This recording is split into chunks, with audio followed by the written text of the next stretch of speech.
Lucius Annaeus Seneca was born at Cordoba, then the leading town in Roman Spain, at about the same time as Christ. His father, Marcus Annaeus Seneca, was an imperial procurator who became an authority on rhetoric, the art of public speaking and debate. He was the father not only of our Seneca, who speaks of his old-fashioned strictness, but also of Novatus, later known as Gallio, the governor of Achaia, who declined to exercise jurisdiction over St. Paul, and of Mela, less ambitious than his brothers, but an able financier, and father of the brilliant young poet Lucan. Seneca suffered severely from ill health, particularly asthma, throughout his life. He tells us that at one time the only thing which held him back from committing suicide was the thought of his father's inability to bear the loss. He spent a period of his early life in Egypt, where the husband of a devoted aunt named Marcia was the viceroy of the Emperor Tiberius from AD 16 to 31, there acquiring experience in matters of administration and finance. He also studied the geography and ethnology of Egypt and India, and developed a lasting interest in natural science, speculative rather than empirical, although Pliny speaks of him as an authority on geology, marine life, and meteorology, and others have admired his remarks on, for example, evolution or the explanation of rings round the sun. His interest was drawn at an early age to Pythagorean mysticism and various cults of Eastern origin then gaining adherents in Rome, before his final acceptance, in large part, of the Stoic philosophy. After training for the bar, he took successfully to public life, becoming quaestor, in spite of the handicaps of his health, his foreign background, and comparative lack of family or other connections. When Caligula succeeded Tiberius in AD 37, Seneca had become a leading speaker in the Senate and so aroused the jealousy of the new emperor that, according to Dio Cassius, he ordered his execution, and was only induced to let him off by a woman close to the imperial throne who said that Seneca was suffering from advanced tuberculosis, and it would not be long before he died. This incident apparently resulted in his temporary retirement from political affairs. In AD 41, in the first year of the reign of Caligula's successor, Claudius, Seneca again came under sentence of death, commuted to banishment. For reasons which we do not know, the pretext was adultery with Julia Livilla, the late emperor's sister. The more likely explanation is that the new ruler's consort, the notorious Messalina, considered him dangerous. His exile on the island of Corsica does not seem to have been endured as stoically as it might have been. The encouraging spirit of an essay of consolation sent to his dearly loved mother, Helvia, is entirely absent in another addressed to Polybius, an ex-slave who had become a trusted servant of the emperor, which contains some abject flattery and was probably never meant to be published. He had by now suffered the loss not only of his father, but of a son, and his first wife died while he was away. The only solace for him in these 8 long years of loneliness and near despair was the reception given to the poems, tragedies, and essays to friends, which he continued composing during his banishment. His fortunes turned dramatically in AD 49. Messalina had been executed, and the emperor's new wife, Agrippina, had Seneca recalled to Rome, appointed to the high office of praetor, and made tutor to her 12-year-old son, Lucius Domitius Ahenobarbus, the boy who was shortly to become the Emperor Nero. Agrippina's motives, according to Tacitus, apart from the instruction of her son, were a confidence that because of his literary fame, the move would gain them popularity, and a belief that he would prove a reliable ally and a useful adviser to herself and Nero in their plans for future power. There is no evidence that Seneca was connected with the poisoning of Claudius in AD 54. But he wrote the speeches which the 17-year-old Nero delivered after his accession, and was probably the author of a witty, if to us a little tasteless, attack on the dead ruler's memory. The apocolocyntosis, or pumpkinification, an imaginary tale of the rebuffs received by the recently deceased emperor when he presents himself at the portals of heaven and his application for admission is debated by the gods. Nero did make a formal speech in honour of his predecessor, which was said to display a great deal of polish, and to be a good example of Seneca's attractive style well tuned to the ears of his time. The new regime opened well, and Nero's first 5 years were later spoken of as a period of unequalled good government, the Emperor Trajan even calling them the finest period in the history of imperial Rome. For this, Rome was indebted to Seneca and an army officer named Burrus. These two, the most influential as well as the most enlightened of the men who surrounded Nero, according to Dio, whose wide experience was common knowledge, Tacitus, prevented the hot-headed young man from carrying out a lot of murders on his accession and aimed at channeling some of his energies into permissible pleasures. Only briefly alarmed by the poisoning of Britannicus, and acting throughout in complete harmony, they succeeded in keeping public business out of Agrippina's hands, and in their own. Tacitus ascribes the secret of the influence of Seneca to his tuition of Nero in public speaking and his engaging manners and high principles, and that of Burrus to his military responsibilities and austerity of character. The two of them, in Dio's words, took over total power and exercised it to the utmost of their ability, in the best and justest way conceivable, thus each alike arousing all men's approval. While Nero amused himself, they set about the problems of government. We notice, to give instances of their activity, legal and financial reforms, including the reduction of indirect taxation, and steps to prevent speculation and extortion by provincial governors, and the prosecution of a successful war in Armenia to settle the empire's eastern frontier. Seneca's geographical interests appear in the dispatch of an expedition to investigate the source of the Nile. Yet another of his interests was shorthand, the Roman system of which he is said to have completely revised. Neither he nor Burrus appears to have held any standing legal or constitutional office that could be said to give them the authority they wielded during these years. Seneca, the real master of the world, seems simply to have been the moving force behind the throne. It is probably safe to say that Nero, unlike Aristotle's celebrated pupil at a similar age, Alexander the Great, was still under the influence of a teacher of undoubted personal charm, and was quite content to leave to him the direction of affairs in which he had little real interest. Once the young emperor began to listen to other advisers, and increasingly to indulge his more violent and vindictive impulses, this happy situation was doomed. In AD 58, Seneca was being attacked by people like Publius Suilius Rufus. Accusations seem to have ranged in gravity from sleeping with the emperor's mother — obviously the man had failed to learn his lesson from his thoroughly deserved banishment for seducing imperial princesses — and the introduction of the emperor to pederasty, to the usefulness of his studies and the effectiveness of his oratorical style. But the campaign against him generally centred on the apparent contrast — it has been a stock criticism of Seneca right down the centuries — between his philosophical teachings and his practice.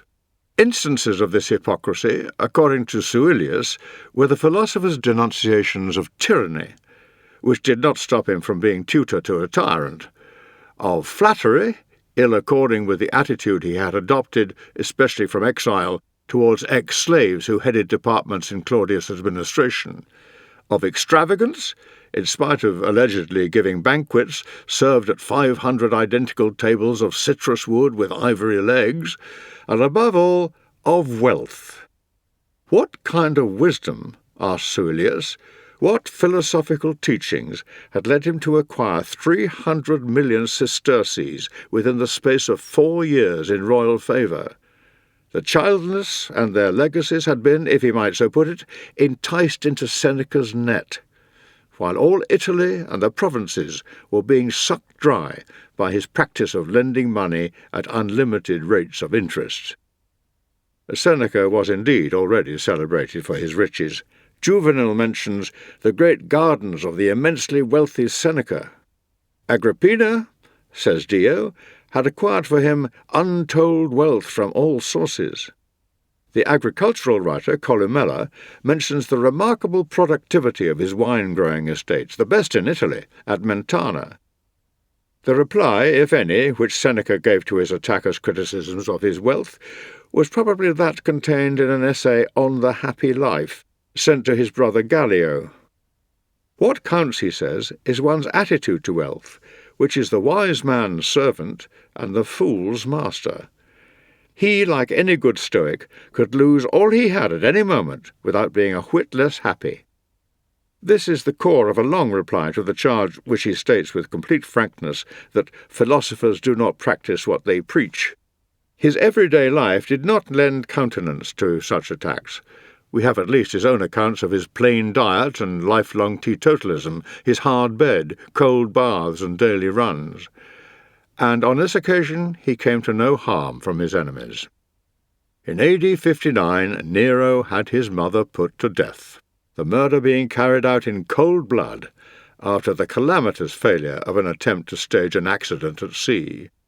There is reason to believe that Seneca and Burrus had no knowledge of or part in the planning of this crime, but as the facts became known, did their best to lessen its impact on public opinion. Seneca certainly drafted a letter sent to the Senate explaining how her death was the result of the exposure of a dangerous plot of hers against the emperor's life. Dio would have us believe that Seneca averted a general massacre by saying to Nero, "However many people you slaughter, you cannot kill your successor." Tacitus tells us that the death, probably murder, of Burrus in AD 62 broke Seneca's power. Enemies gained the ear of Nero with tales of Seneca's popularity and growing wealth. The first was represented as being dangerous to the throne, the second as overshadowing the possessions of the emperor himself, whose abilities as an artist and a speaker were also, it was said, being disparaged by his old instructor. Nero, they said, was now grown up. It was time for him to shake off his tutor. Seneca, warned of this by friends, realized his danger and decided to ask the emperor for permission to retire from public life. The request was granted, and the parting was made amicable.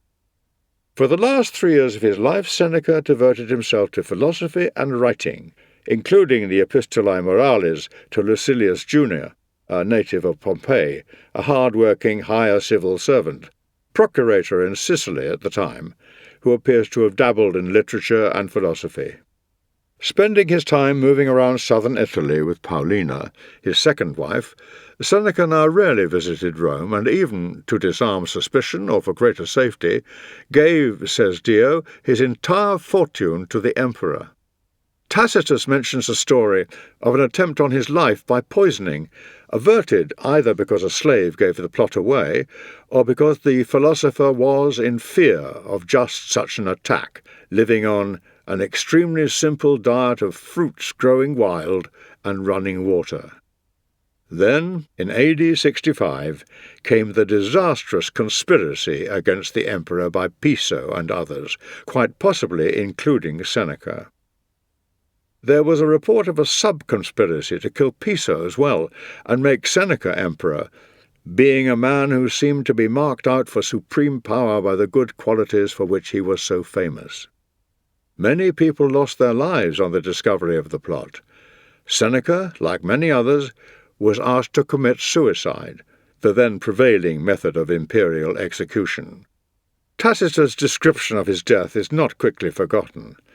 His brothers and Lucan followed him, all by their own hands, in the course of Nero's frenzied purge of enemies real and imagined. According to some, a true Stoic, like Cato under the Republic, would have stayed on in political life to the bitter end, but after the loss of all his influence over Nero, the Spaniard could hardly have hoped to be of useful service any longer to the Roman world, and in an age in which many lived in recurrent dread of a capricious emperor's message, demanding, obliquely or otherwise, the recipient's suicide, the alternative to his retirement was undoubtedly death. Certain other Stoics indeed stood up to the emperors, and were rewarded for their opposition to misrule with martyrdom. Seneca chose to spend what time was left to him in philosophy, and the listener may be left to decide, in fairness not forgetting his chronic ill health, whether his lack of moral courage outside the study, in this or earlier events detracts from his achievements. Surprisingly, perhaps, the satirist of the century, Juvenal, does not pick on the difference between this public figure's conduct and his philosophical professions, of which a variety of later writers have made play. "Sir, are you so grossly ignorant of human nature," asked Dr. Johnson, "as not to know that a man may be very sincere in good principles without having good practice?" Seneca, all the same, may well be history's most notable example of a man who failed to live up to his principles. This does not prevent him from being the outstanding figure of his age. Seneca, in those days unsurpassed both in the field of letters and in power which afterwards grew too great and recoiled upon his own head, was the last man to be impressed by things which did not count, said his contemporary Pliny. Money, power, or achievement in public life or letters are, despite the interest of the little we know of his career, not the things with which Seneca would want to be connected by people coming across his name today. That he did not expect to be forgotten, we know. In one letter, he actually promises Lucilius immortality through having corresponded with him. But what he would have liked to be remembered for would have been the value of the ideas which, so he tells Lucilius in his 8th letter, he was committing to writing in the hope that they might be of use to later generations.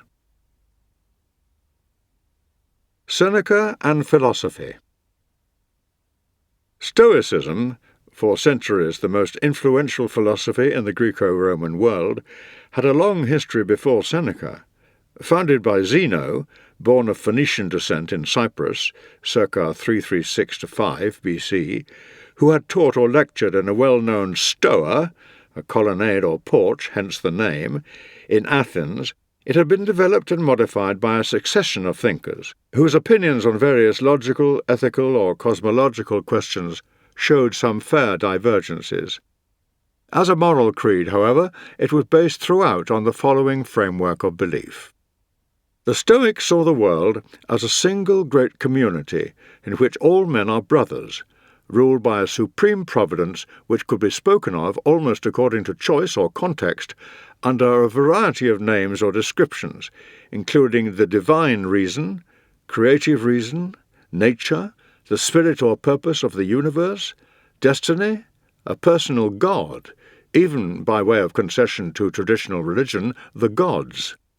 It is man's duty to live in conformity with the divine will, and this means firstly bringing his life into line with nature's laws, and secondly resigning himself completely and uncomplainingly to whatever fate may send him.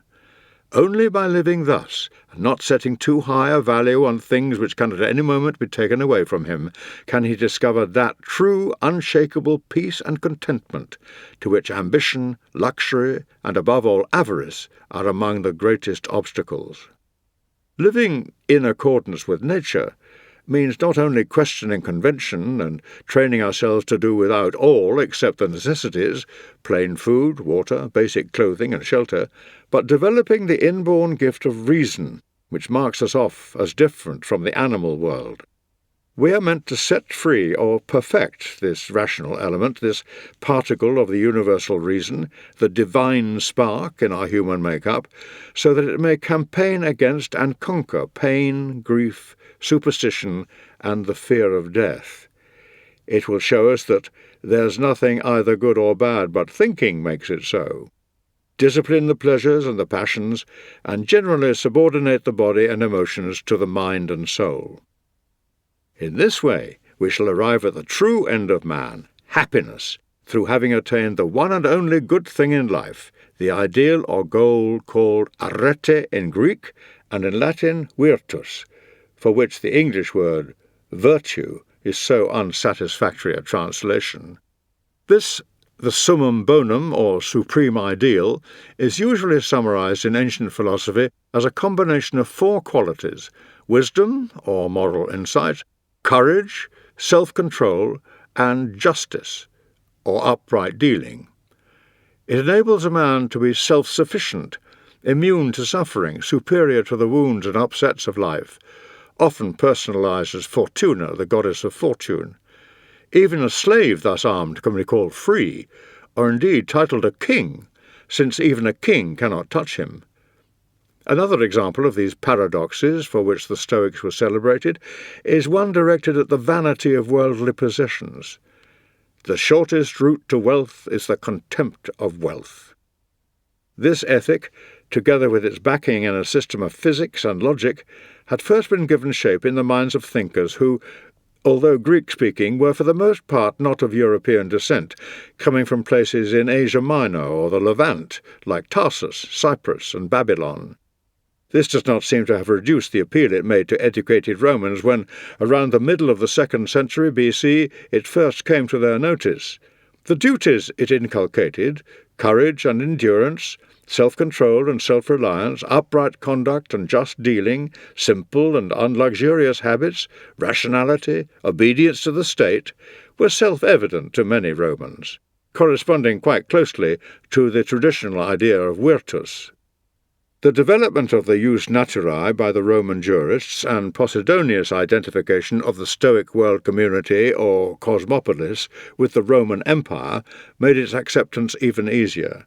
At a later date, the Stoic view of the ruler, this term including governors, magistrates, and administrative officials, as a man whose actions could be criticized and, even as a minister or servant, was to be disliked by emperors, some of whom replied by expelling the philosophers.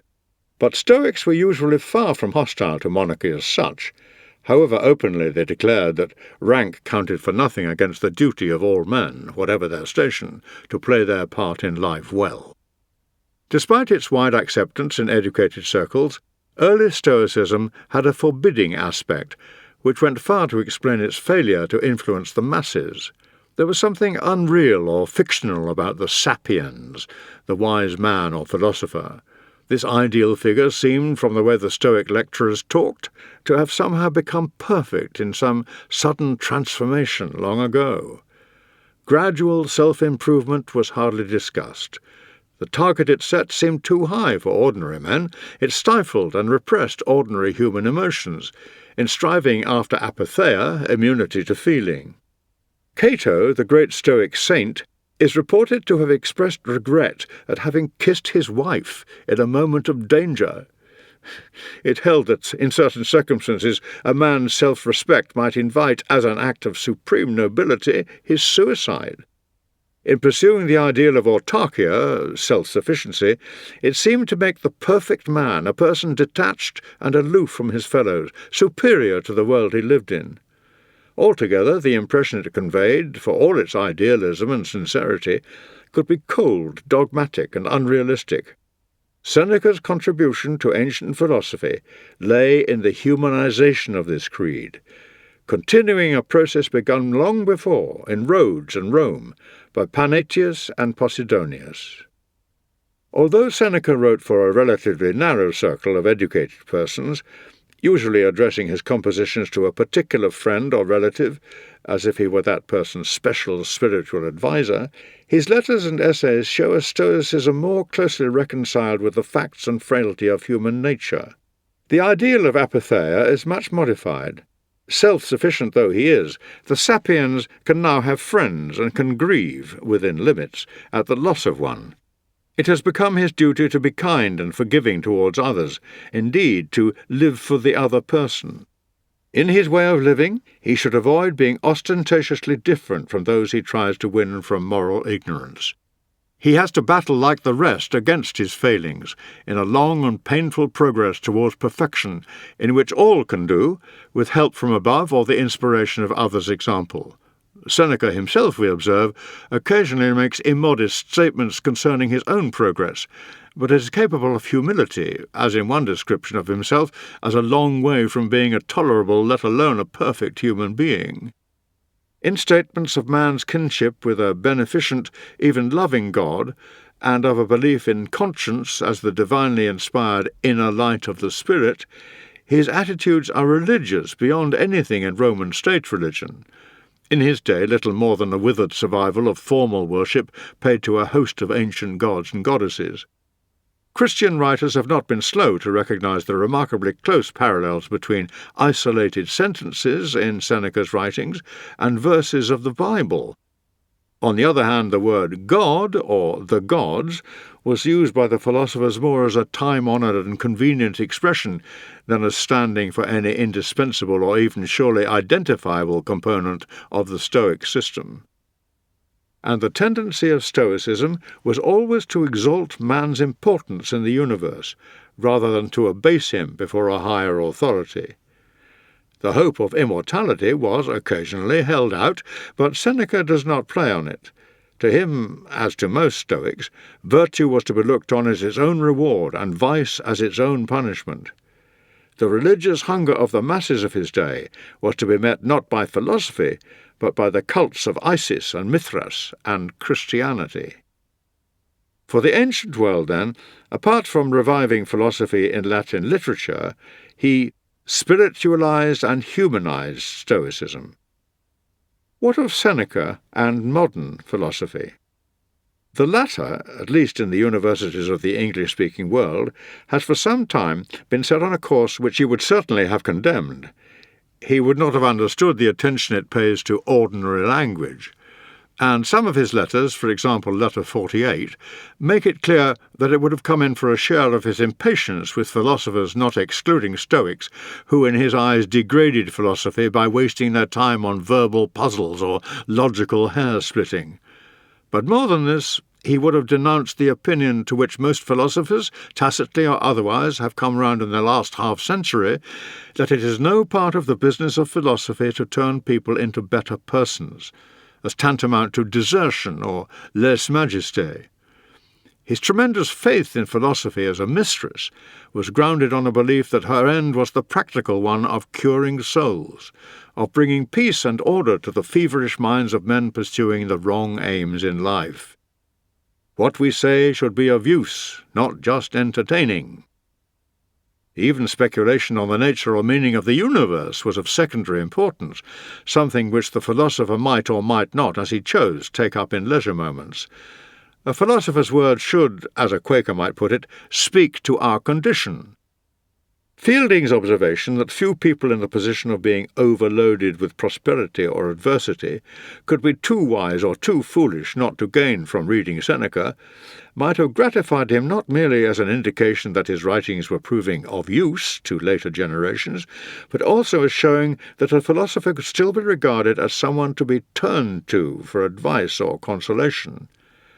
To Seneca, as letter 90 and other letters plainly show, the philosopher and the wise man were the same person.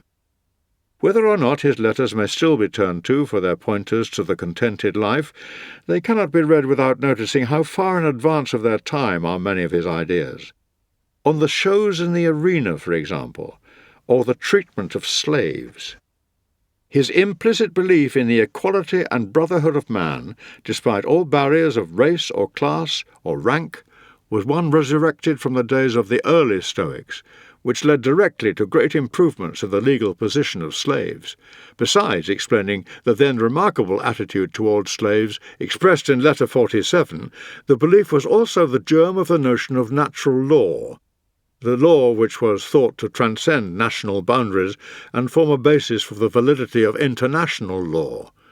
These elements of Stoicism made their not-so-small or indirect contribution to the French and American revolutions. Seneca and literature. His letters and other writings. Seneca, Quintilian tells us, turned his hand to practically everything which can be made the subject of study: speeches, poems, letters, dialogues, all surviving. Much of this is lost, including all his speeches, political and forensic, a biography of his father, and essays or treatises on marriage, superstition, and a variety of other subjects, mainly scientific. The works remaining to us, apart from brief poems or epigrams whose attribution to Seneca is sometimes doubtful, are of two main kinds. There are first the philosophical letters and essays, including treatises with such titles as The Happy Life, The Shortness of Life, Providence, Anger, Clemency, Problems in Natural Science, and literary consolationes to persons in bereavement. And secondly, there are the tragedies, probably never staged, and intended only for reading or recitation among a relatively small circle. The 124 letters to Lucilius comprise something entirely new in literature, for in these, which were his most conspicuous and immediate literary success, Seneca, if anyone, is the founder of the essay. As Francis Bacon put it to Prince Henry in the dedication of his own essays, "The word is late, but the thing is ancient, for Seneca's epistles to Lucilius, if one mark them well, are but essays, that is, dispersed meditations, though conveyed in the form of epistles. The Epistulae Morales are essays in disguise. It has been said that they were real letters edited for publication. It seems most likely that they were intended from the first for publication, possibly preceded by an interval of private circulation. No replies have come down to us. The atmosphere varies from that of lively, not to say colloquial, conversation to that of the serious treatise. It is occasionally raised to higher levels, but generally remains informal. The teaching is generously eclectic. The first 30 letters each contain some quotation from or reference to writings of the main rival philosophical school, the Epicureans. The introduction of imaginary queries or objections, often scathing in tone, from the correspondent or another interjector, and the frequent and urgent exhortation of the listener to self-improvement, suggest the atmosphere of the diatribe, while confidences about the writer's own character and the not uncommon choice of consolation or friendship as a theme serve to keep up the air of the letter. Personal happenings or surroundings are regularly made the occasion of, or the preliminary to, serious reflections in the abstract. There are also biting condemnations of ways of life around the writer, particularly among the bored and pleasure-seeking Roman aristocracy. Room is found, too, for culture, in an assimilable form, in balanced discussions of time-honoured philosophical or ethical problems, or in the development of thoughts on, for example, poetry or physical phenomena or style. His style. Style, with Seneca, is of considerable importance.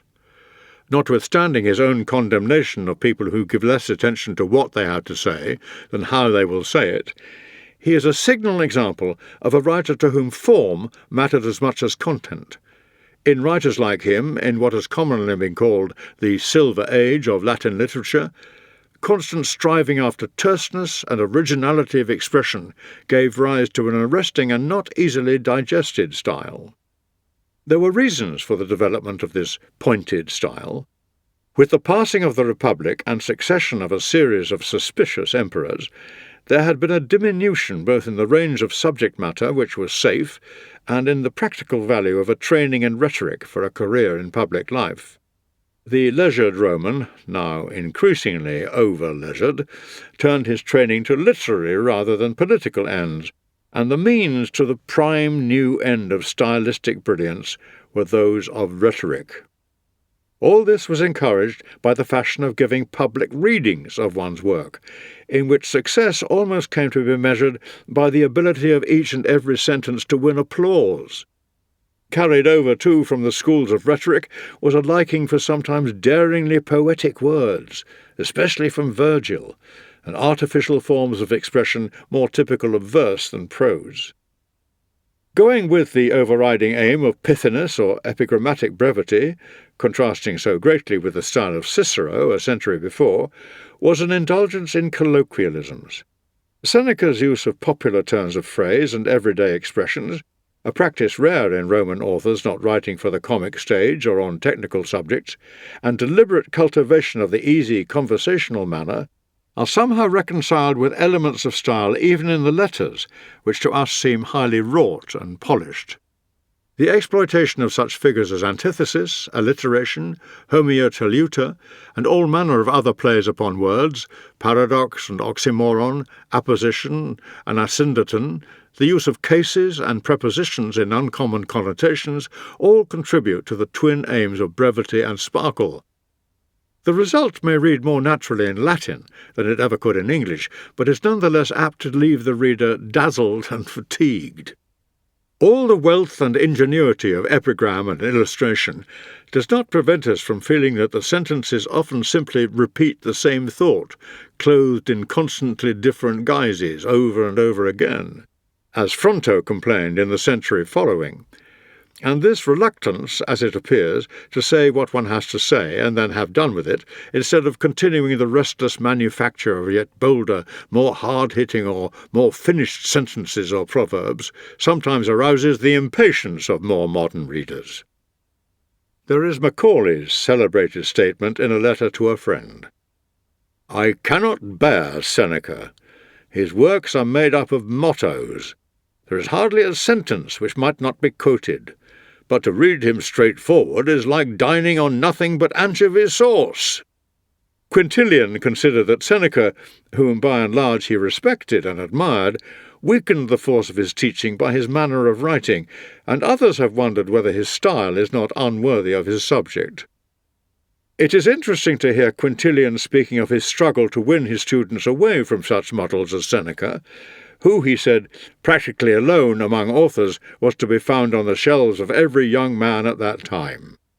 As an academician, who stood for orthodoxy and a return to the older or Ciceronian manner, he could not bring himself to give the seal of his approval to an author whose writing showed, in his opinion, a degree of corruption all the more dangerous through the very attractiveness of the faults in which it abounds, and who had actually voiced the heresy, "There are no fixed rules of style."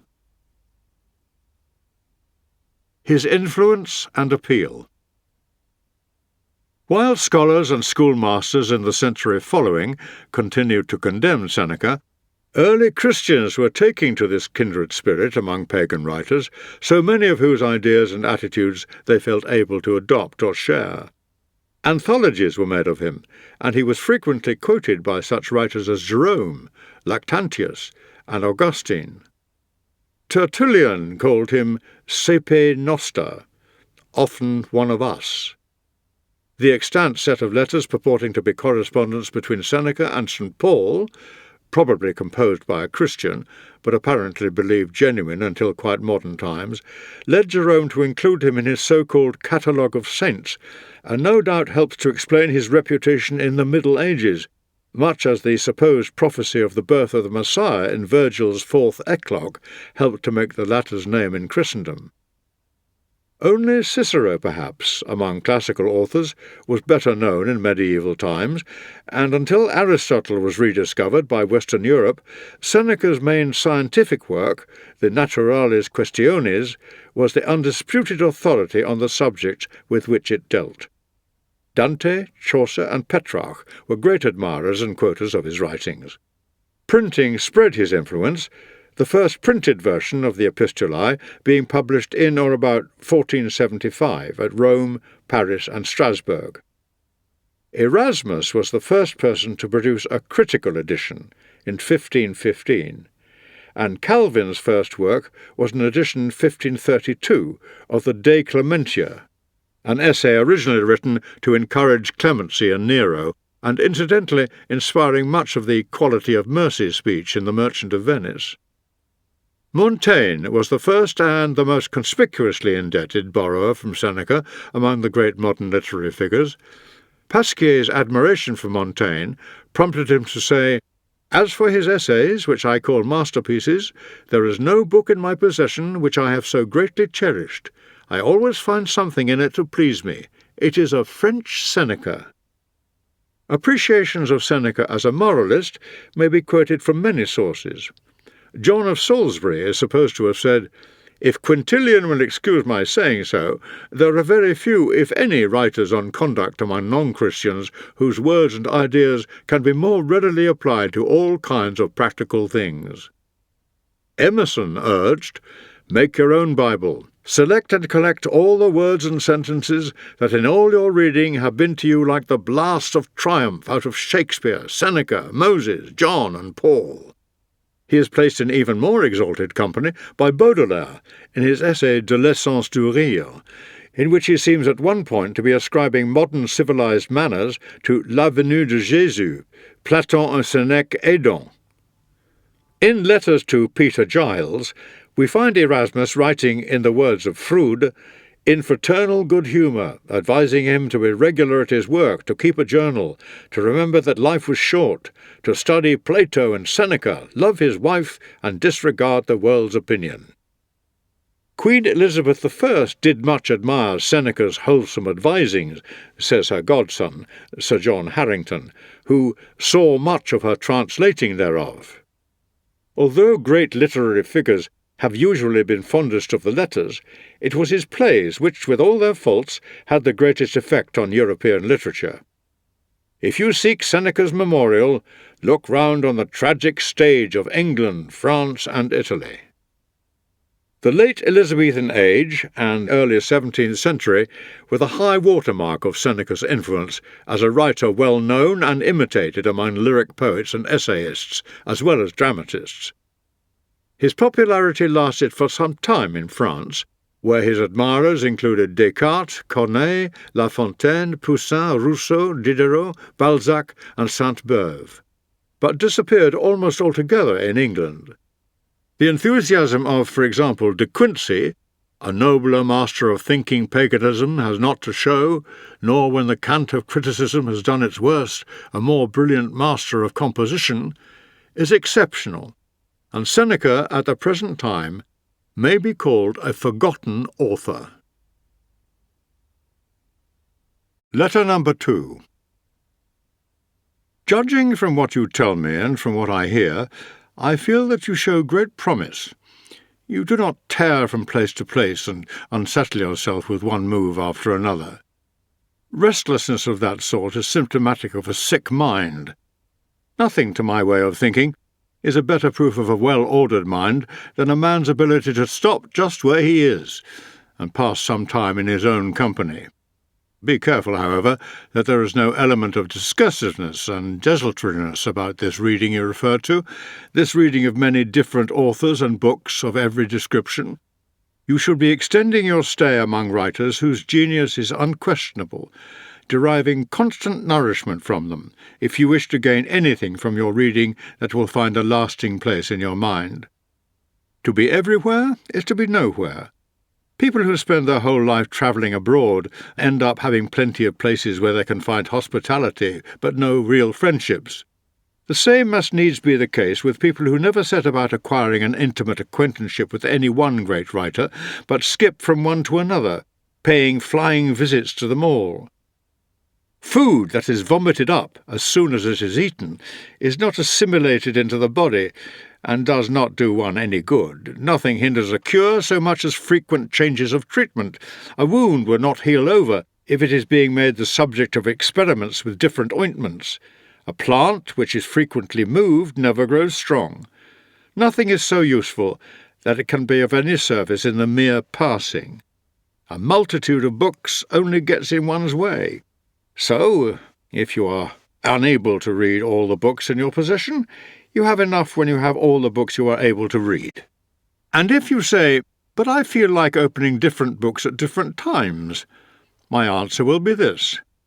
Tasting one dish after another is the sign of a fussy stomach, and where the foods are dissimilar and diverse in range, they lead to contamination of the system, not nutrition. So always read well-tried authors, and if at any moment you find yourself wanting a change from a particular author, go back to ones you have read before. Each day, too, acquire something which will help you to face poverty or death, and other ills as well. After running over a lot of different thoughts, pick out one to be digested thoroughly that day. This is what I do myself. Out of the many bits I have been reading, I lay hold of one. My thought for today is something which I found in Epicurus. Yes, I actually make a practice of going over to the enemy's camp by way of reconnaissance, not as a deserter. A cheerful poverty, he says, is an honourable state. But if it is cheerful, it is not poverty at all. It is not the man who has too little who is poor, but the one who hankers after more. What difference does it make how much there is laid away in a man's safe or in his barns, how many head of stock he grazes, or how much capital he puts out at interest, if he is always after what is another's, and only counts what he has yet to get, never what he has already? You ask what is the proper limit to a person's wealth? First, having what is essential, and second, having what is enough. Letter number 3. You have sent me a letter by the hand of a friend of yours, as you call him, and in the next sentence you warn me to avoid discussing your affairs freely with him, since you are not even in the habit of doing so yourself. In other words, you have described him as being a friend and then denied this in one and the same letter. Now, if you are using that word in a kind of popular sense and not according to its strict meaning, and calling him a friend in much the same way as we refer to candidates as gentlemen, or hail someone with the greeting, "my dear fellow," if when we meet him his name slips our memory, we can let this pass. But if you are looking on anyone as a friend when you do not trust him as you trust yourself, you are making a grave mistake, and have failed to grasp sufficiently the full force of true friendship. Certainly, you should discuss everything with a friend. But before you do so, discuss in your mind the man himself. After friendship is formed, you must trust, but before that, you must judge. Those people who, contrary to Theophrastus' advice, judge a man after they have made him their friend, instead of the other way round, certainly put the cart before the horse. Think for a long time whether or not you should admit a given person to your friendship. But when you have decided to do so, welcome him heart and soul, and speak as unreservedly with him as you would with yourself. You should, I need hardly say, live in such a way that there is nothing which you could not as easily tell your enemy as keep to yourself. But seeing that certain matters do arise on which convention decrees silence, the things you should share with your friend are all your worries and deliberations. Regard him as loyal, and you will make him loyal. Some men's fear of being deceived has taught people to deceive them. By their suspiciousness, they give them the right to do the wrong thing by them. Why should I keep back anything when I'm with a friend? Why shouldn't I imagine I'm alone when I'm in his company? There are certain people who tell any person they meet things that should only be confided to friends, unburdening themselves of whatever is on their minds into any ear they please.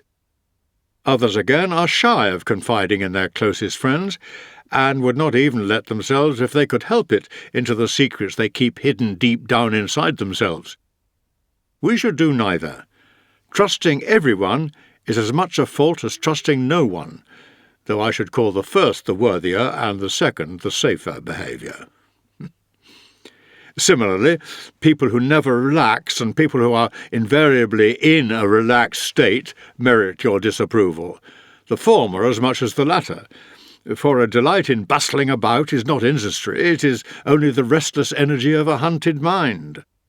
And the state of mind that looks on all activity as tiresome is not true repose, but a spineless inertia.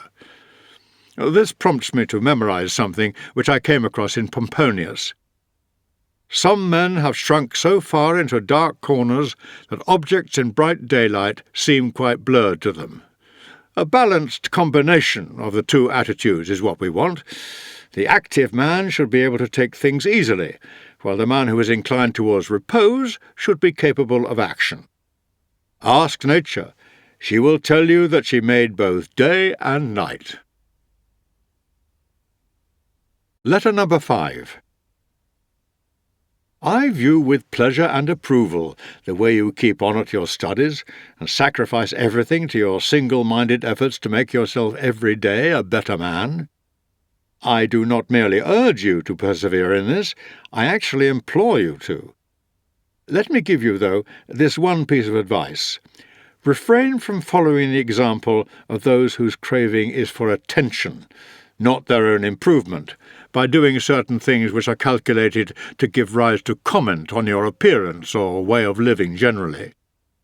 Avoid shabby attire, long hair, an unkempt beard, an unspoken dislike of silverware, sleeping on the ground, and all other misguided means of self-advertisement. The very name of philosophy, however modest the manner in which it is pursued, is unpopular enough as it is. Imagine what the reaction would be if we started dissociating ourselves from the conventions of society. Inwardly, everything should be different, but our outward face should conform with the crowd. Our clothes should not be gaudy, yet they should not be dowdy either. We should not keep silver plate with inlays of solid gold, but at the same time we should not imagine that doing without gold and silver is proof that we are leading the simple life. Let our aim be a way of life not diametrically opposed to, but better than that of the mob. Otherwise we shall repel and alienate the very people whose reform we desire. We shall make them, moreover, reluctant to imitate us in anything, for fear that they may have to imitate us in everything. The first thing philosophy promises us is the feeling of fellowship, of belonging to mankind and being members of a community. Being different will mean the abandoning of that manifesto. We must watch that the means by which we hope to gain admiration do not earn ridicule and hostility. Our motto, as everyone knows, is to live in conformity with nature. It is quite contrary to nature to torture one's body, to reject simple standards of cleanliness and make a point of being dirty, to adopt a diet that is not just plain but hideous and revolting. In the same way as craving for dainties is a token of extravagant living, avoidance of familiar and inexpensive dishes betokens insanity. Philosophy calls for simple living, not for doing penance, and the simple way of life need not be a crude one. The standard which I accept is this: one's life should be a compromise between the ideal and the popular morality. People should admire our way of life, but they should at the same time find it understandable. Does that mean we are to act just like other people? Is there to be no distinction between us and them? Well, most certainly there is. Any close observer should be aware that we are different from the mob. Anyone entering our home should admire us rather than our furnishings. It is a great man that can treat his earthenware as if it was silver, and a man who treats his silver as if it were earthenware is no less great. Finding wealth an intolerable burden is the mark of an unstable mind. But let me share with you, as usual, the day's small find, which today is something that I noticed in the Stoic writer Hecato. Limiting one's desires actually helps to cure one of fear. Cease to hope, he says, and you will cease to fear. But how, you will ask, can things as diverse as these be linked? Well, the fact is, Lucilius, that they are bound up with one another, unconnected as they may seem. Widely different though they are, the two of them march in unison like a prisoner and the escort he is handcuffed to. Fear keeps pace with hope, nor does their so moving together surprise me. Both belong to a mind in suspense, to a mind in a state of anxiety, through looking into the future. Both are mainly due to projecting our thoughts far ahead of us, instead of adapting ourselves to the present. Thus it is that foresight, the greatest blessing humanity has been given, is transformed into a curse. Wild animals run from the dangers they actually see, and once they have escaped them, worry no more. We, however, are tormented alike by what is past and what is to come. A number of our blessings do us harm, for memory brings back the agony of fear, while foresight brings it on prematurely. No one confines his unhappiness to the present. Letter number 6. I see in myself, Lucilius, not just an improvement, but a transformation. Although I would not venture as yet to assure you, or even to hope, that there is nothing left in me needing to be changed. Naturally, there are a lot of things about me requiring to be built up or fined down or eliminated. Even this, the fact that it perceives the failings it was unaware of in itself before, is evidence of a change for the better in one's character. In the case of some sick people, it is a matter of congratulation when they come to realize for themselves that they are sick. I should very much like, then, to share this all-so-sudden metamorphosis of mine with you. Doing so would make me start to feel a surer faith in the friendship that exists between us, that true friendship, which not hope nor fear nor concern for personal advantage ever sunders, that friendship in which and for which people are ready to die. I can give you plenty of examples of people who have not been lacking a friend but friendship, something that can never happen when mutual inclination draws two personalities together in a fellowship of desire for all that is honourable. Why cannot it happen? Because they know that everything, and especially their setbacks, is shared between them. You can't imagine how much of an alteration I see each day bringing about in me. Send me too, you will be saying, the things you found so effectual. Indeed, I desire to transfer every one of them to you. Part of my joy in learning is that it puts me in a position to teach. Nothing, however outstanding and however hopeful, will ever give me any pleasure if the knowledge is to be for my benefit alone. If wisdom were offered me on the one condition that I should keep it shut away and not divulge it to anyone, I should reject it. There's no enjoying the possession of anything valuable unless one has someone to share it with. I shall send you, accordingly, the actual books themselves, and to save you a lot of trouble hunting all over the place for passages likely to be of use to you, I shall mark the passages, so that you can turn straight away to the words I approve and admire. Personal converse, though, and daily intimacy with someone will be of more benefit to you than any discourse. You should really be here and on the spot, firstly because people believe their eyes rather more than their ears, and secondly because the road is a long one, if one proceeds by way of precepts, but short and effectual if by way of personal example. Cleanthes would never have been the image of Zeno if he had merely heard him lecture. He lived with him, studied his private life, watched him to see if he lived in accordance with his own principle.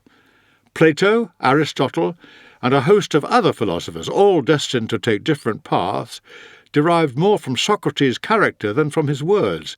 It was not Epicurus' school, but living under the same roof as Epicurus, that turned Metrodorus, Hermachus, and Polyaenus into great men. And yet I do not summon you to my side solely for the sake of your own progress, but for my own as well, for we shall be of the utmost benefit to each other. Meanwhile, since I owe you the daily allowance, I'll tell you what took my fancy in the writings of Hecato today. What progress have I made? I am beginning to be my own friend. That is progress indeed. Such a person will never be alone, and you may be sure he is a friend of all. Letter number 7. You ask me to say what you should consider it particularly important to avoid. My answer is this: a mass crowd. It is something to which you cannot entrust yourself yet without risk. I, at any rate, am ready to confess my own frailty in this respect. I never come back home with quite the same moral character I went out with. Something or other becomes unsettled. Where I had achieved internal peace, someone or other of the things I had put to flight reappears on the scene. We who are recovering from a prolonged spiritual sickness are in the same condition as invalids, who have been affected to such an extent by prolonged indisposition that they cannot once be taken out of doors without ill effects. Associating with people in large numbers is actually harmful. There is not one of them that will not make some vice or other attractive to us, or leave us carrying the imprint of it, or bedaubed all unawares with it.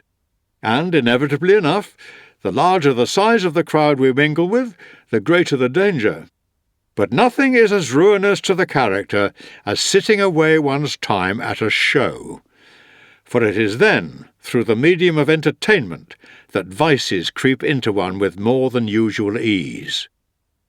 What do you take me to mean?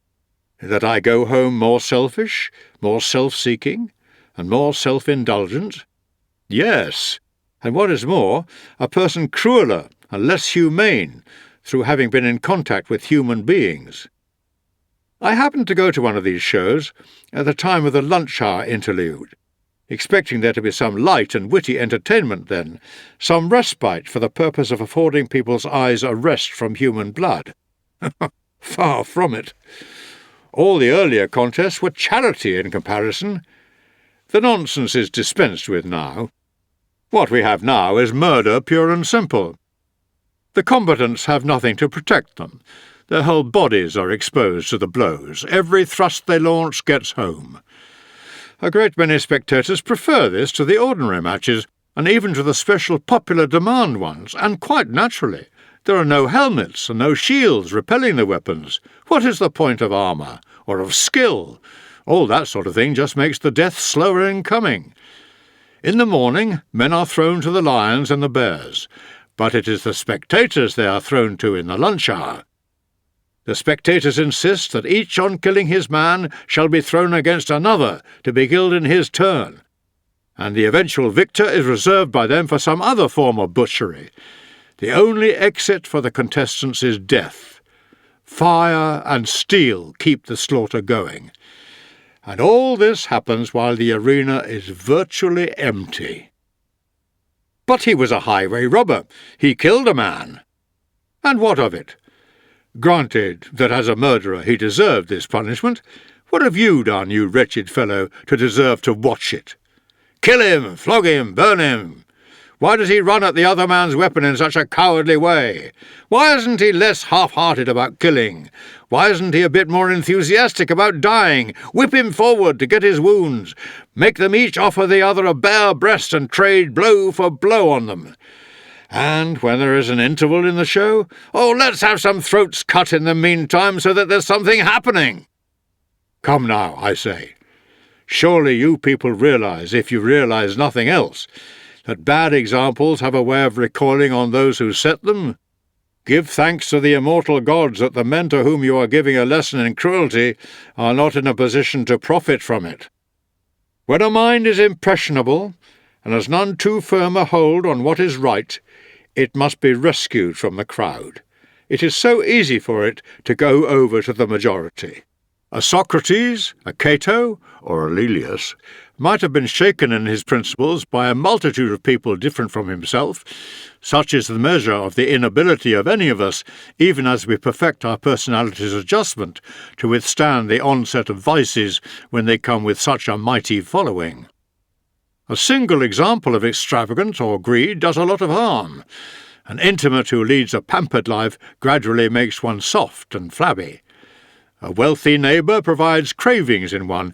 A companion with a malicious nature tends to rub off some of his rust, even on someone of an innocent and open-hearted nature. What, then, do you imagine the effect on a person's character is when the assault comes from the world at large? You must inevitably either hate or imitate the world. But the right thing is to shun both courses. You should neither become like the bad because they are many, nor be an enemy of the many because they are unlike you. Retire into yourself as much as you can. Associate with people who are likely to improve you. Welcome those whom you are capable of improving. The process is a mutual one. Men learn as they teach. And there is no reason why any pride in advertising your talents abroad should lure you forward into the public eye, inducing you to give readings of your works or deliver lectures. I should be glad to see you doing that, if what you had to offer them was suitable for the crowd I've been talking about, but the fact is, not one of them is really capable of understanding you. You might perhaps come across one here and there, but even they would need to be trained and developed by you to a point where they could grasp your teaching. For whose benefit, then, did I learn it all? If it was for your own benefit that you learnt it, you have no call to fear that your trouble may have been wasted. Just to make sure that I have not been learning solely for my own benefit today, let me share with you 3 fine quotations I have come across, each concerned with something like the same idea. One of them is by way of payment of the usual debt so far as this letter is concerned, and the other 2 you are to regard as an advance on account. To me, says Democritus, a single man is a crowd, and a crowd is a single man. Equally good is the answer given by the person, whoever it was, his identity is uncertain, who, when asked what was the object of all the trouble he took over a piece of craftsmanship, when it would never reach more than a very few people, replied, "A few is enough for me, so is one, and so is none." The third is a nice expression used by Epicurus in a letter to one of his colleagues. "I am writing this," he says, not for the eyes of the many, but for yours alone, for each of us is audience enough for the other. Lay these up in your heart, my dear Lucilius, that you may scorn the pleasure that comes from the majority's approval. The many speak highly of you, but have you really any grounds for satisfaction with yourself if you are the kind of person the many understand? Your merits should not be outward-facing. Letter number 8. Are you, of all people, you write, really telling me to avoid the crowd, to retire from the world and find contentment in a good conscience? Where are those Stoic rules of yours that call on a man to die in harness? Oh, come now. Do I really give you the impression that I advocate a life of inactivity? I have only buried myself away behind closed doors in order to be able to be of use to more people. With me, no day is ever whiled away at ease. I claim a good part of my nights for study. I have no time for sleep. I just succumb to it, keeping my eyes at their work when they are heavy-lidded and exhausted from lack of rest. I have withdrawn from affairs as well as from society, and from my own affairs in particular. I am acting on behalf of later generations. I am writing down a few things that may be of use to them. I am committing to writing some helpful recommendations, which might be compared to the formulae of successful medications, the effectiveness of which I have experienced in the case of my own sores, which may not have been completely cured, but have at least ceased to spread. I am pointing out to others the right path which I have recognized only late in life, when I am worn out with my wanderings. Avoid, I cry, whatever is approved of by the mob, and things that are the gift of chance. Whenever circumstance brings some welcome thing your way, stop in suspicion and alarm. Wild animals and fish alike are taken in by this or that inviting prospect. Do you look on them as presents given you by fortune? They are snares. Anyone among you who wishes to lead a secure life will do his very best to steer well wide of these baited bounties, which comprise yet another instance of the errors we miserable creatures fall into. We think these things are ours, when in fact it is we who are caught. That track leads to precipices. Life on that giddy level ends in a fall. Once, moreover, prosperity begins to carry us off course, we are no more capable even of bringing the ship to a standstill than of going down, with the consolation that she has been held on her course, or of going down once and for all. Fortune does not just capsize the boat, she hurls it headlong on the rocks and dashes it to pieces. Cling, therefore, to this sound and wholesome plan of life. Indulge the body just so far as suffices for good health. It needs to be treated somewhat strictly to prevent it from being disobedient to the spirit. Your food should appease your hunger, your drink quench your thirst, your clothing keep out the cold, your house be a protection against inclement weather. It makes no difference whether it is built of turf or of variegated marble, imported from another country. What you have to understand is that thatch makes a person just as good a roof as gold does. Spurn everything that is added on by way of decoration, and display unnecessary labour. Reflect that nothing merits admiration except the spirit, the impressiveness of which prevents it from being impressed by anything. If these are the things I'm saying to myself, if these are the things I'm saying to future generations, don't you think I'm doing more good than when I go into court to enter into a recognizance on someone's behalf, or stamp my seal on a will, or lend my assistance by word or action in the Senate to some candidate for office? Those who appear inactive are, believe me, engaged in far more important activity. They're dealing with matters divine and human at the same moment. But the time has come to make an end, and, in accordance with the practice, I've started to make some disbursement on this letter's behalf. For this I shall not draw on my own resources.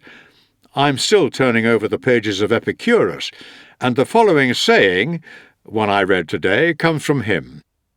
To win true freedom, you must be a slave to philosophy. A person who surrenders and subjects himself to her doesn't have his application deferred from day to day.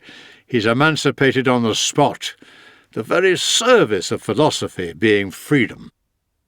Quite possibly you'll be demanding to know why I'm quoting so many fine sayings from Epicurus, rather than ones belonging to our own school. But why should you think of them as belonging to Epicurus, and not as common property? Think how many poets say things that philosophers have said, or ought to have said.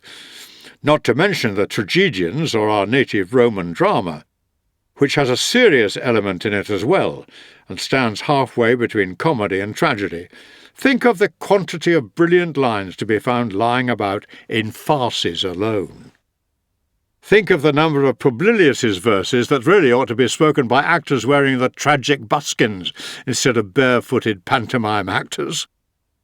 I'll quote one verse of his which belongs to philosophy, and the same facet of philosophy that I was occupied with just now, a verse in which he proclaims that gifts which chance brings our way are not to be regarded as possessions. If you pray a thing may, and it does come your way, 'tis a long way from being your own. I recall your expressing the same idea a good deal more happily and succinctly. What fortune has made yours is not your own. And I can't pass over that even happier expression of yours, the boon that could be given can be withdrawn. This being from your own stock, I am not debiting it to your account.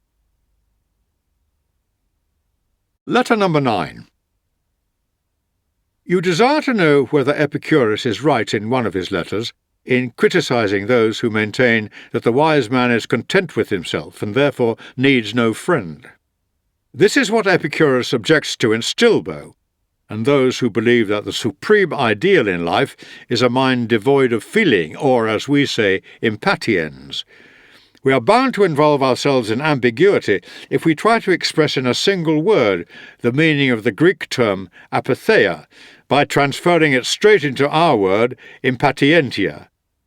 For it may be understood in the opposite sense to the one we wish, with people taking it to signify the man who is unable to endure anything that goes badly for him, instead of what we mean by it, the man who refuses to allow anything that goes badly for him to affect him.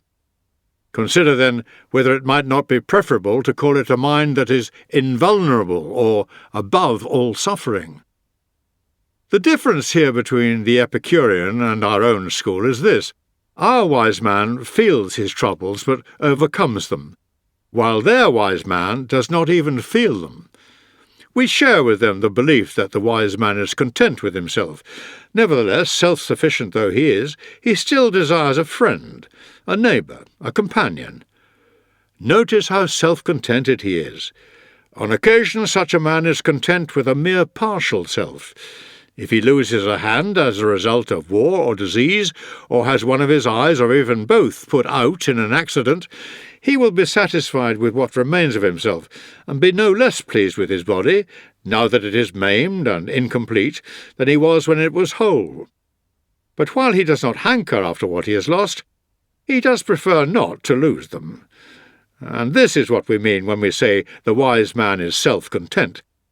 He is so in the sense that he is able to do without friends, not that he desires to do without them.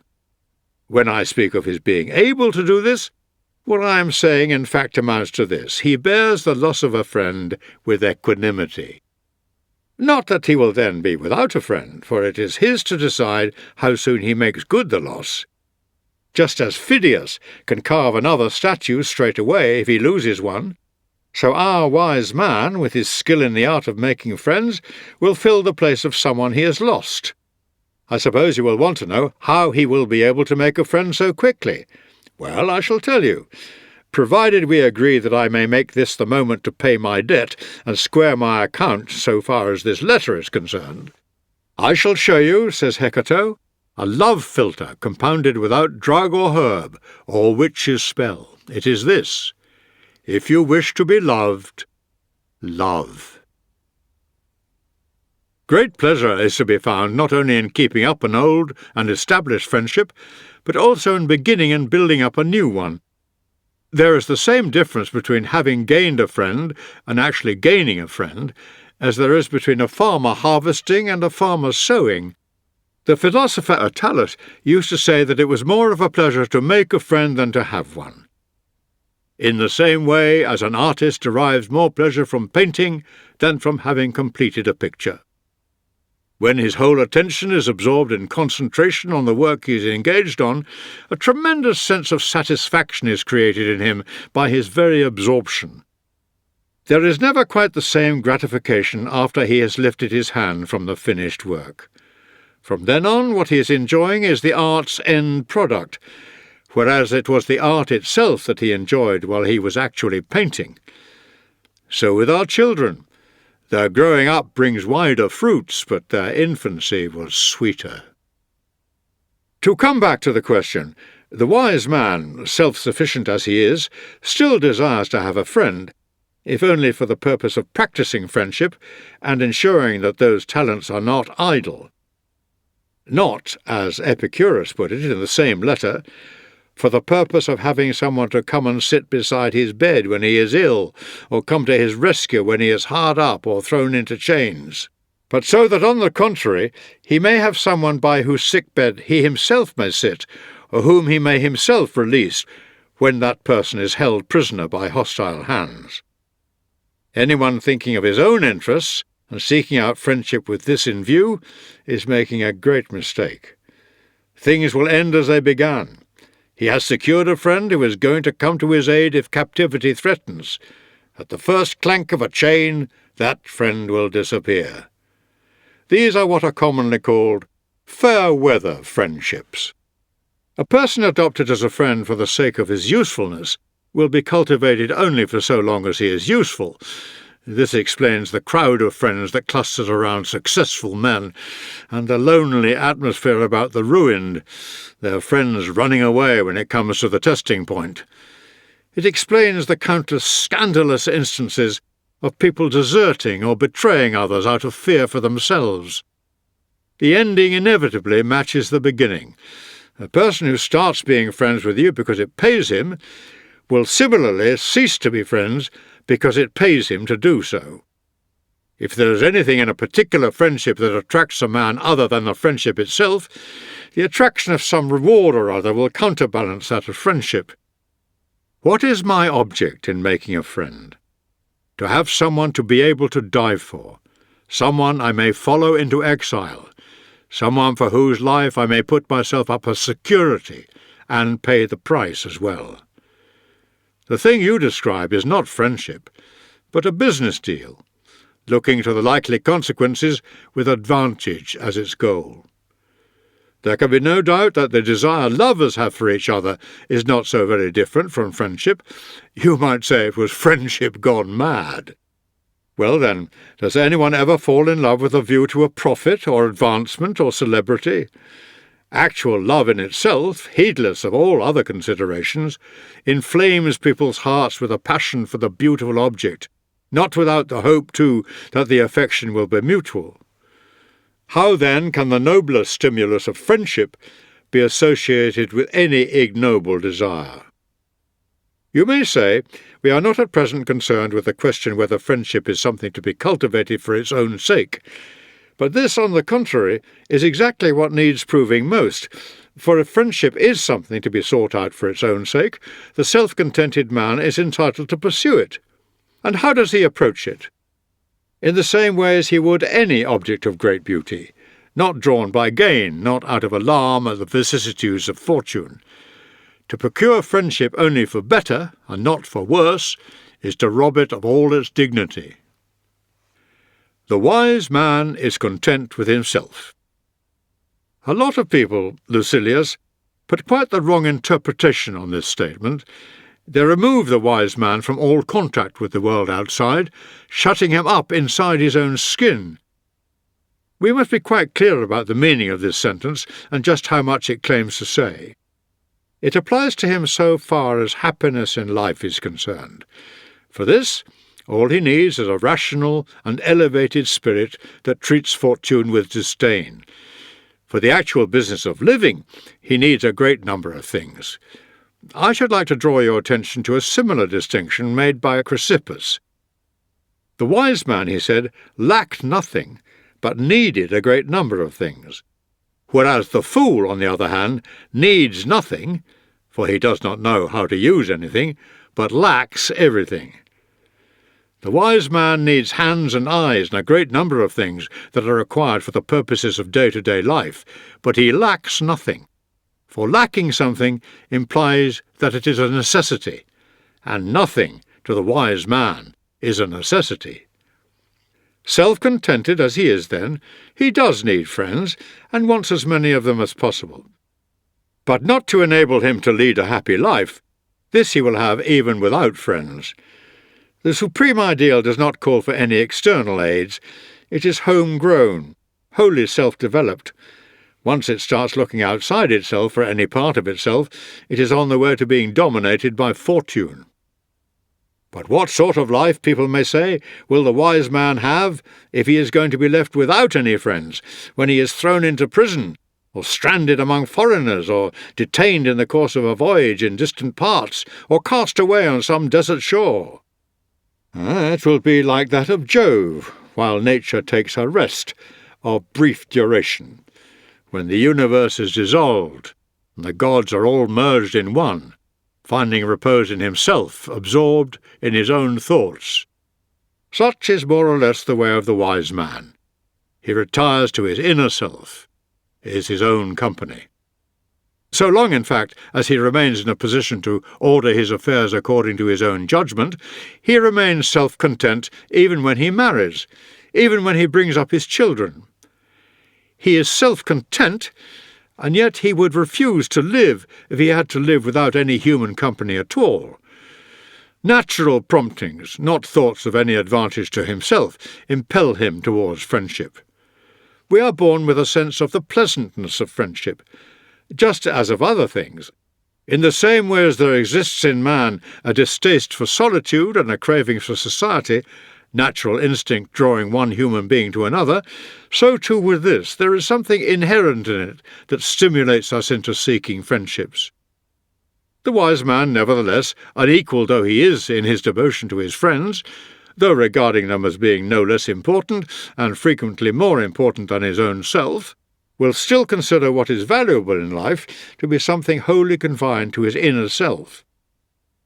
He will repeat the words of Stilbo, the Stilbo whom Epicurus later attacks, when his hometown was captured, and he emerged from the general conflagration, his children lost, his wife lost, alone, and none the less a happy man, and was questioned by Demetrius. Asked by this man, known from the destruction he dealt out to towns as Demetrius the city sacker, whether he had lost anything, he replied, "I have all my valuables with me." There was an active and courageous man, victorious over the very victory of the enemy. "I have lost," he said, "nothing." He made Demetrius wonder whether he had won a victory after all. "All my possessions," he said, "are with me," meaning by this the qualities of a just, a good, and an enlightened character, and indeed the very fact of not regarding as valuable anything that is capable of being taken away. We are impressed at the way some creatures pass right through fire without physical harm. How much more impressive is the way this man came through the burning and the bloodshed and the ruins, uninjured and unscathed. Does it make you see how much easier it can be to conquer a whole people than to conquer a single man? Those words of Stilbo's are equally those of the Stoic. He too carries his valuables intact through cities burnt to ashes, for he is contented with himself. This is the line he draws as the boundary for his happiness. In case you imagine that we Stoics are the only people who produce noble sayings, let me tell you something. See that you put this down to my credit, even though I have already settled my account with you for today. Epicurus himself, who has nothing good to say for Stilbo, has uttered a statement quite like this one of Stilbo's. "Any man," he says, "who does not think that what he has is more than ample is an unhappy man, even if he is the master of the whole world." Or, if you prefer to see it expressed like this, The point being that we should be ruled not by the actual words used, but by the sense of them. A man is unhappy, though he reign the world over, if he does not consider himself supremely happy. To show you, indeed, that these are sentiments of a universal character, prompted evidently by nature herself, you will find the following verse in a comic poet. Not happy he who thinks himself not so. What difference does it make, after all, what your position in life is, if you dislike it yourself? What about so-and-so, you may ask, who became rich in such a despicable manner, or such and such a person who gives orders to a great many people, but is at the mercy of a great many more? Supposing they say they are happy, will their own opinions to this effect make them happy? It does not make any difference what a man says. What matters is how he feels, not how he feels on one particular day, but how he feels at all times. But you have no need to fear that so valuable a thing may fall into unworthy hands. Only the wise man is content with what is his.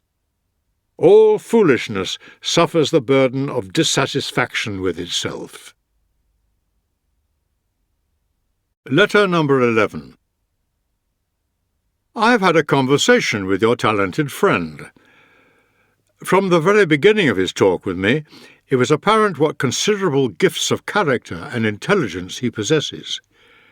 He gave me a foretaste of his capabilities, to which he will certainly live up, for the things he said, caught as he was quite off his guard, were entirely unrehearsed.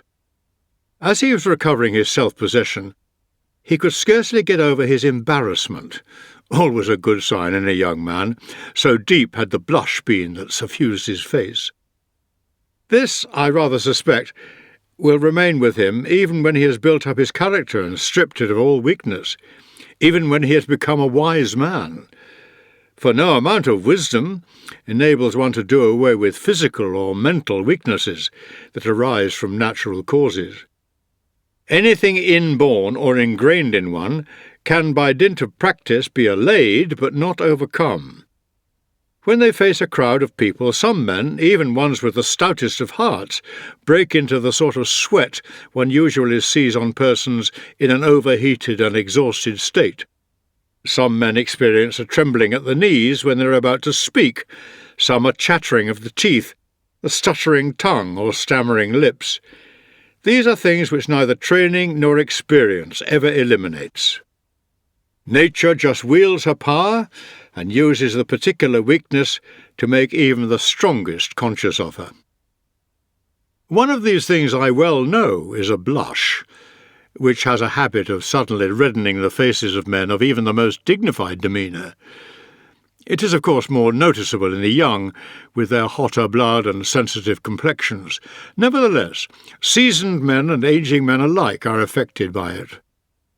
Some men are more to be feared on the occasions when they flush than at any other time, as if in so doing they let loose all their inhibitions.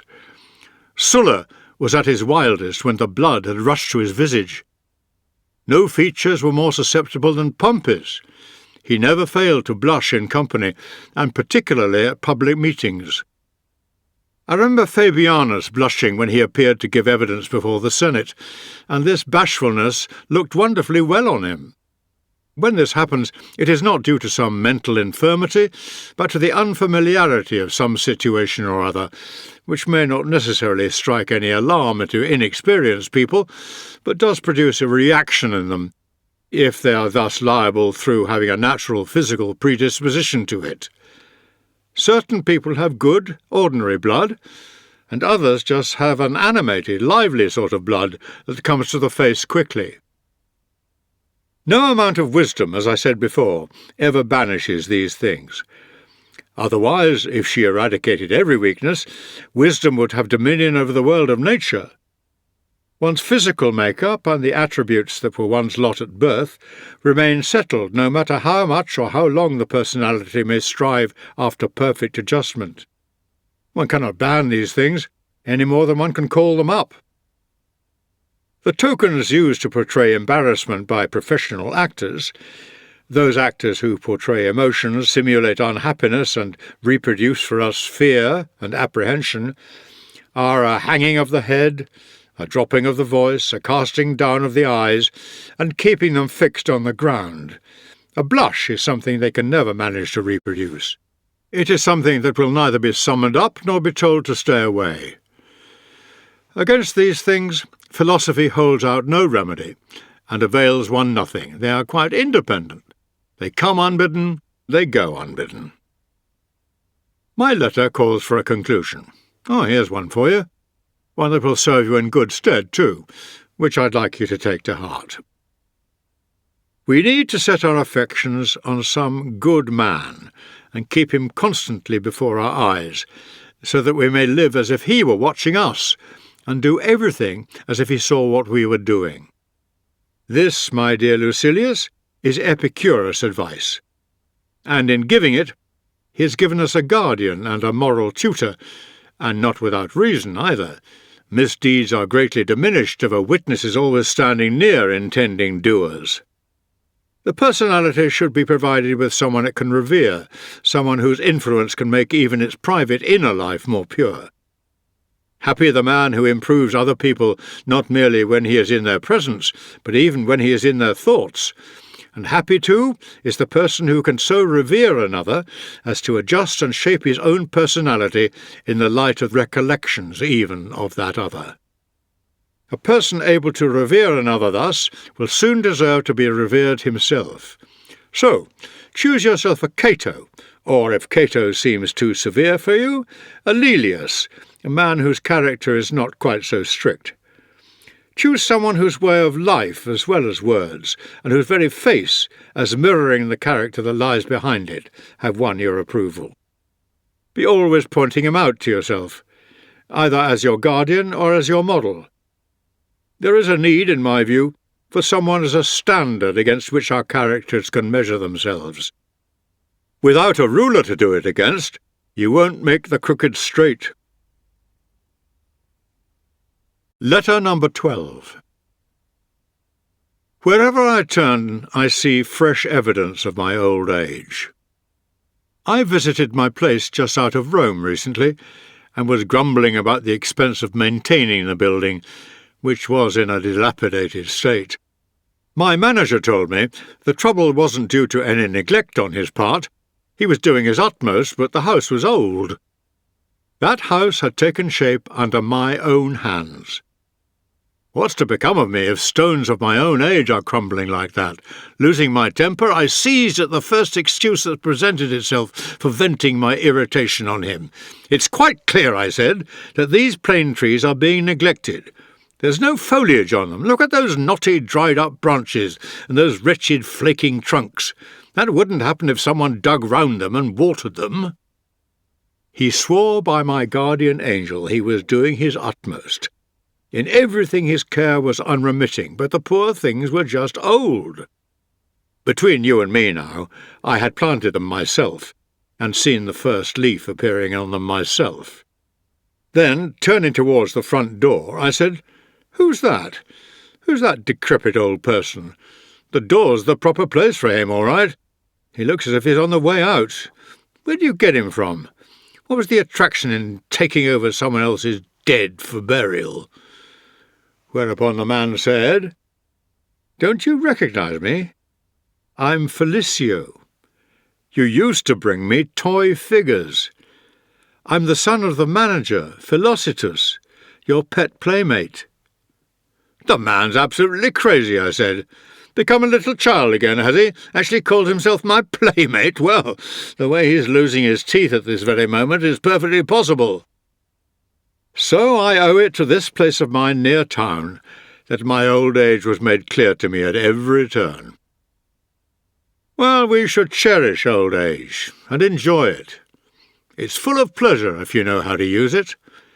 Fruit tastes most delicious just when its season is ending.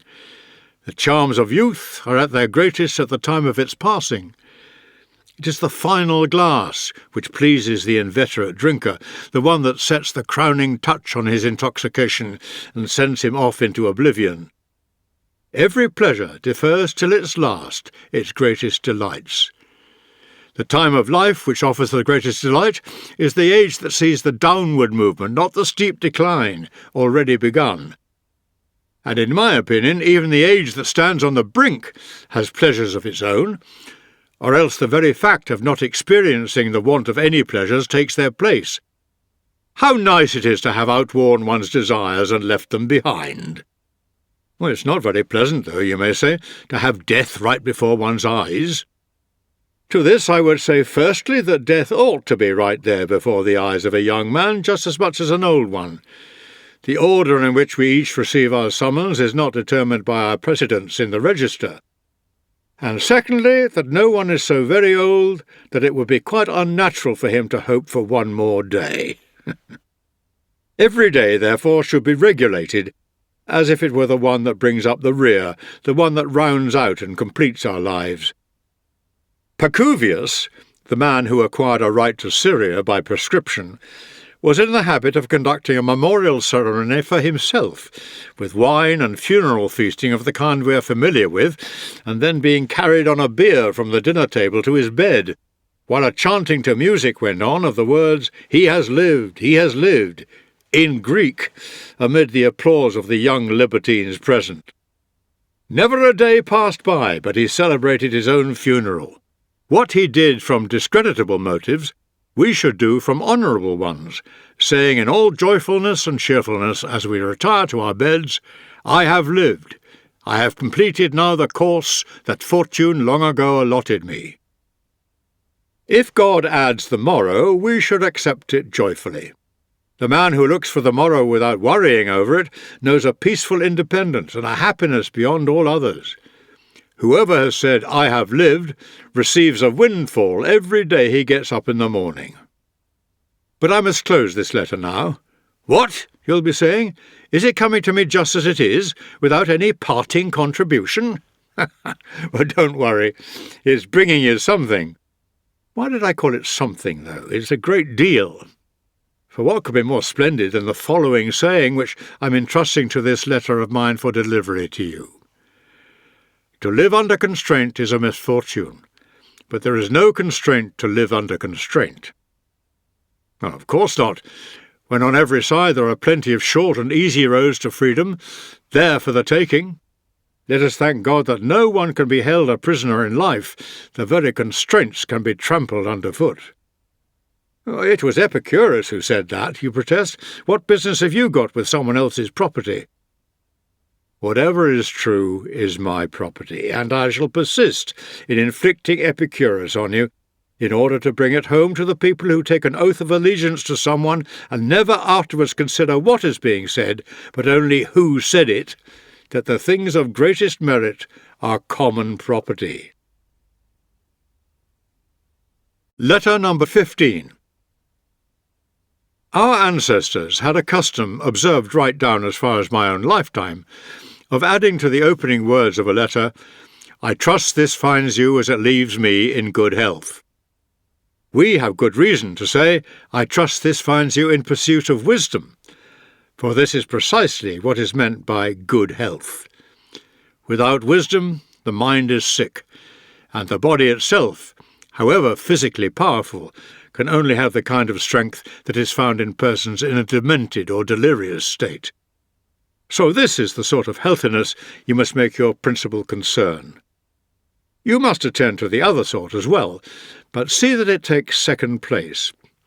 It won't cost you any great trouble if good health is all you want, for it is silly, my dear Lucilius, and in no way for an educated man to behave, to spend one's time exercising the biceps, broadening the neck and shoulders, and developing the lungs, even when the extra feeding has produced gratifying results, and you've put on a lot of muscle. You'll never match the strength or weight of a prize ox. The greater load, moreover, on the body is crushing to the spirit, and renders it less active.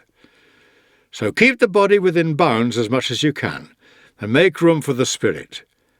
Devotees of physical culture have to put up with a lot of nuisances. There are the exercises in the first place, the toil involved in which drains the vitality and renders it unfit for concentration or the more demanding sort of studies.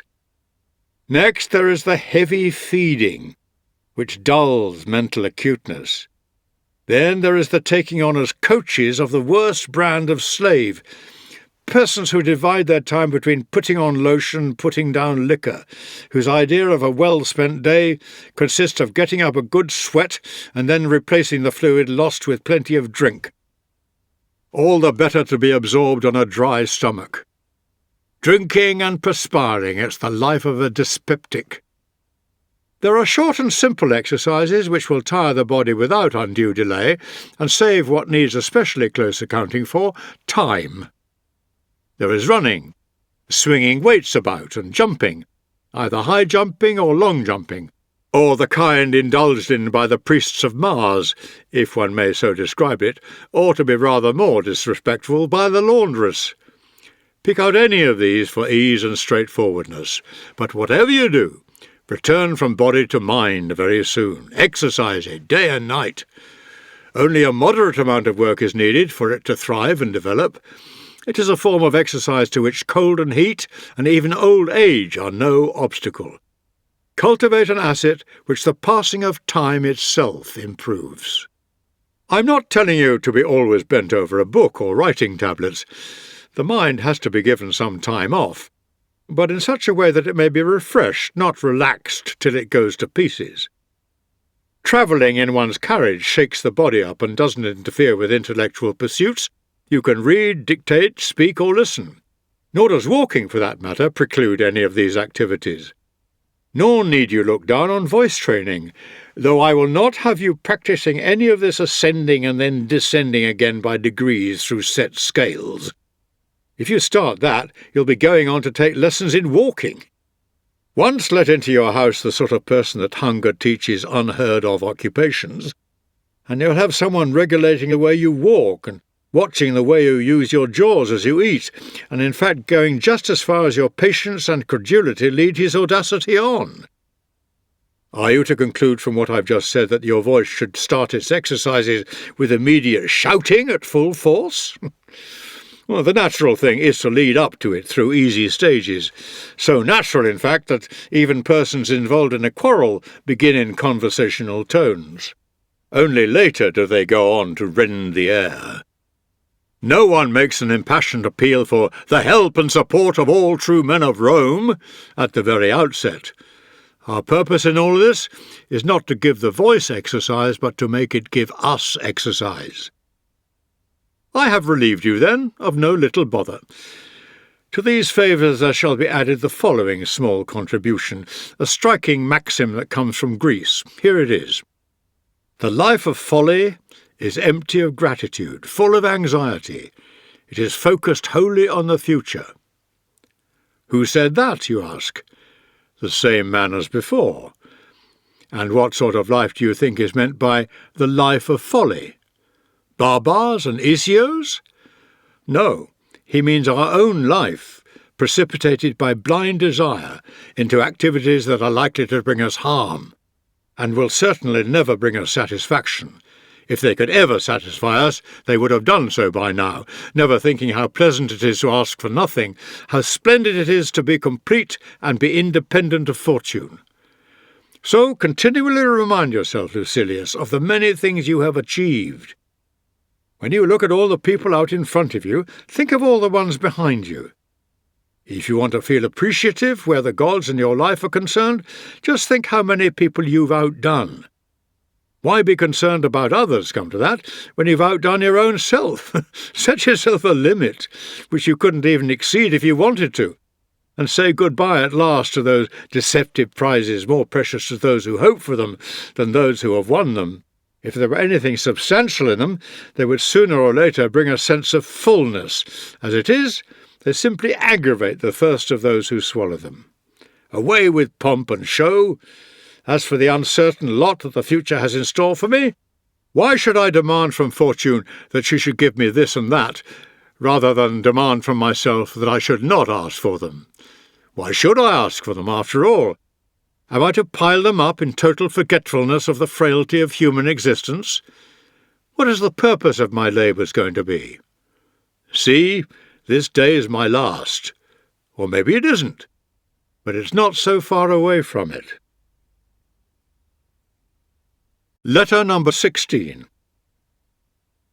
It is clear to you, I know, Lucilius, that no one can lead a happy life, or even one that is bearable, without the pursuit of wisdom, and that the perfection of wisdom is what makes the happy life, although even the beginnings of wisdom make life bearable.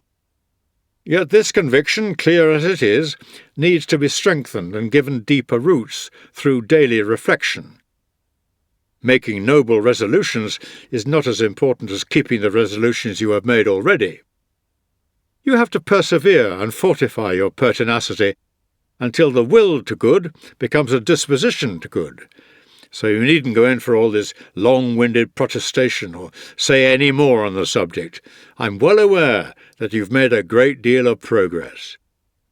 I realise the feelings that prompt you to put these things in your letter, and there is no pretence or speciousness about them, but to give you my honest opinion, at this stage, although I have great hopes of you, I do not yet feel quite confident about you, and I should like you to adopt the same attitude. You've no grounds for forming a ready, hasty belief in yourself. Carry out a searching analysis and close scrutiny of yourself in all sorts of different lights. Consider above all else whether you've advanced in philosophy or just in actual years. Philosophy is not an occupation of a popular nature, nor is it pursued for the sake of self-advertisement. Its concern is not with words, but with facts. It is not carried on with the object of passing the day in an entertaining sort of way and taking the boredom out of leisure. It moulds and builds the personality, orders one's life, regulates one's conduct, shows one what one should do and what one should leave undone, sits at the helm, and keeps one on the correct course as one is tossed about in perilous seas. Without it, no one can lead a life free of fear or worry. Every hour of the day, countless situations arise that call for advice, and for that advice we have to look to philosophy. Someone may say, what help can philosophy be to me if there is such a thing as fate? What help can philosophy be if there is a deity controlling all? What help can it be if all is governed by chance? For it is impossible either to change what is already determined or to make preparations to meet what is undetermined. Either in the first case my planning is forestalled by a God who decrees how I am to act, or in the second case it is fortune that allows me no freedom to plan. Whichever of these alternatives, Lucilius, is true, even if all of them are true, we still need to practice philosophy. Whether we are caught in the grasp of an inexorable law of fate, whether it is God who as Lord of the universe has ordered all things, or whether the affairs of mankind are tossed and buffeted haphazardly by chance, it is philosophy that has the duty of protecting us. She will encourage us to submit to God with cheerfulness and to fortune with defiance. She will show you how to follow God and bear what chance may send you. But I mustn't pass on here to a discussion of the problem, what is within our control, if there is a governing providence, whether we are carried along enmeshed in a train of fated happenings, or whether we are at the mercy of the sudden and the unforeseeable. For the present, I go back to the point where I was before, to advise and urge you not to allow your spiritual enthusiasm to cool off or fall away. Keep a hold on it, and put it on a firm footing, so that what is at present an enthusiasm may become a settled spiritual disposition. If I know you, you'll have been looking around from the very start of this letter to see what it's going to bring you by way of a little present.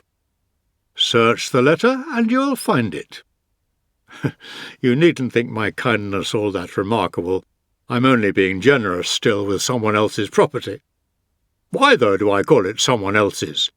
Whatever is well said by anyone belongs to me. Here is another saying of Epicurus. If you shape your life according to nature, you will never be poor. If, according to people's opinions, you will never be rich. Nature's wants are small, while those of opinion are limitless.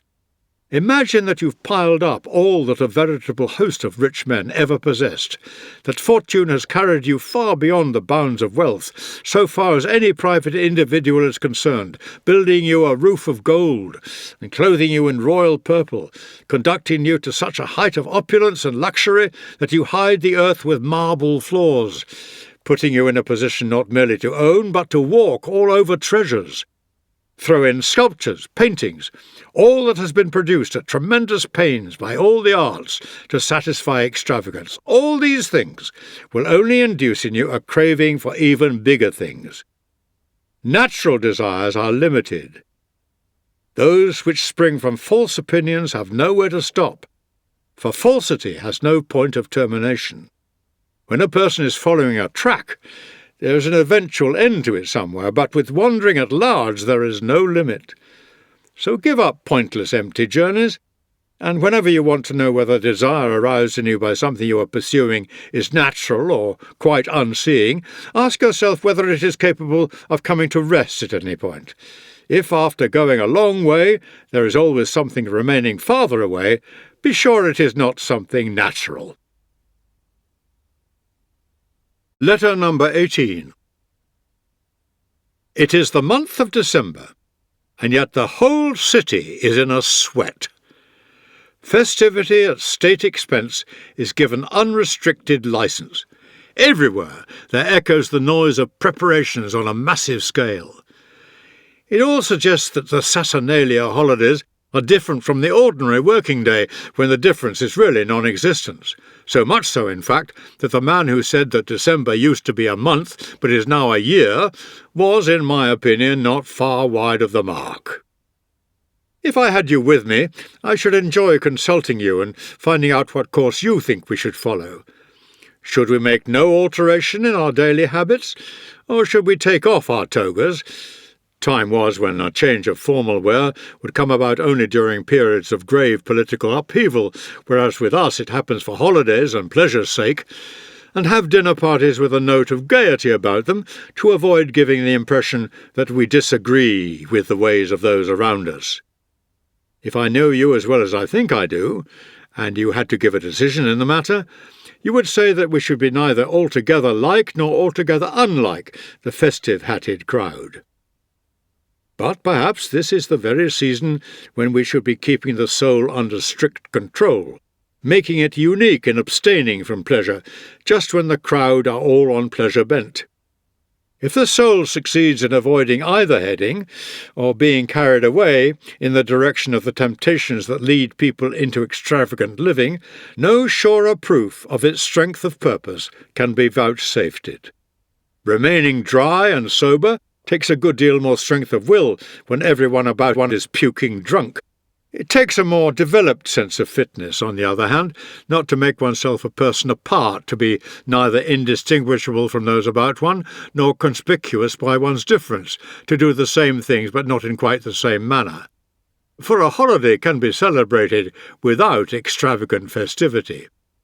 Still, my determination to put your moral strength of purpose to the test is such that I propose to give even you the following direction found in great men's teaching. Set aside, now and then, a number of days during which you will be content with the plainest of food, and very little of it, and with rough, coarse clothing, and will ask yourself, is this what one used to dread? It is in times of security that the spirit should be preparing itself to deal with difficult times. While fortune is bestowing favours on it, then is the time for it to be strengthened against her rebuffs. In the midst of peace, the soldier carries out manoeuvres, throws up earthworks against a non-existent enemy, and tires himself out with unnecessary toil in order to be equal to it when it is necessary. If you want a man to keep his head when the crisis comes, you must give him some training before it comes. This was the aim of the men who once every month pretended they were poor, bringing themselves face to face with want to prevent their ever being terrified by a situation which they had frequently rehearsed. You must not at this point imagine that I mean meals like Timon's, or the poor man's room, or anything else to which the extravagance of wealth resorts to amuse away its tedium. That palate must be a real one, And the same applies to your smock, and your bread must be hard and grimy. Endure all this for 3 or 4 days at a time, sometimes more, so that it is a genuine trial and not an amusement. At the end of it, believe me, Lucilius, you will revel in being sated for a penny, and will come to see that security from care is not dependent on fortune, for even when she is angry, she will always let us have what is enough for our needs. There is no reason, mind you, why you should suppose yourself to be performing a considerable feat in doing this. You will only be doing something done by thousands upon thousands of slaves and paupers. But take credit on one account, that you will be doing it out of your own free choice, and finding it no more difficult to endure on a permanent basis than to try out once in a while. We should be practising with a dummy target, getting to be at home with poverty, so that fortune cannot catch us unprepared. We shall be easier in our minds when rich, if we have come to realize how far from burdensome it is to be poor.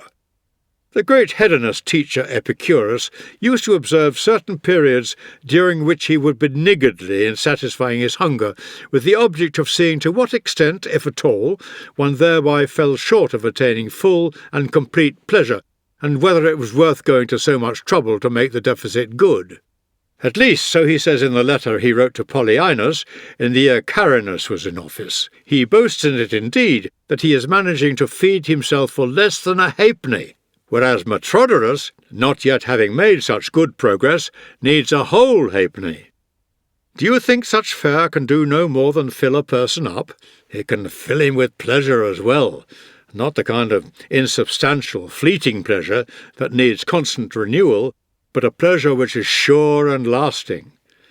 Barley porridge, or a crust of barley bread and water, do not make a very cheerful diet, but nothing gives one keener pleasure than the ability to derive pleasure even from that, and the feeling of having arrived at something which one cannot be deprived of by any unjust stroke of fortune. Prison rations are more generous. The man in the condemned cell is not so scantily fed as that by the executioner. To reduce oneself, then, of one's own free choice to a diet that no man has any real call to be apprehensive about, even if he is sentenced to death, that is an act of real spiritual greatness. To do this is truly to forestall the blows of fortune. So, my dear Lucilius, start following these men's practice, and appoint certain days on which to give up everything, and make yourself at home with next to nothing. Start cultivating a relationship with poverty. Dear guest, be bold enough to pay no heed to riches, and so make yourself like him, worthy of a god.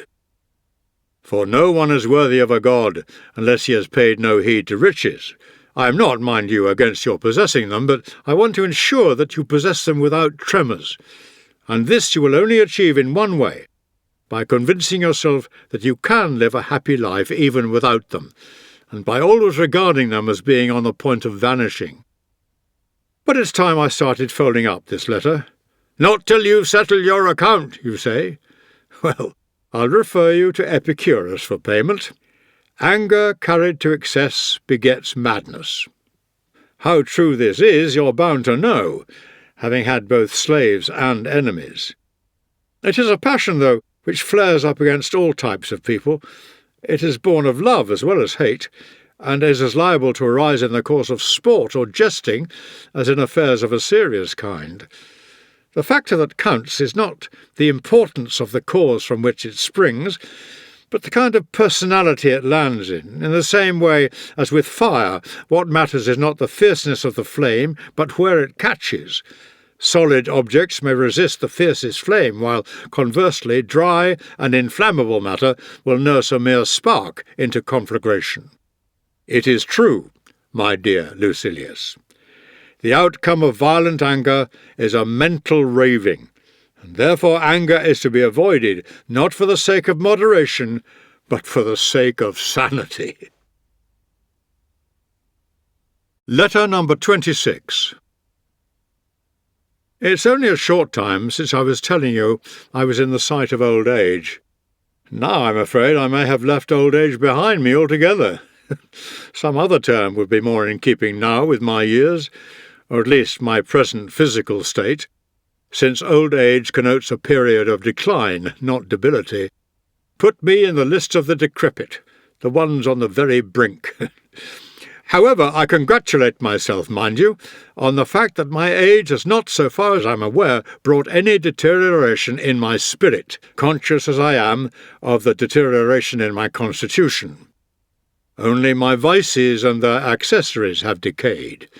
The spirit is full of life, and delighted to be having only limited dealings with the body. It has thrown off a great part of its burden. It's full of vigour, and carrying on an argument with me on the subject of old age, maintaining that these are its finest years. Let's accept what it says, and let it make the most of its blessings. It tells me to start thinking and examine how far I owe this serenity and sobriety to philosophy, and how far I owe it simply to my years, and to investigate with some care what things I really am refusing to do, and what I am simply incapable of doing. And it's prepared to accept whatever I'm really pleased to find myself incapable of doing as equivalent to refusing to do them. And what cause can there be for complaint, after all, in anything that was always bound to come to an end, fading gradually away? What is troubling about that? Well, nothing, you may say, could be more troubling than the idea of our wasting and perishing away, melting out of existence, one may aptly call it, since we aren't struck down all of a sudden, but worn away, every day that passes diminishing in some degree our powers. Moving to one's end through nature's own gentle process of dissolution. Is there a better way of leaving life than that? Not because there is anything wrong with a sudden, violent departure, but because this gradual withdrawal is an easy route. Anyway, here's what I do. I imagine to myself that the testing time is drawing near, that the day that is going to see judgment pronounced on the whole of my past life has actually arrived, and I take a look at myself and address myself in these terms. All that I've done or said up to now counts for nothing. My showing to date, besides being heavily varnished over, is a paltry value and reliability as a guarantee of my spirit. I am going to leave it to death to settle what progress I've made. Without anxiety, then, I'm making ready for the day when the tricks and disguises will be put away, and I shall come to a verdict on myself, determining whether the courageous attitudes I adopt are really felt, or just so many words, and whether or not the defiant challenges I've hurled at fortune have been mere pretence and pantomime. Away with the world's opinion of you.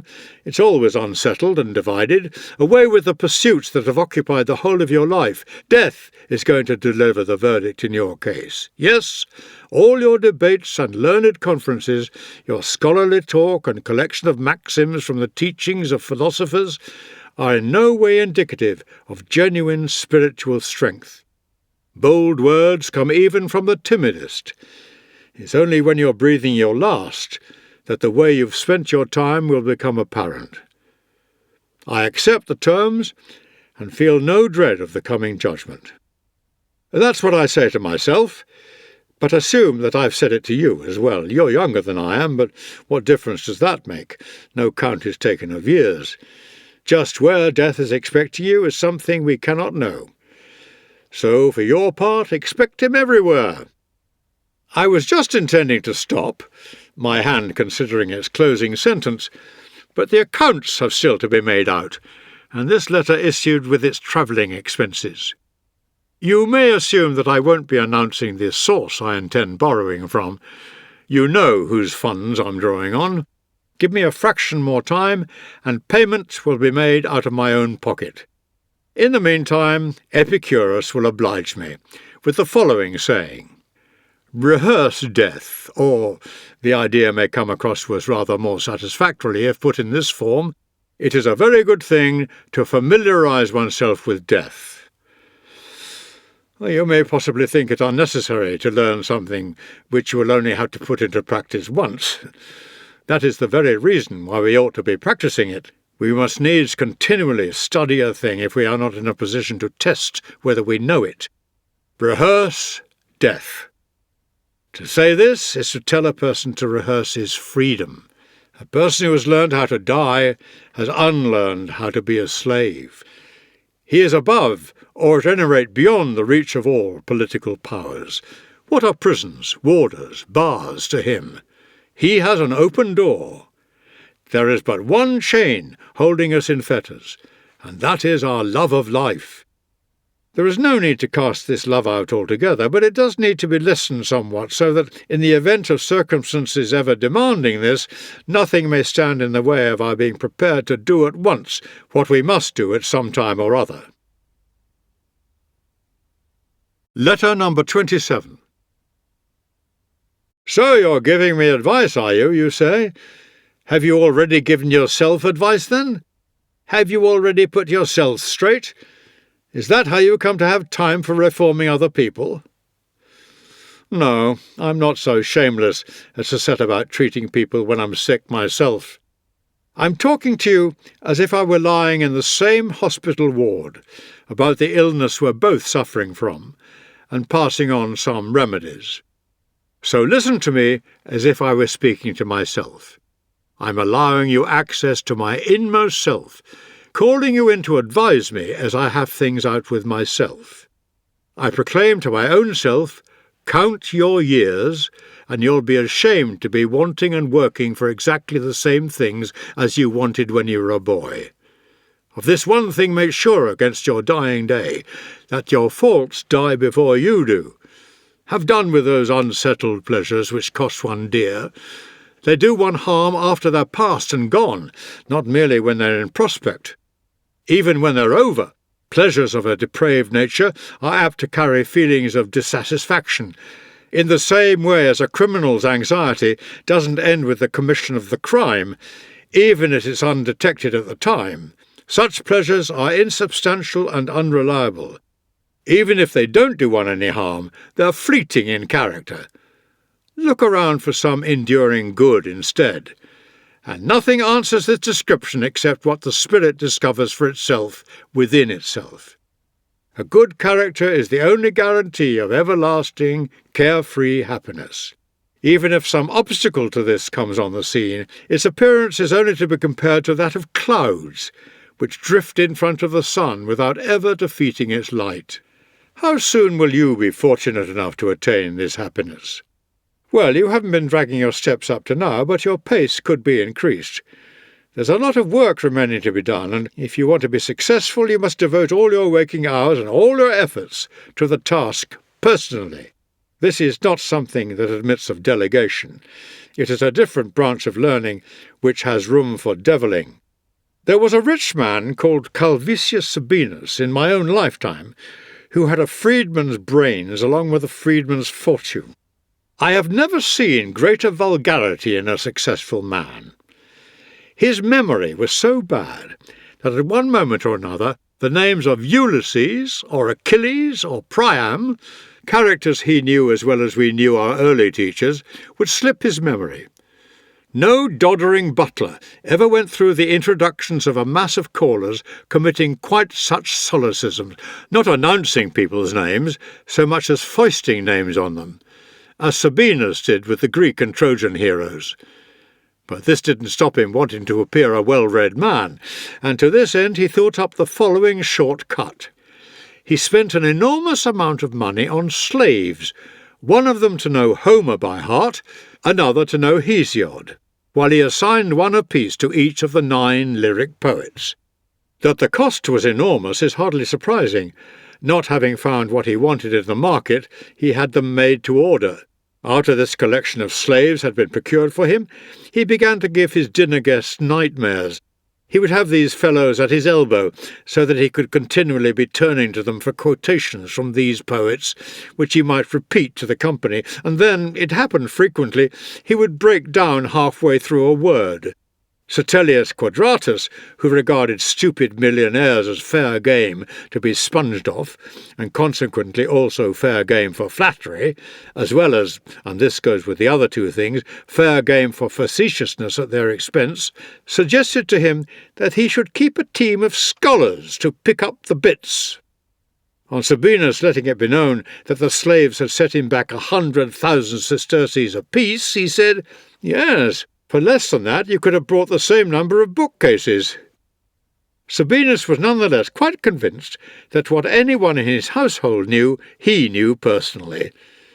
It was Lucilius again who started urging Sabinus, a pale and skinny individual whose health was poor, to take up wrestling. When Sabinus retorted, "How can I possibly do that? It's as much as I can do to stay alive." Lucilius answered, "Now please don't say that. Look how many slaves you've got in perfect physical condition." A sound mind can neither be bought nor borrowed, and if it were for sale, I doubt whether it would find a buyer. And yet unsound ones are being purchased every day. But let me pay you what I owe you and say good-bye.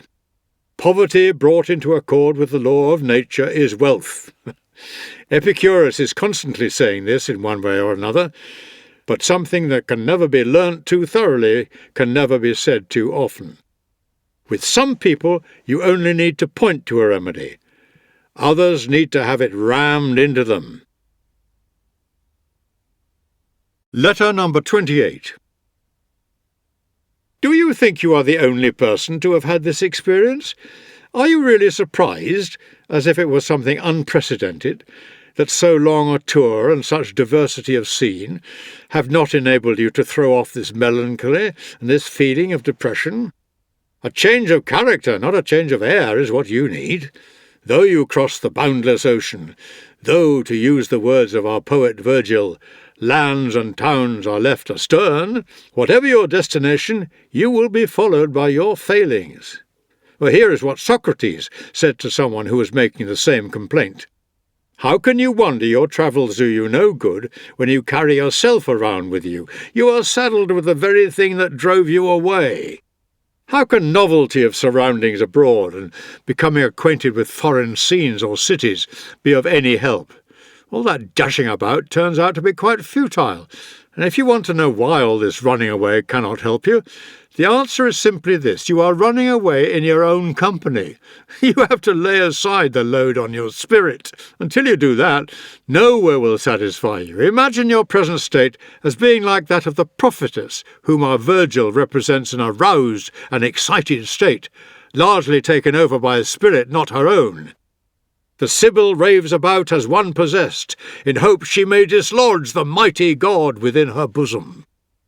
You rush hither and thither with the idea of dislodging a firmly seated weight, when the very dashing about just adds to the trouble it causes you. Like the cargo in a ship, which does not weigh her down unduly so long as it does not shift. But if it rolls more to one side than the other, it is liable to carry the side on which it settles down into the water. Whatever you do is bad for you, the very movement in itself being harmful to you, since you are in fact shaking up a sick man. Once you have rid yourself of the affliction there, though, every change of scene will become a pleasure. You may be banished to the ends of the earth, and yet in whatever outlandish corner of the world you may find yourself stationed, you will find that place, whatever it may be like, a hospitable home. Where you arrive does not matter, so much as what sort of person you are when you arrive there. We ought not, therefore, to give over our hearts for good to any one part of the world. We should live with the conviction, I wasn't born for one particular corner, the whole world's my home country. If the truth of that were clear to you, you would not be surprised that the diversity of new surroundings, for which out of weariness of the old you are constantly heading, fails to do you any good. Whichever you first came to would have satisfied you, if you had believed you were at home in all.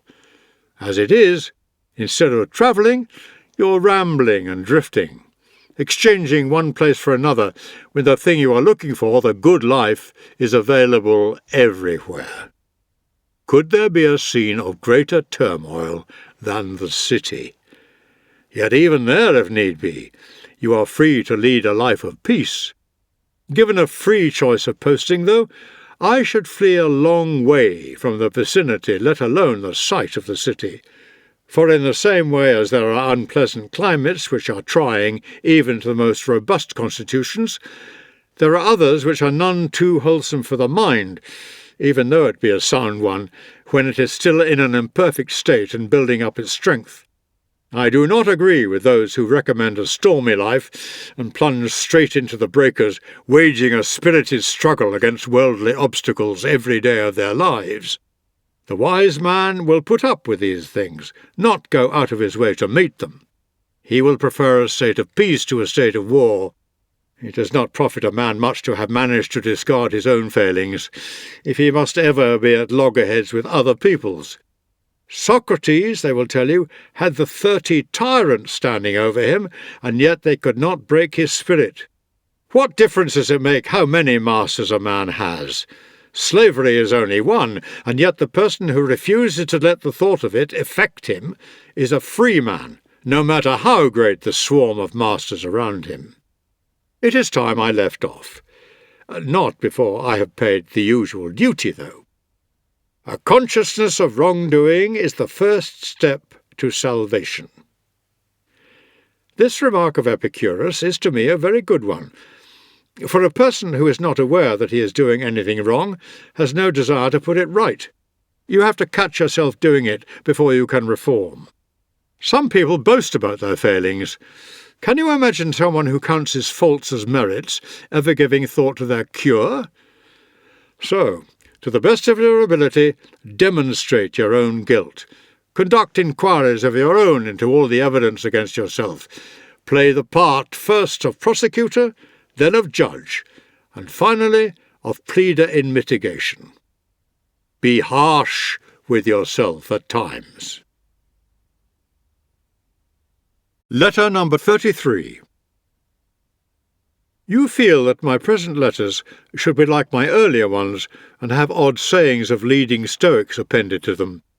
But they never busied themselves with philosophical gems. Their whole system was too virile for that. When things stand out and attract attention in a work, you can be sure there is an uneven quality about it. One tree by itself never calls for admiration when the whole forest rises to the same height. Poetry is replete with such things, so is history. So please don't think them peculiar to Epicurus. They are general and ours more than anyone's, although they receive more notice in him because they occur at widely scattered intervals, because they are unlooked for, and because it is rather a surprise to find spirited sayings in a person who, so most people consider, was an advocate of soft living. In my own view, Epicurus was actually, in spite of his long sleeves, a man of spirit as well. Courage, energy, and a warlike spirit are as commonly given to Persians as to people with a style of dress more suited to action. So there's no call for you to press for stock excerpts, seeing that the sort of thing which in the case of other thinkers is excerpted is in our case continuous writing. That's why we don't go in for that business of window dressing. We don't mislead the customer so that when he enters the shop he finds nothing in stock apart from the things on display in the window. We allow him to pick up samples from whatever he likes. And suppose we did want to separate out individual aphorisms from the mass, whom should we attribute them to? Zeno? Cleanthes? Chrysippus? Panaetius? Posidonius? We Stoics are no monarch subjects. Each asserts his own freedom. Among Epicureans, whatever Himachus or Metrodorus says is credited to one man alone. Everything ever said by any member of that fraternity was uttered under the authority and auspices of one person. I say again, then, that for us, try as we may, it is impossible to pick out individual items from so vast a stock, in which each thing is as good as the next. The poor man 'tis that counts his flock. Wherever you look, your eye will light on things that might stand out, if everything around them were not of equal standard. So give up this hope of being able to get an idea of the genius of the greatest figures by so cursory an approach. You have to examine and consider it as a whole. There is a sequence about the creative process, and a work of genius is a synthesis of its individual features, from which nothing can be subtracted without disaster. I have no objection to your inspecting the components individually, provided you do so without detaching them from the personality they actually belong to. A woman is not beautiful when her ankle or arm wins compliments, but when her total appearance diverts admiration from the individual parts of her body. Still, if you press me, I won't treat you so meanly. Open-handed generosity it shall be. There is a mass of such things, an enormous mass of them, lying all over the place, needing only to be picked up as distinct from gathered up. They come not in dribs and drabs, but in a closely interconnected and continuous stream. I have no doubt, too, they may be very helpful to the uninitiated and those who are still novices, for individual aphorisms in a small compass, rounded off in units rather like lines of verse, become fixed more readily in the mind.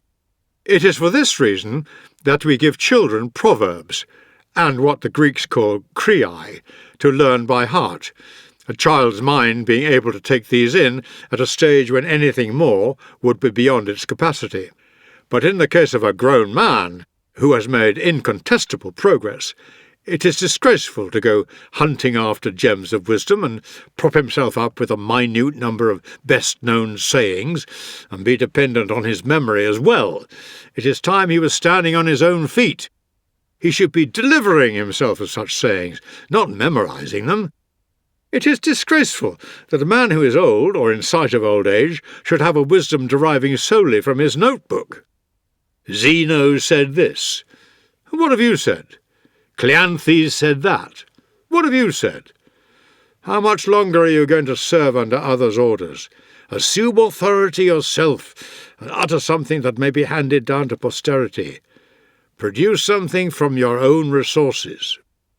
This is why I look on people like this as a spiritless lot, the people who are forever acting as interpreters, never as creators, always lurking in someone else's shadow.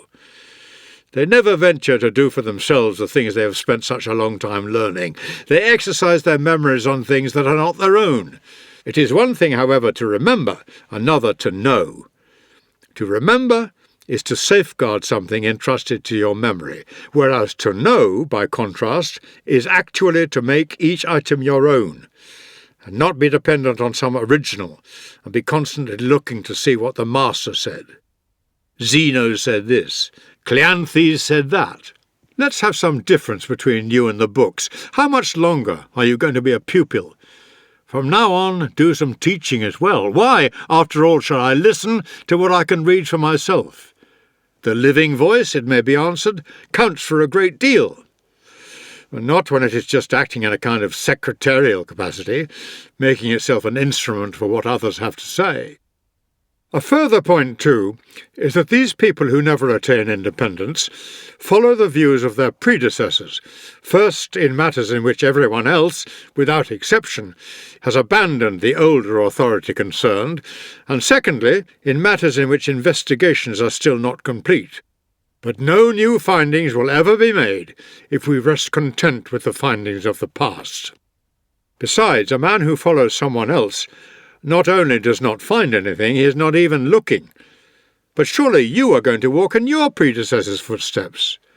Yes, indeed, I shall use the old road, but if I find a shorter and easier one, I shall open it up.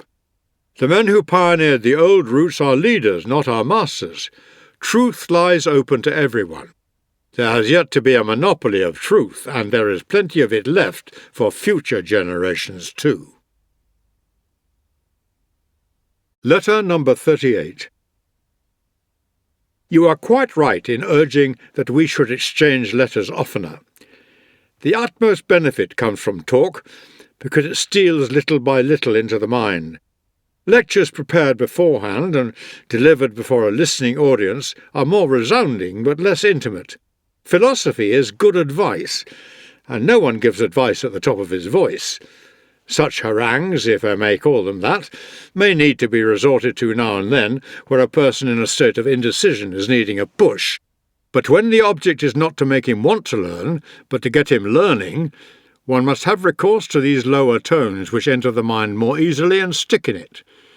What is required is not a lot of words, but effectual ones. Words need to be sown like seed. No matter how tiny a seed may be, when it lands in the right sort of ground, it unfolds its strength, and from being minute, expands and grows to a massive size. Reason does the same. To the outward eye, its dimensions may be insignificant, but with activity it starts developing. Although the words spoken are few, if the mind has taken them in, as it should, they gather strength and shoot upwards. Yes, precepts have the same features as seeds. They are of compact dimensions, and they produce impressive results, given, as I say, the right sort of mind to grasp at and assimilate them. The mind will then respond by being in turn creative, and will produce a yield exceeding what was put into it. Letter number 40. Thank you for writing so often. By doing so, you give me a glimpse of yourself in the only way you can. I never get a letter from you without instantly feeling we're together. If pictures of absent friends are a source of pleasure to us, refreshing the memory and relieving the sense of void with a solace, however insubstantial and unreal, how much more so are letters, which carry marks and signs of the absent friend that are real. For the handwriting of a friend affords us what is so delightful about seeing him again, the sense of recognition. You say in your letter that you went and heard the philosopher Serapio when his ship put in where you are. His words, you say, tend to be tumbled out at a tremendous pace, pounded and driven along rather than poured out, for they come in a volume no one voice could cope with. I do not approve of this in a philosopher, whose delivery, like his life, should be well ordered. Nothing can be well regulated if it is done in a breakneck hurry. That is why in Homer, the impetuous type of eloquence, which he compares to snow that keeps on coming down without a break, is given to the orator, while from the old man there comes a gentle eloquence that flowed sweeter than honey. You should take the view, then, that this copious and impetuous energy in a speaker is better suited to a hawker than to someone who deals with a subject of serious importance and is also a teacher. Yet I am just as much against his words coming in a trickle as in a stream. He should not keep people's ears on the stretch any more than he should swamp them, for the other extreme of thinness and poverty means less attentiveness on the part of the listener as he becomes tired of this slowness with all its interruptions. None the less, what is waited for does sink in more readily than what goes flying past. One speaks in any event of instruction as being handed on to those being taught, and something that escapes them is hardly being handed on. Language, moreover, which devotes its attention to truth ought to be plain and unadorned. This popular style has nothing to do with truth. Its object is to sway a mass audience, to carry away unpractised ears by the force of its onslaught. It never submits itself to detailed discussion. It's just wafted away. Besides, how can a thing possibly govern others when it cannot be governed itself? And apart from all this, surely language which is directed to the healing of men's minds needs to penetrate into one. Medicines do no good unless they stop some length of time in one. There is, moreover, a great deal of futility and emptiness about this style of speaking, which has more noise about it than effectiveness. There are my terrors to be quieted, incitements to be quelled, illusions to be dispelled, extravagance to be checked, greed to be reprimanded. And which of these things can be done in a hurry? What doctor can heal patients merely in passing? One might add, too, that there is not even any pleasure to be found in such a noisy, promiscuous torrent of words. Just as with a lot of things that one would never believe possible, one finds it quite enough to have seen them once proved possible, so with these performers with words. To have heard them once is more than enough. What is there in them, after all, that anyone could want to learn or imitate? What view is one likely to take of the state of a person's mind when his speech is wild and incoherent and knows no restraint? This rapidity of utterance recalls a person running down a slope and unable to stop where he meant to, being carried on instead a lot farther than he intended, at the mercy of his body's momentum. It is out of control, and unbecoming to philosophy, which should be placing her words, not throwing them around, and moving forward step by step. But surely she can move on to a higher plane now and then as well? Certainly, but it must be without prejudice to her dignity of character, and this vehement, excessive energy strips her of that. Power she should have, great power, but it should be controlled. She should be a never-failing stream, not a spate. Even in an advocate, I should be loath to allow such uncontrollable speed in delivery, all in an unruly rush. How could a judge, who is not uncommonly too inexperienced and unqualified, be expected to keep up with it? Even on the occasion when an advocate is carried away by an ungovernable passion or a desire to display his powers, he should not increase his pace and pile on the words beyond the capacity of the ear. You will be doing the right thing, therefore, if you do not go to listen to people who are more concerned about the quantity than the quality of what they say, and choose yourself, if you have to speak in the manner of Publius Vinicius. When Lucilius was asked how Vinicius spoke, he described it as being at a slow pace. Geminus Varius, in fact, remarked, "How you can call the man eloquent, I simply don't know. He can't string 3 words together." Is there any reason why, of the two, you should not choose Vinicius' style? You can expect to be interrupted by persons with as little taste as the one who, when Vinicius was jerking the words out one by one, as if he were dictating rather than speaking, exclaimed, "I call on the speaker to speak!" The pace of Quintus Haterius, a celebrated speaker of his day, is something I should have a sensible man keep well clear of. With him there was never a hesitation or a pause, only one start and only one stop. But I also think that certain styles are suitable, in greater or lesser degree, to different nationalities.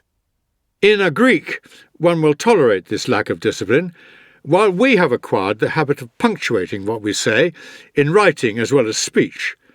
Our own Cicero, too, from whom Roman oratory really sprang, was a steady goer.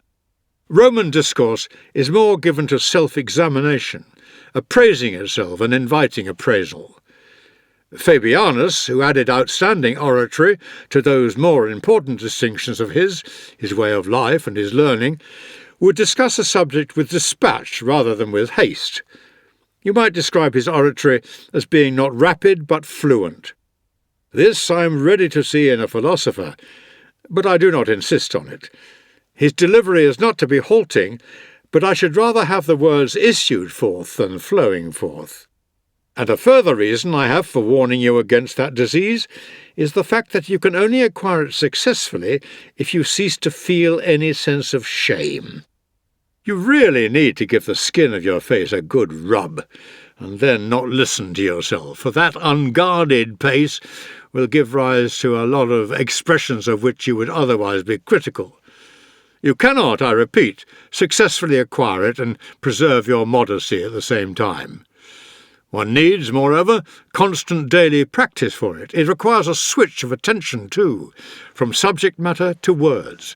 And even if it does transpire that the words come readily to the tongue and are capable of reeling off it without any effort on your part, they will still need to be regulated. A way of speaking which is restrained, not bold, suits a wise man in the same way as an unassuming sort of walk does. The upshot, then, of what I have to say is this. I am telling you to be a slow-speaking person. Letter number 41.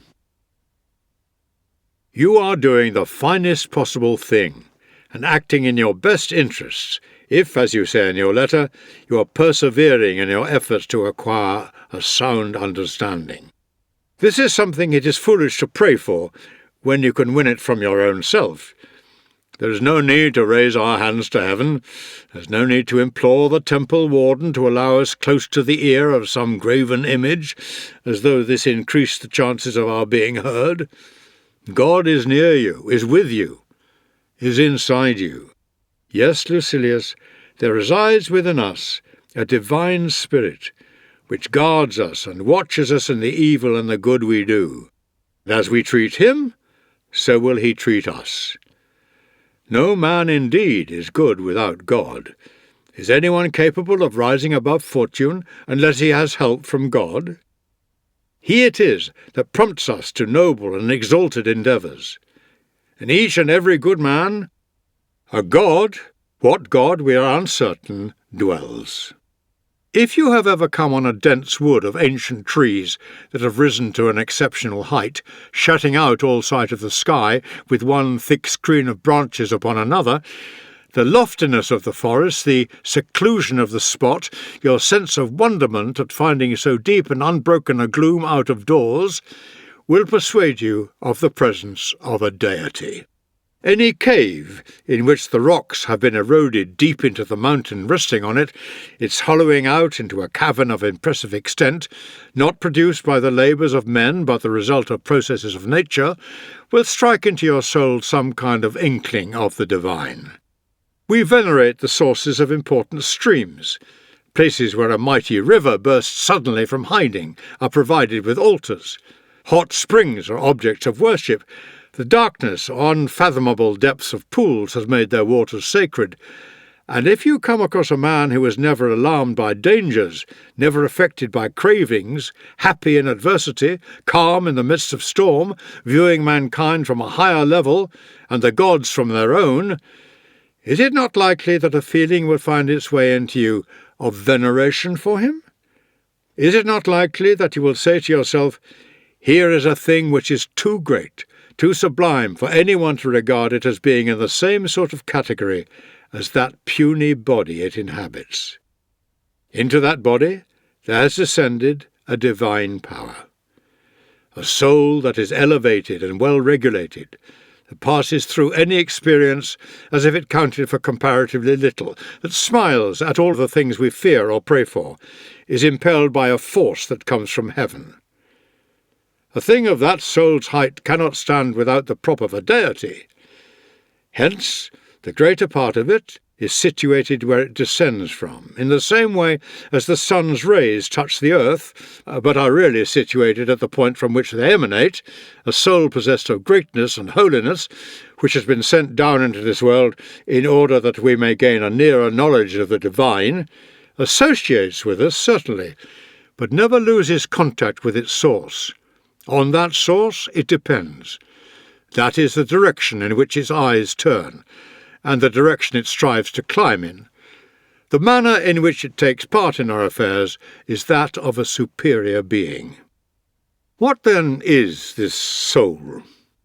Something which has a lustre that is due to no quality other than its own.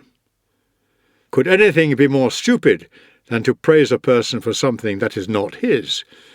Or more crazy than admiring things which, in a single moment, can be transferred to another? It is not a golden bit that makes one horse superior to others. Sending a lion into the arena with his mane gilded, tired by the handling he has been given in the process of being forced to submit to this embellishment, is a very different thing from sending in a wild one with his spirit unbroken, bold in attack, as nature meant him to be, in all his unkempt beauty, a beast whose glory it is that none can look on him without fear. He stands higher in people's eyes than the other, docile, gold-leaf-coated creature. No one should feel pride in anything that is not his own. We praise a vine if it loads its branches with fruit and bends its very props to the ground with the weight it carries. Would anyone prefer the famous vine that had gold grapes and leaves hanging on it? Fruitfulness is the vine's peculiar virtue.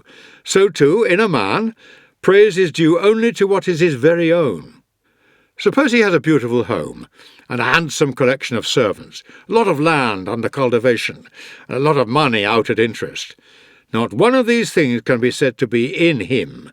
They are just things around him. Praise in him what can neither be given nor snatched away, what is peculiarly a man's. You ask what that is. It is his spirit, and the perfection of his reason in that spirit. For man is a rational animal. Man's ideal state is realized when he has fulfilled the purpose for which he was born. And what is it that reason demands of him? Something very easy, that he live in accordance with his own nature. Yet this is turned into something difficult by the madness that is universal among men. We push one another into vices. And how can people be called back to spiritual well-being when no one is trying to hold them back and the crowd is urging them on? Letter number 46. The book you promised me has come. I was intending to read it at my convenience, and I opened it on arrival without meaning to do any more than just get an idea of its contents. The next thing I knew, the book itself had charmed me into a deeper reading of it, there and then. How lucid its style is, you may gather from the fact that I found the work light reading, although at first glance might well convey the impression that the writer was someone like Livy or Epicurus, its bulk being rather unlike you or me. It was so enjoyable, though, that I found myself held and drawn on until I ended up having read it right through to the end without a break. All the time the sunshine was inviting me out, hunger prompting me to eat, the weather threatening to break, but I gulped it all down in one sitting. It was a joy, not just a pleasure to read it. There was so much talent and spirit about it. I'd have said forcefulness, too, if it had been written on a quieter plane now and then, and periodically raised onto a higher one. As it was, there was no such forcefulness, but instead there was a sustained evenness of style. The writing was pure and virile, and yet not lacking in that occasional entertaining touch, that bit of light relief at the appropriate moment. The quality of nobility, of sublimity, you have. I want you to keep it, and carry on just the way you're doing. Your subject also contributed to the result, which is a reason why you should always select a fertile one that will engage the mind's attention and stimulate it. But I'll write and say more about the book when I've gone over it again. At the moment, my judgment isn't really a sufficiently settled one. It's as if I'd heard it all rather than read it. You must let me go into it thoroughly, too. You needn't be apprehensive. You'll hear nothing but the truth. How fortunate you are in possessing nothing capable of inducing anyone to tell you a lie over a distance as great as the one that separates us. Except that even in these circumstances, when all reason for it is removed, we still find habit a reason for telling lies. Letter number 47. I'm glad to hear from these people who've been visiting you that you live on friendly terms with your slaves. It is just what one expects of an enlightened, cultivated person like yourself. They're slaves, people say. No, they're human beings. They're slaves. But they share the same roof as ourselves. They're slaves. No, they're friends, humble friends. They're slaves. Strictly speaking, they're our fellow slaves, if you once reflect that fortune has as much power over us as over them. This is why I laugh at those people who think it degrading for a man to eat with his slave. Why do they think it degrading? Only because the most arrogant of conventions has decreed that the master of the house be surrounded at his dinner by a crowd of slaves who have to stand around while he eats more than he can hold, loading an already distended belly in his monstrous greed until it proves incapable any longer of performing the function of a belly, at which points he expends more effort in vomiting everything up than he did in forcing it down. And all this time the poor slaves are forbidden to move their lips to speak, let alone to eat. The slightest murmur is checked with a stick. Not even accidental sounds like a cough or a sneeze or a hiccup are let off a beating. All night long they go on standing about, dumb and hungry, paying grievously for any interruption. The result is that slaves who cannot talk before his face talk about him behind his back. The slaves of former days, however, whose mouths were not sealed up like this, who were able to make conversation not only in the presence of their master, but actually with him, were ready to bare their necks to the executioner for him, to divert unto themselves any danger that threatened him. They talked at dinner, but under torture they kept their mouths shut. It is just this high-handed treatment which is responsible for the frequently heard saying, You've as many enemies as you've slaves. They are not our enemies when we acquire them. We make them so. For the moment I pass over other instances of our harsh and inhuman behaviour, the way we abuse them, as if they were beasts of burden instead of human beings. The way, for example, from the time we take our places on the dinner couches, one of them mops up the spittle and another stations at the foot of the couch, collects up the leavings of the drunken diners. Another carves the costly game birds, slicing off choice pieces from the breast and rump with the unerring strokes of a trained hand. Unhappy man, to exist for the one and only purpose of carving a fat bird in the proper style. Although the person who learns the technique from sheer necessity is not quite so much to be pitied as the person who gives demonstrations of it for pleasure's sake. Another, the one who serves the wine, is got up like a girl and engaged in a struggle with his years. He cannot get away from his boyhood, but is dragged back to it all the time. Although he already has the figure of a soldier, he is kept free of hair by having it rubbed away or pulled out by the roots. His sleepless night is divided between his master's drunkenness and sexual pleasures. Boy at the table, man in the bedroom. Another, who has the privilege of rating each guest's character, has to go on standing where he is, poor fellow, and watch to see whose powers of flattery and absence of restraint in appetite or speech are to secure them an invitation for the following day. Add to these the caterers with their highly developed knowledge of their master's palate. The men who know the flavours that will sharpen his appetite, know what will appeal to his eyes, what novelties can tempt his stomach when it is becoming queasy, what dishes he will push aside with the eventual coming of sheer satiety, what he will have a craving for on that particular day. These are the people with whom a master cannot tolerate the thought of taking his dinner, assuming that to sit down at the same table with one of his slaves would seriously impair his dignity. "The very idea," he says. Yet have a look at the number of masters he has from the ranks of these very slaves. Take Callistus, one-time master.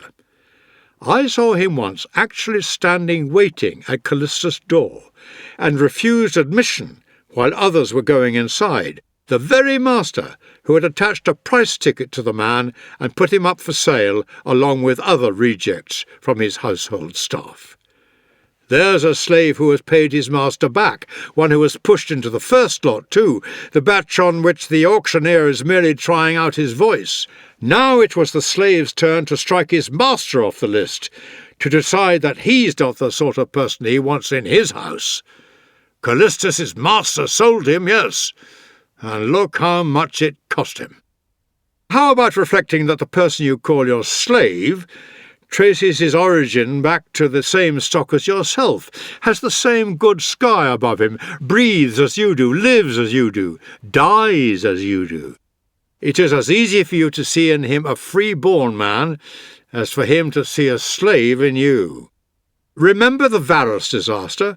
Many a man of the most distinguished ancestry, who was during his military service as the first step on the road to a seat in the Senate, was brought low by fortune, condemned by her to look after a steading, for example, or a flock of sheep.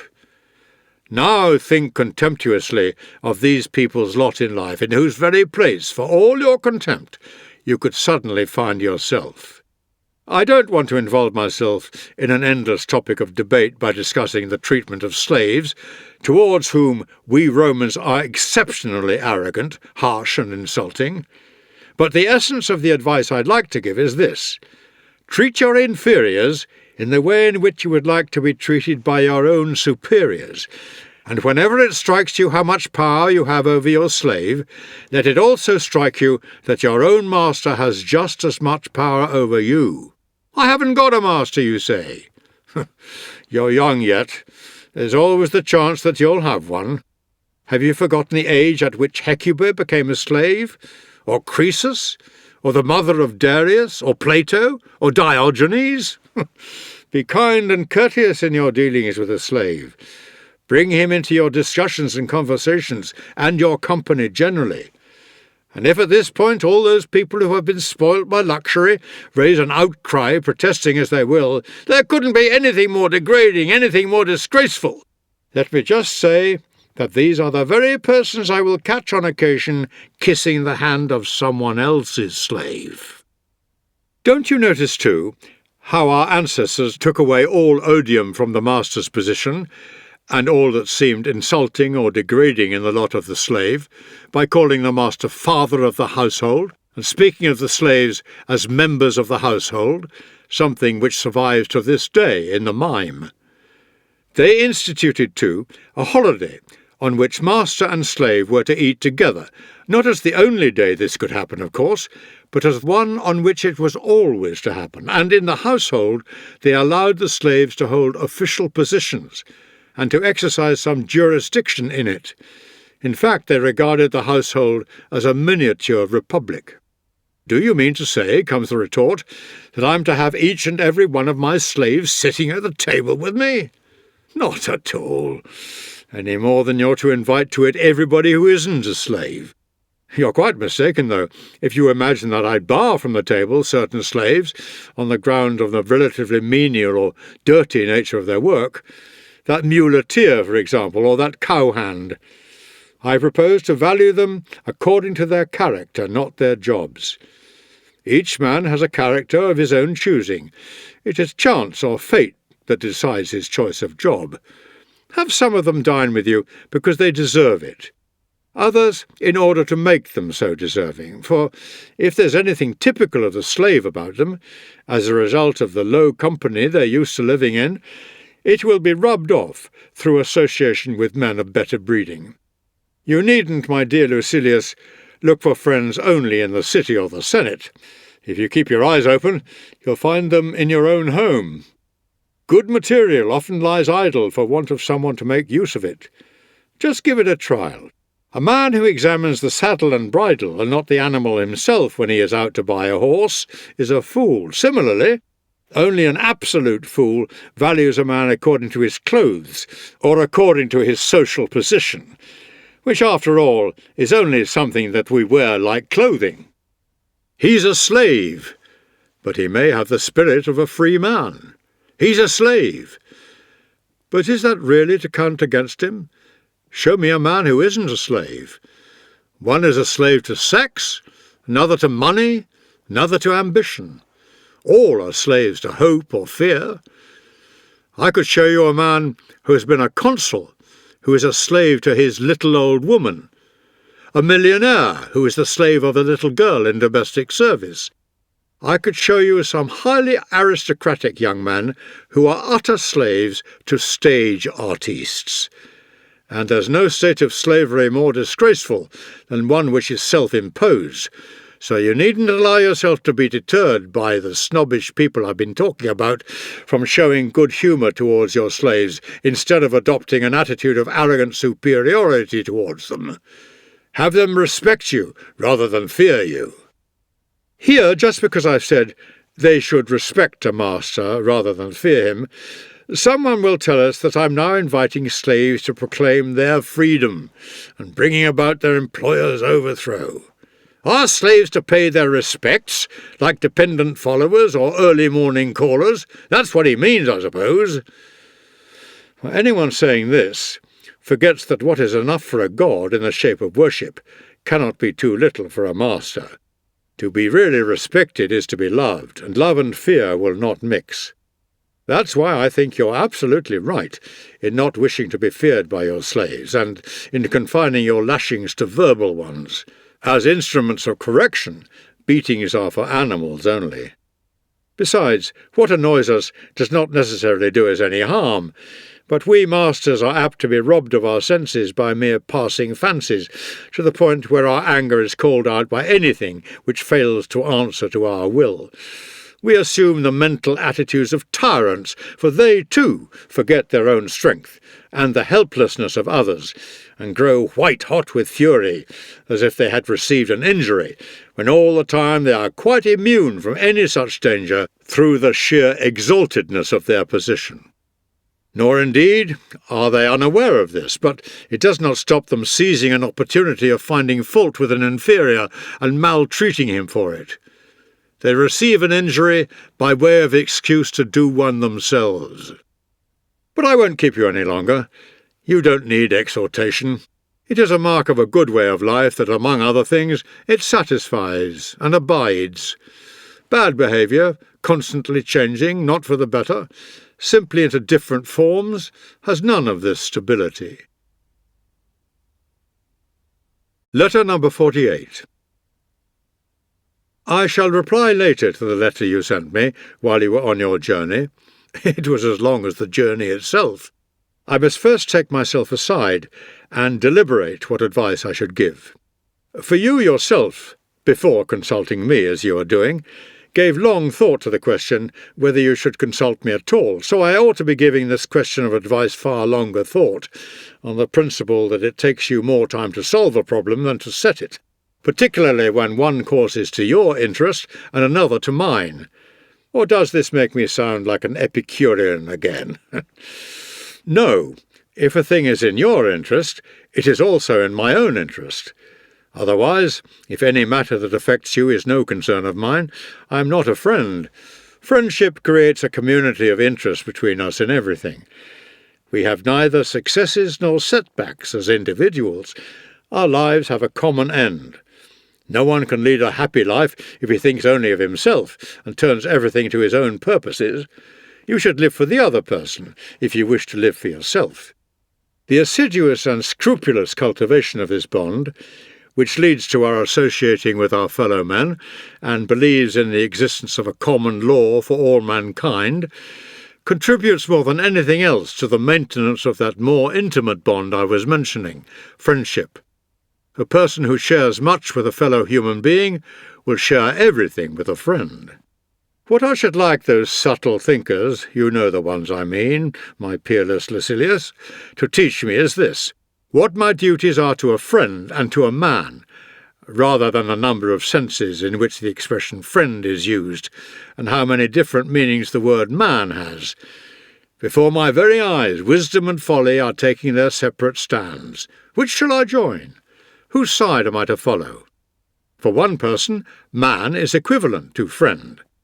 For another, man and friend are far from being identified, and in making a friend, one man will be seeking an asset, while another will be making himself an asset to the other.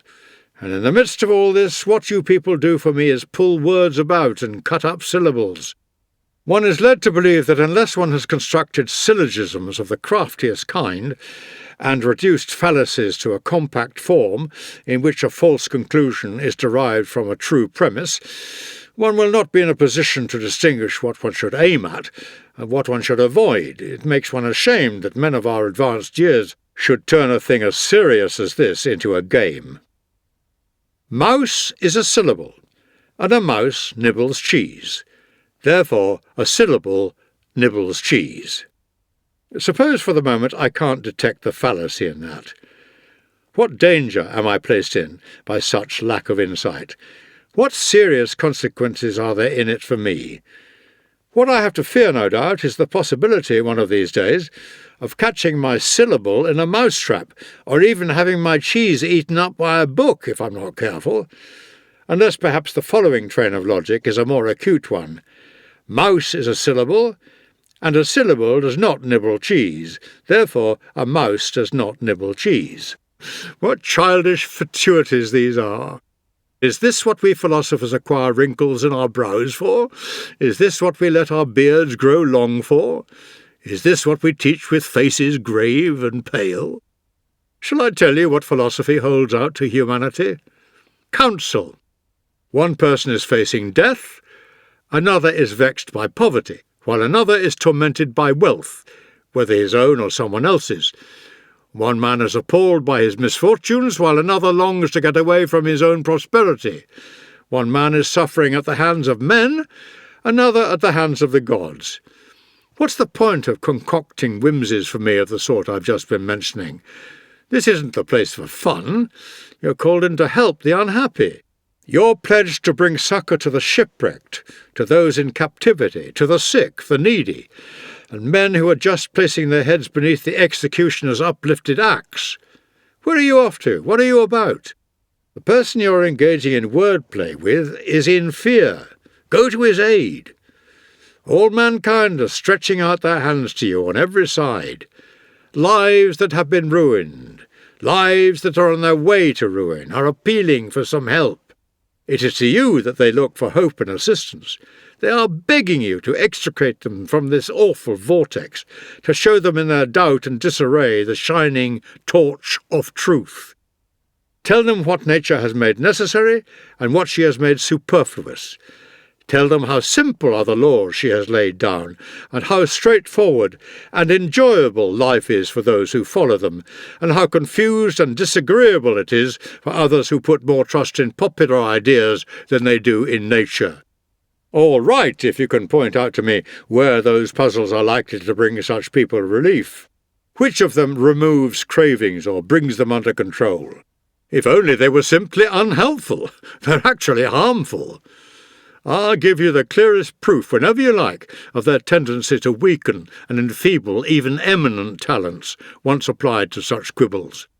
And when it comes to saying how they equip people proposing to do battle with fortune, and what weapons they offer them, one hangs one's head with shame. Is this the way to our supreme ideal? Do we get there by means of all that, if X, Y, or if not Y, Z, one finds in philosophy, and by means of quibbles that would be shameful and discreditable, even among persons occupying themselves with law reports? When you're leading the person you're questioning into a trap, aren't you just making it look as if he has lost his case on a purely technical point of pleading? The praetor's court, however, restores litigants, losing in this way, to their rightful position, and philosophy does the same for the people thus questioned.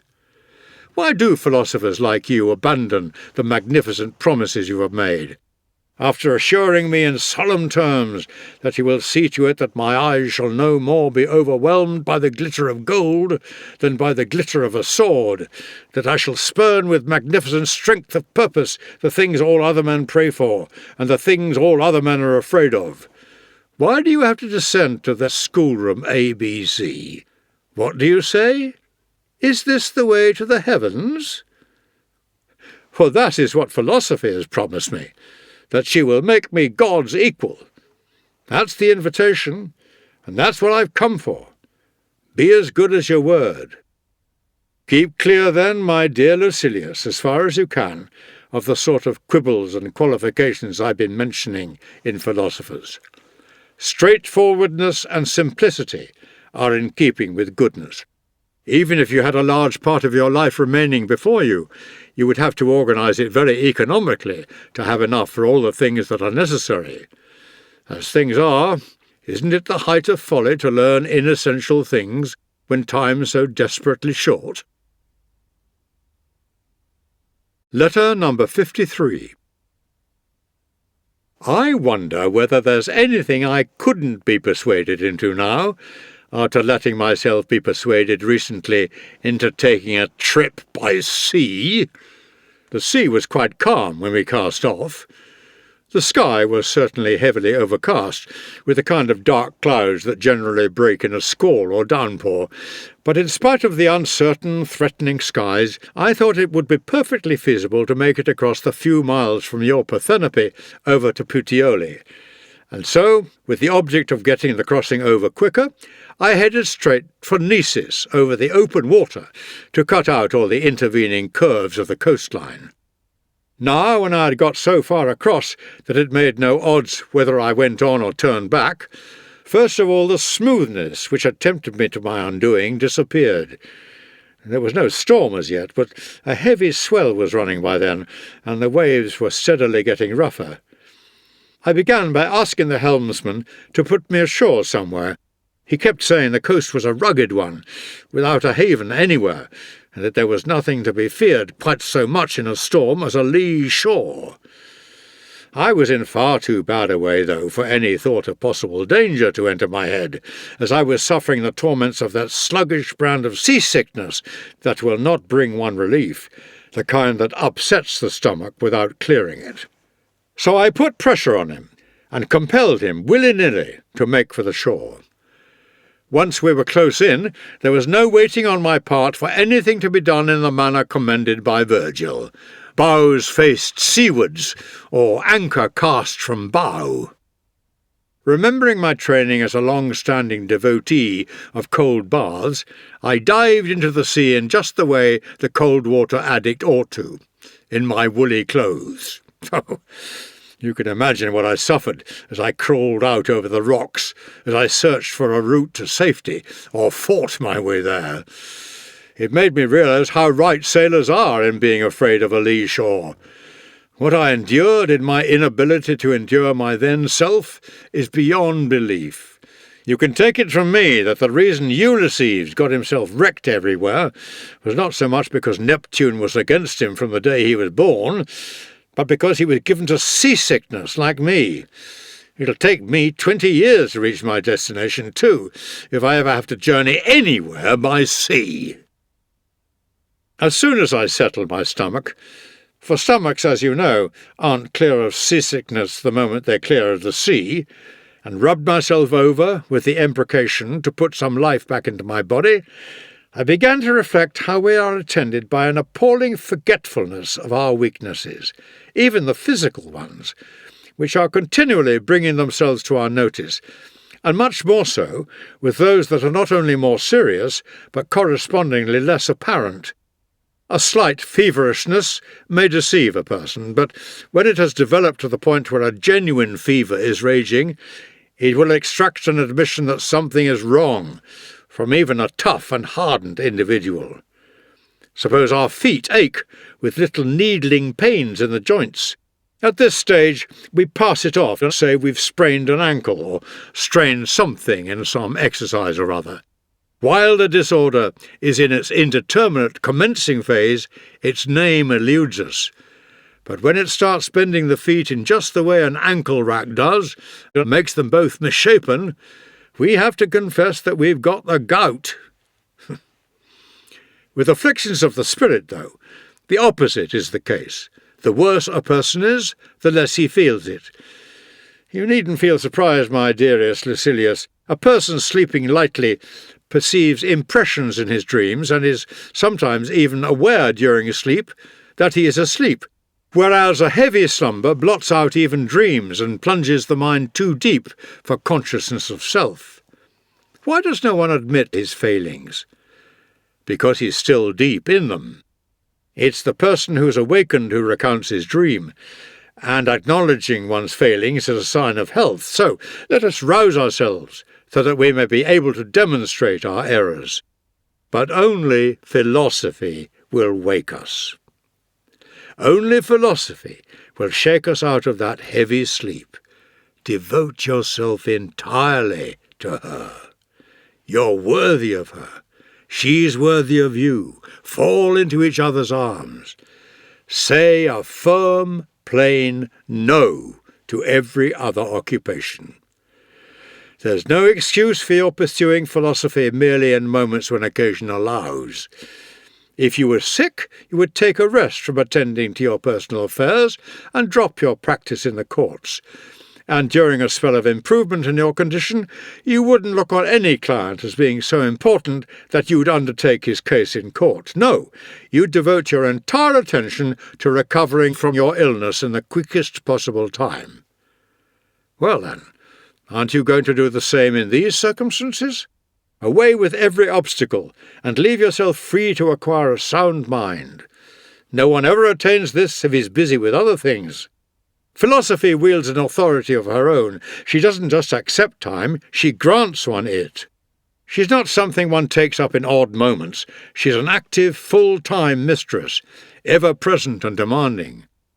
When some state or other offered Alexander a part of its territory and half of all its property, he told them that he hadn't come to Asia with the intention of accepting whatever they cared to give him, but letting them keep whatever he chose to leave them.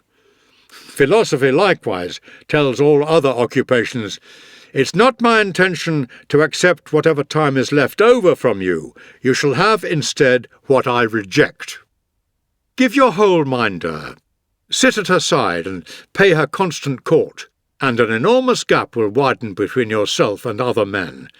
You'll end up far in advance of all mankind, and not far behind the gods themselves. Would you like to know what actual difference between yourself and the gods will be?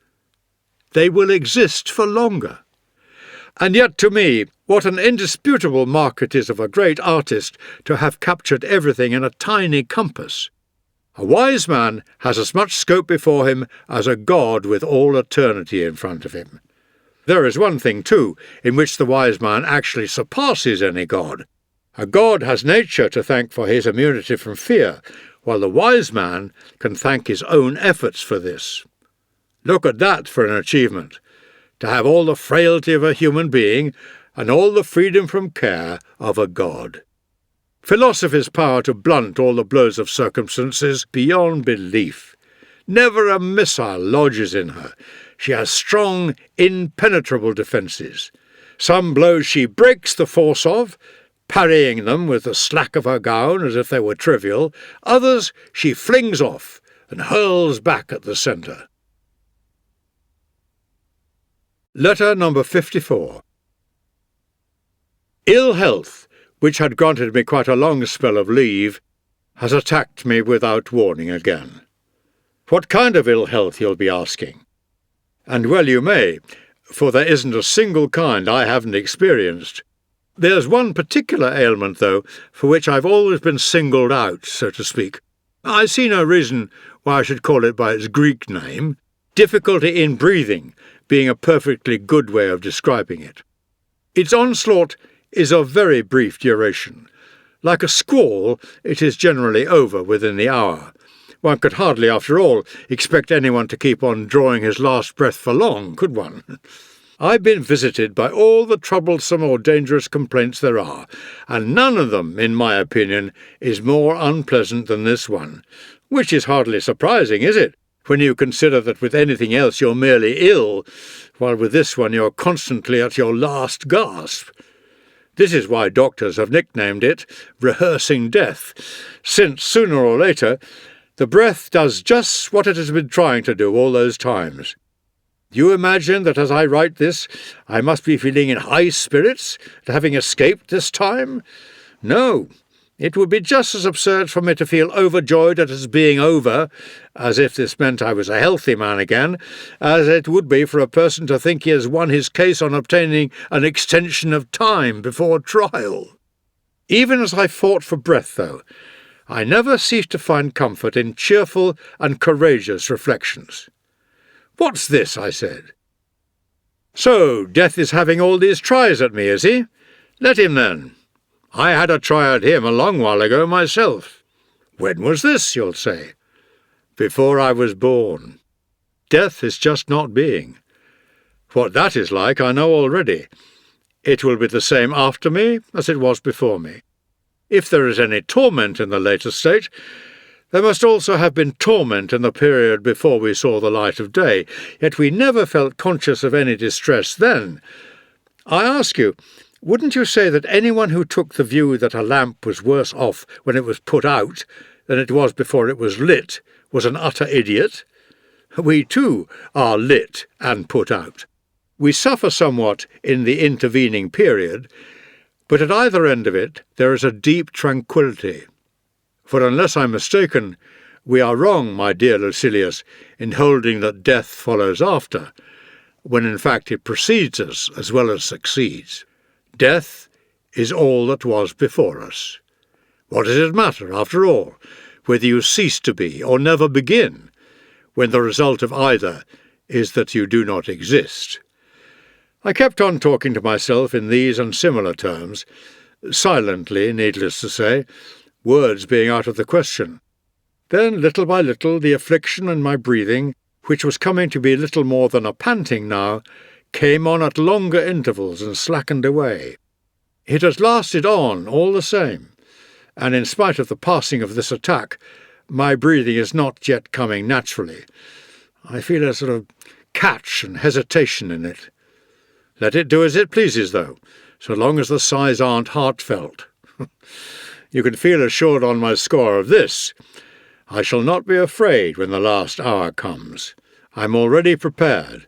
not planning as much as a day ahead. The man, though, whom you should admire and imitate, is the one who finds it a joy to live, and in spite of that is not reluctant to die. For where's the virtue in going out when you're really being thrown out? And yet there is this virtue about my case.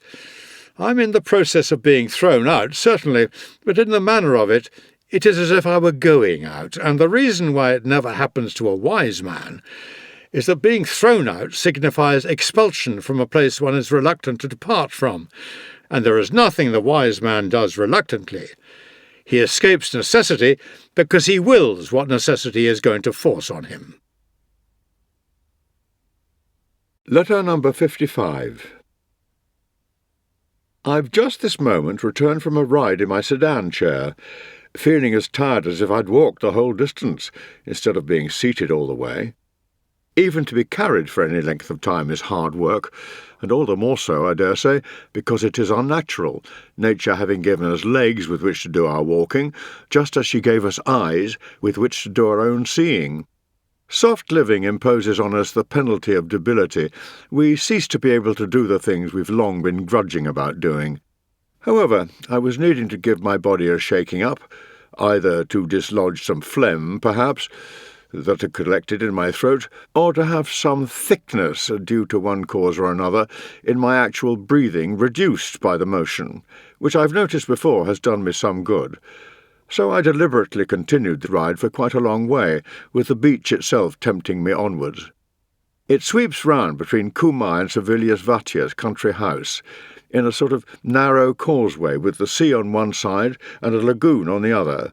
A recent storm had left it firm, for, as you know, a fast-running heavy surf makes a beach flat and smooth, while a longish period of calm weather leads to a disintegration of this surface with the disappearance of the moisture that binds the particles of sand together.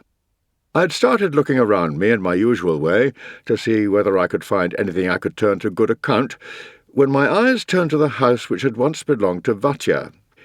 This was the place where Vatia passed the latter part of his life, a wealthy man who had held the office of praetor, but was famed for nothing but his life of retirement, and considered a fortunate man on that ground alone. For whenever a man was ruined through being a friend of Asinius Gallus, or an enemy of Sejanus, or devoted to Sejanus, for it came to be as dangerous to have been a follower of his as it was to cross him, people used to exclaim, "Vatia, you're the only person who knows how to live." What in fact he knew was how to hide rather than how to live, and there's a lot of difference between your life being a retiring one and its being a spineless one. I never used to pass this house while Vatia was alive without saying, "Here lieth Vatia." But philosophy, my dear Lucilius, is such a holy thing, and inspires so much respect, that even something that resembles it has a specious appeal. Let a man retire, and the common crowd will think of him as leading a life apart, free of all care, self-contented, living for himself, when in fact not one of these blessings can be won by anyone other than the philosopher. He alone knows how to live for himself. He is the one, in fact, who knows the fundamental thing, how to live. The person who has run away from the world and his fellow men, whose exile is due to the unsuccessful outcome of his own desires, who is unable to endure the sight of others more fortunate, who has taken to some place of hiding in his alarm like a timid, inert animal, he is not living for himself, but for his belly and his sleep and his passions. In utter degradation, in other words. The fact that a person is living for nobody does not automatically mean that he is living for himself. Still, a persevering steadfastness of purpose counts for a lot, so that even inertia, if stubbornly maintained, may carry a certain weight. I can't give you any accurate information about the house itself. I only know the front of it and the parts in view, the parts that it displays, even to passers-by. There are 2 artificial grottos, considerable feats of engineering, each as big as the most spacious hall, one of them not letting in the sun at all, the other retaining it right up until its setting. There is a grove of plane trees, through the middle of which runs a stream flowing alternately like a tide race into the sea and into the Acherusian lake, a stream capable of supporting a stock of fish even if constantly exploited. It is left alone, though, when the sea is open. Only when bad weather gives the fishermen a holiday do they lay hands on this ready supply. But the most advantageous feature of the house is that it has Baiae next door. It enjoys all the amenities of that resort and is free from its disadvantages. I can speak for these attractions from personal knowledge, and I am quite prepared to believe, too, that it is an all-the-year-round house, since it lies in the path of the western breeze, catching it to such an extent as to exclude Baiae from the benefit of it.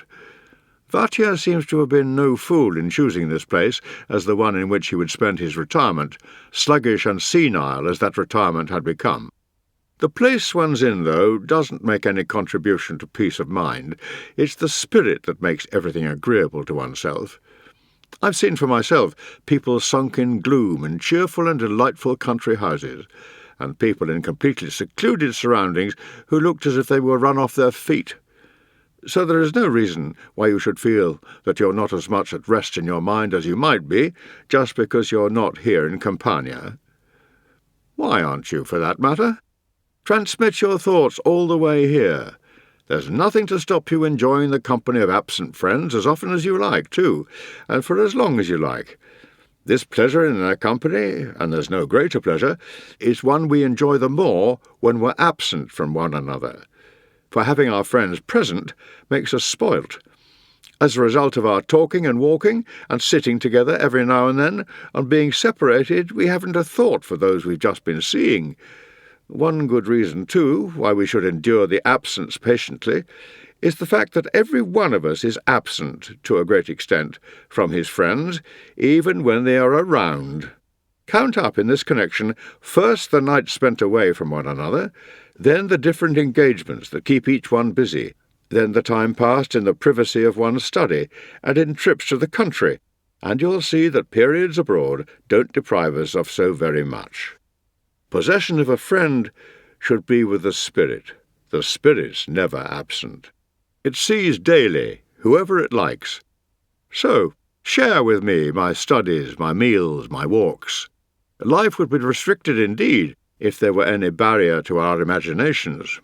I see you, my dear Lucilius. I hear you at this very moment.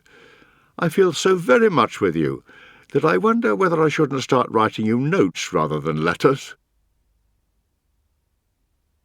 Letter number 56. I cannot for the life of me see that quiet is as necessary to a person who has shut himself away to do some studying as it is usually thought to be. Here am I with a babel of noise going on all about me. I have lodgings right over a public bath-house. Now imagine to yourself every kind of sound that can make one weary of one's ears.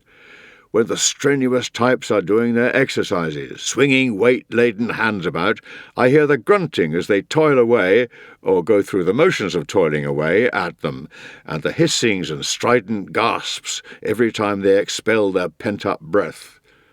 When my attention turns to a less active fellow, who is contenting himself with an ordinary, inexpensive massage, I hear the smack of a hand pummelling his shoulders, the sound varying according as it comes down flat or cupped. But if on top of this some ball player comes along and starts shouting out the score, that's the end. Then add someone starting up a brawl, and someone else caught thieving, and the man who likes the sound of his voice in the bath, and the people who leap into the pool with a tremendous splash. Apart from those whose voices are, if nothing else, natural, think of the hair remover continually giving vent to his shrill and penetrating cry in order to advertise his presence, never silent unless it be while he is plucking someone's armpits and making a client yell for him. Then think of the various cries of the man selling drinks, and the one selling sausages, and the other selling pastries, and all the ones hawking for the catering shops, each publicising his wares with a distinctive cry of his own. You must be made of iron, you may say, or else hard of hearing, if your mind is unaffected by all this babel of discordant noises around you, when continual good-morning greetings were enough to finish off the Stoic Chrysippus. But I swear I no more notice all this roar of noise than I do the sound of waves or falling water. even if I am here told the story of a people on the Nile who moved their capital solely because they could not stand the thundering of a cataract. Voices, I think, are more inclined to distract one than general noise. Noise merely fills one's ears, battering away at them, while voices actually catch one's attention. Among the things which create a racket all around me, without distracting me at all, I include the carriages hurrying by in the street, the carpenter who works in the same block, a man in the neighbourhood who saws, and this fellow turning horns and flutes at the trickling fountain and emitting blasts instead of music. I still find an intermittent noise more irritating than a continuous one, but by now I have so steeled myself for all these things that I can even put up with the coxswain's strident tones as he gives his oarsmen the rhythm, for I force my mind to become self-absorbed and not let outside things distract it. There can be absolute bedlam without, so long as there is no commotion within, so long as fear and desire are not at loggerheads, so long as meanness and extravagance are not at odds and harassing each other. For what is the good of having silence throughout the neighbourhood if one's emotions are in turmoil? The peaceful stillness of the night had lulled the world to rest. This is incorrect. There is no such thing as peaceful stillness, except where reason has lulled it to rest. Night does not remove our worries, it brings them to the surface. All it gives us is a change of anxieties. For even when people are asleep, they have dreams as troubled as their days. The only true serenity is the one which represents the free development of a sound mind. Look at the man whose quest for sleep demands absolute quiet from his spacious house. To prevent any sound disturbing his ears, every one of his host of slaves preserves total silence, and those who come anywhere near him walk on tiptoe. Naturally enough, he tosses from side to side, trying to snatch some fitful sleep in between the spells of fretting, and complains of having heard sounds when he never heard them at all. And what do you suppose is the reason? His mind is in a ferment. It is this which needs to be set at peace. Here is the mutiny that needs to be suppressed. The fact that the body is lying down is no reason for supposing that the mind is at peace. Rest is sometimes far from restful. Hence our need to be stimulated into general activity and kept occupied and busy with pursuits of the right nature whenever we are victims of the sort of idleness that wearies of itself. When great military commanders notice indiscipline among their men, they suppress it by giving them some work to do, mounting expeditions to keep them actively employed. People who are really busy never have enough time to become skittish, and there is nothing so certain as the fact that the harmful consequences of inactivity are dissipated by activity. We commonly give the impression that the reasons for our having gone into political retirement are our disgust with public life and our dissatisfaction with some uncongenial and unrewarding post. Yet every now and then ambition rears its head again in the retreat into which we were really driven by our apprehensions and our waning interests. For our ambition did not cease because it had been rooted out, but merely because it had tired, or become piqued, perhaps, at its lack of success. I would say the same about extravagant living, which appears on occasions to have left one, and then, when one has declared for the simple life, places temptation in the way. In the middle of one's programme of frugality, it sets out after pleasures which one has discarded but not condemned, its pursuit of them, indeed, being all the more ardent the less one is aware of it. For when they are in the open, vices invariably take a more moderate form. Diseases, too, are on the way towards being cured when once they have broken out instead of being latent and made their presence felt. So it is with the love of money, the love of power, and the other maladies that affect the minds of men. You may be sure that it is when they abate and give every appearance of being cured that they are at their most dangerous. We give the impression of being in retirement and are nothing of the kind. For if we are genuine in this, if we have sounded the retreat and really turned away from the surface show, then, as I was saying a little while ago, nothing will distract us. Men and birds together in full chorus will never break into our thinking, when that thinking is good and has at last come to be of a sure and steady character. The temperament that starts at the sound of a voice, or chance noises in general, is an unstable one, and one that has yet to attain inward detachment. It has an element of uneasiness in it, and an element of the rooted fear that makes a man prey to anxiety, as in the description given by our Virgil.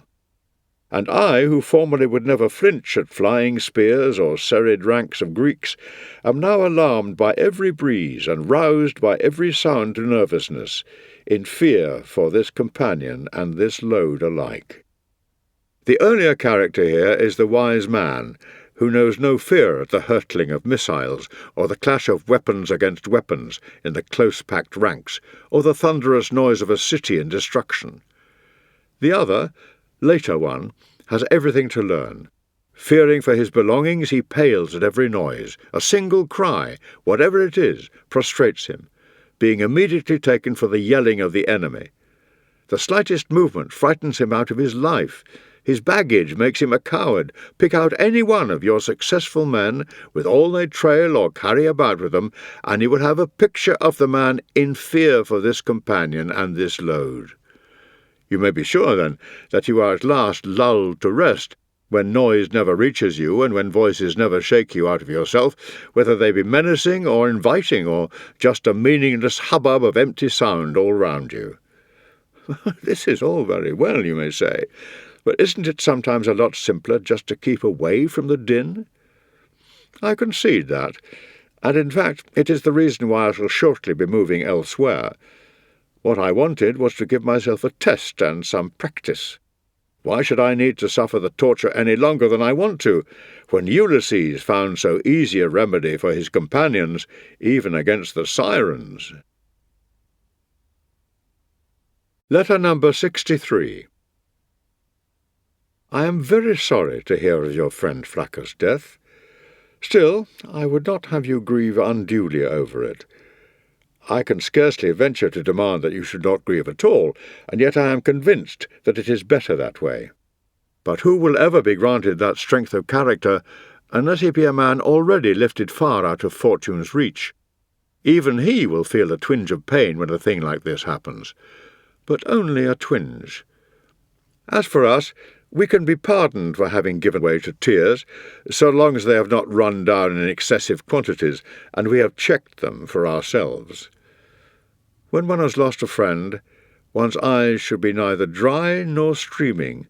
Tears, yes, there should be, but not lamentation. Can you find the rule I am laying down a harsh one, when the greatest of Greek poets has restricted to a single day, no more, a person's right to cry, in the passage where he tells us that even Niobe remembered to eat? Would you like to know what lies behind extravagant weeping and wailing? In our tears we are trying to find means of proving that we feel the loss. We are not being governed by our grief, but parading it. No one ever goes into mourning for the benefit merely of himself. Oh, the miserable folly of it all, that there should be an element of ostentation in grief. Come now, you will be asking, are you saying that I should forget a person who has been a friend? Well, you are not proposing to keep him very long in your memory, if his memory is to last just as long as your grief. At any moment something or other will happen that will turn that long face of yours into a smiling one. I do not see very much time going by before the sense of loss is mitigated, and even the keenest sorrowing settle down. Your face will cease to be its present picture of sadness as soon as you take your eyes off yourself. At the moment you are keeping a watch on your grief, but even as you do, it is fading away, and the keener it is, the quicker it is in stopping. Let us see to it that the recollection of those we have lost becomes a pleasure to us. Nobody really cares to cast his mind back to something which he is never going to think of without pain. Inevitable as it is that the names of persons who were dear to us and are now lost should cause us a gnawing sort of pain when we think of them, that pain is not without a pleasure of its own. As my teacher Attalus used to say, in the pleasure we find in the memory of departed friends, there is a resemblance to the way in which certain bitter fruits are agreeable, or the very acidity of an exceedingly old wine has its attraction. But after a certain interval, all that pained us is obliterated, and the enjoyment comes to us unalloyed. if we are to believe him, thinking of friends who are alive and well is like feasting on cakes and honey. Recalling those who are gone is pleasant, but not without a touch of sourness. Who would deny, though, that even acid things like this, with a harshness in their taste, do stimulate the palate? Personally, I do not agree with him there. Thinking of departed friends is to me something sweet and mellow. For when I had them with me, it was with the feeling that I was going to lose them, and now that I have lost them, I keep the feeling that I have them with me still. So, my dear Lucilius, behave in keeping with your usual fair-mindedness, and stop misinterpreting the kindness of fortune. She has given as well as taken away. Let us therefore go all out to make the most of friends, since no one can tell how long we shall have the opportunity.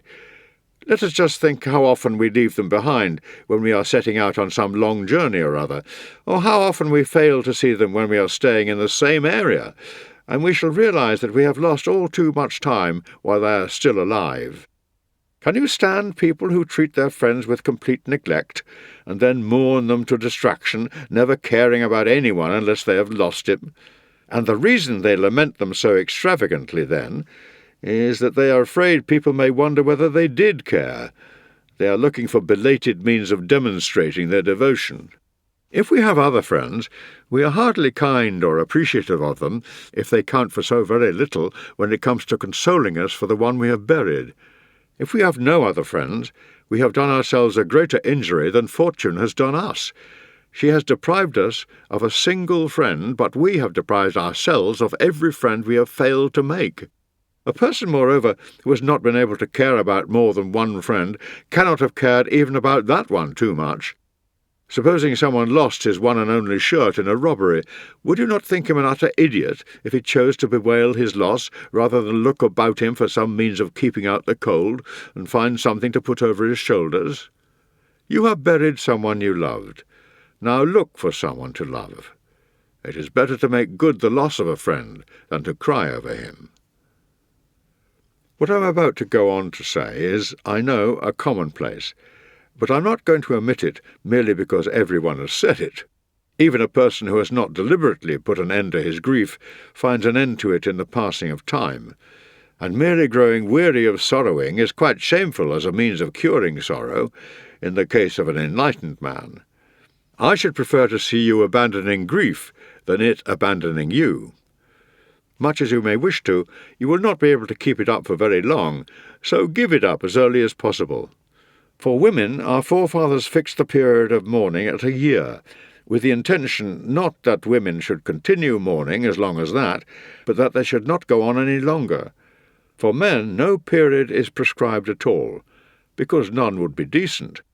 Yet out of all the pathetic females you know who were only dragged away from the graveside or even torn from the body itself with the greatest of difficulty, can you show me one whose tears lasted for a whole month? Nothing makes itself unpopular quite so quickly as a person's grief. When it is fresh, it attracts people to its side, finds someone to offer it consolation. But if it is perpetuated, it becomes an object of ridicule, deservedly too, for it is either feigned or foolish. And all this comes to you from me, the very man who wept for Annaeus Seneca, that dearest of friends to me, so unrestrainedly that I must needs be included, though this is the last thing I should want, among examples of men who have been defeated by grief. Nevertheless, I condemn today the way I behaved then.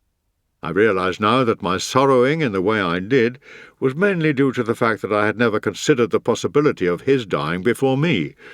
That he was younger than I was, a good deal younger too, was all that ever occurred to me, as if fate paid any regard to seniority.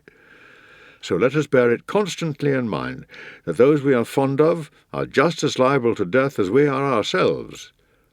What I should have said before was, my friend Serenus is younger than I am, but what difference does that make? He should die later than me, but it is quite possible he will die before me. It was just because I did not do so that fortune caught me unprepared with that sudden blow. Now I bear it in mind not only that all things are liable to death, but that that liability is governed by no set rules. Whatever can happen at any time can happen today. Let us reflect, then, my dearest Lucilius, that we ourselves shall not be long in reaching the place we mourn his having reached. Perhaps, too, if only there is truth in the story told by sages, and some welcoming abode awaits us, he who is supposed to be dead and gone has merely been sent on ahead. Letter number 65. I shared yesterday with a bout of illness. It claimed the morning, but it let me have the afternoon, so I started off by doing some reading to see what energy I had. Then, as it proved up to this, I ventured to make further demands on it, or perhaps I should say concessions to it, and did some writing. I was at this with more than my customary concentration too, what with the difficulty of the subject and my refusal to give in, until some friends of mine put a stop to it, applying force to restrain me, as if I were an invalid who was recklessly overdoing things. The pen gave place to talk, which included the following matter of dispute that I shall now state to you. We have appointed you as arbitrator, and you have more of a case on your hands than you think, for the contest is a three-cornered one. Our Stoic philosophers, as you know, maintain that there are two elements in the universe from which all things are derived, namely cause and matter. Matter lies inert and inactive, a substance with unlimited potential, but destined to remain idle if no one sets it in motion. And it is cause, this meaning the same as reason, which turns matter to whatever end it wishes, and fashions it into a variety of different products. There must then be something out of which things come into being, and something else by means of which things come into being. The first is matter, and the second is cause. Now, all art is an imitation of nature, so apply what I was saying about the universe to man's handiwork. Take a statue. It had the matter to be worked on by the sculptor, and it had the sculptor to give configuration to the matter. Bronze, in other words, in the case of the statue, being the matter, and the craftsman the cause. It is the same with all things. They consist of something which comes into being, and something else which brings them into being. Stoics believe that there is only one cause, that which brings things into being. Aristotle thinks that the term cause can be used in three different ways. The first cause, he says, is matter. Without it, nothing can be brought into existence. The second is the craftsman, and the third is form, which is impressed on every single piece of work, as on a statue. This last is what Aristotle calls the eidos, and he says there is a fourth as well, the purpose of the whole work. Let me explain what this means. The first cause of the statue is the bronze, as it would never have been made unless there had been something out of which it could be cast and moulded. The second cause is the sculpture, as the bronze could not have been shaped into the state in which it is without those skilled hands having come to it. The third cause is the form, as our statue could not have been called the man with the spear or the boy tying up his hair had this not been the guise impressed on it. The fourth cause is the end in view in its making, for had this not existed, the statue would never have been made at all. What is this end? It is what attracted the sculptor, what his goal was in creating it. It may have been money, if when he worked it he was going to sell it, or fame, if the aim of his endeavours was to win a name, or religion, if it was a work for presentation to a temple. This, too, then, is a cause of the statue's coming into being, unless you take the view that things in the absence of which the statue would never have been created should not be included among the causes of the particular creation. To these four causes, Plato adds a fifth in the model, what he himself calls the idea, this being what the sculptor had constantly before his eyes as he executed the intended work. It does not matter whether he has his model without, one to which he can direct his eyes, or within, conceived and set up by the artist inside his own head. God has within himself models like this, of everything in the universe, his mind embracing the designs and calculations for his projects. He is full of these images, which Plato calls ideas, eternal, immutable, ever dynamic. So though human beings may perish, humanity in itself, the pattern on which every human being is moulded, lasts on, and while human beings go through much and pass away, itself remains quite unaffected. As Plato has it, then, there are 5 causes: the material, the agent, the form, the model, and the end. And finally we get the result of all these. In the case of the statue, to use the example we began with, the material is the bronze, the agent is the sculptor, the form is the guise it is given, the model is what the sculptor making it copies, the end is what the maker has in view, and the final result is the statue itself. The universe as well, according to Plato, has all these elements. The maker is God, matter is the material, the form is the general character and layout of the universe as we see it. The model, naturally enough, is the pattern which God adopted for the creation of this stupendous work in all its beauty. The end is what God had in view when he created it, and that, in case you are asking what is the end God has in view, is goodness. That, at any rate, is what Plato says. What was the cause of God's creating the universe? He is good, and whoever is good can never be grudging with anything good. So he made it as good a world as it was in his power to make it. Now it is for you, as judge, to pronounce your verdict, and declare whose statement, in your opinion, seems to be not the truest, for that here is as far out of reach as truth itself, but most like the truth. This assortment of causes which Aristotle and Plato have collected together embraces either too much or too little. For if they take the view that everything in the absence of which a thing cannot be brought into being is a cause of its creation, they have failed to name enough. They should be including time in their list of causes. Nothing can come into being without time. They should be including place. A thing will certainly not come into being if there is nowhere for this to happen. They should be including motion. Without this, nothing either comes into existence or goes out of existence. Without motion, there is no such thing as art, and no such thing as change. What we are looking for at the moment is a primary and general cause, and this must be something elementary, since matter too is elementary. If we ask what cause is, surely the answer is creative reason, that is to say, God. All those things which you have listed are not an array of individual causes, but dependent on a single one, the cause that actually creates. You may say form is a cause, but form is something which the artist imposes on his work. A part of the cause, yes, but not a cause. The model, too, is an indispensable instrument of the cause, but not a cause. To the sculptor, his model is as indispensable as his chisel or his file.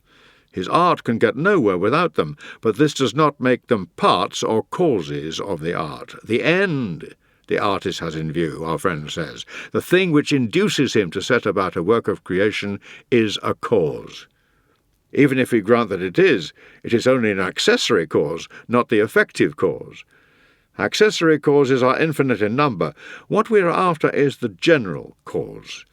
In any event, that assertion on the part of Plato and Aristotle, that the universe in its entirety, the whole completed work of creation, is a cause, is not in keeping with their usual acuteness as thinkers. There is a very great difference between a creation and its cause. Now, you must either pronounce your verdict, or, the easier course in matters of this nature, declare your inability to arrive at one, and order a rehearing. What pleasure, you may say, do you get out of frittering time away discussing those questions? It's not as if you could say they rid you of any emotion or drive out any desire. Well, in raising and arguing these less deserving topics, my own attitude is that they serve to calm the spirit, and that whilst I examine myself first, certainly, I examine the universe around me afterwards. I'm not even wasting time, as you suppose, at the moment, for those questions, provided they are not subjected to a mincing or dissection, with the useless kind of over-subtlety we have just seen as a result, all elevate and lighten the spirit, the soul, which yearns to win free of the heavy load it is saddled with here, and return to the world where it once belonged. For to it this body of ours is a burden and a torment. and harassed by the body's overwhelming weight, the soul is in captivity unless philosophy comes to its rescue, bidding it breathe more freely in the contemplation of nature, releasing it from earthly into heavenly surroundings. This to the soul means freedom, the ability to wander far and free. It steals away for a while from the prison in which it is confined, and has its strength renewed in the world above. When craftsmen engaged on some intricate piece of work, which imposes a tiring strain on the eyes, have to work by an inadequate and undependable light, they go out into the open air and treat their eyes to the free sunshine in some open space or other dedicated to public recreation. In the same way the soul, shut away in this dim and dismal dwelling, as often as it can, makes for the open and finds its relaxation in contemplating the natural universe.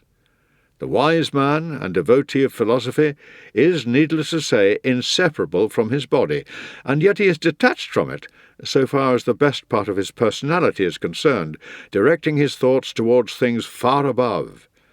He looks on this present life of his, much like the man who is signed on as a soldier, as the term he has to serve out.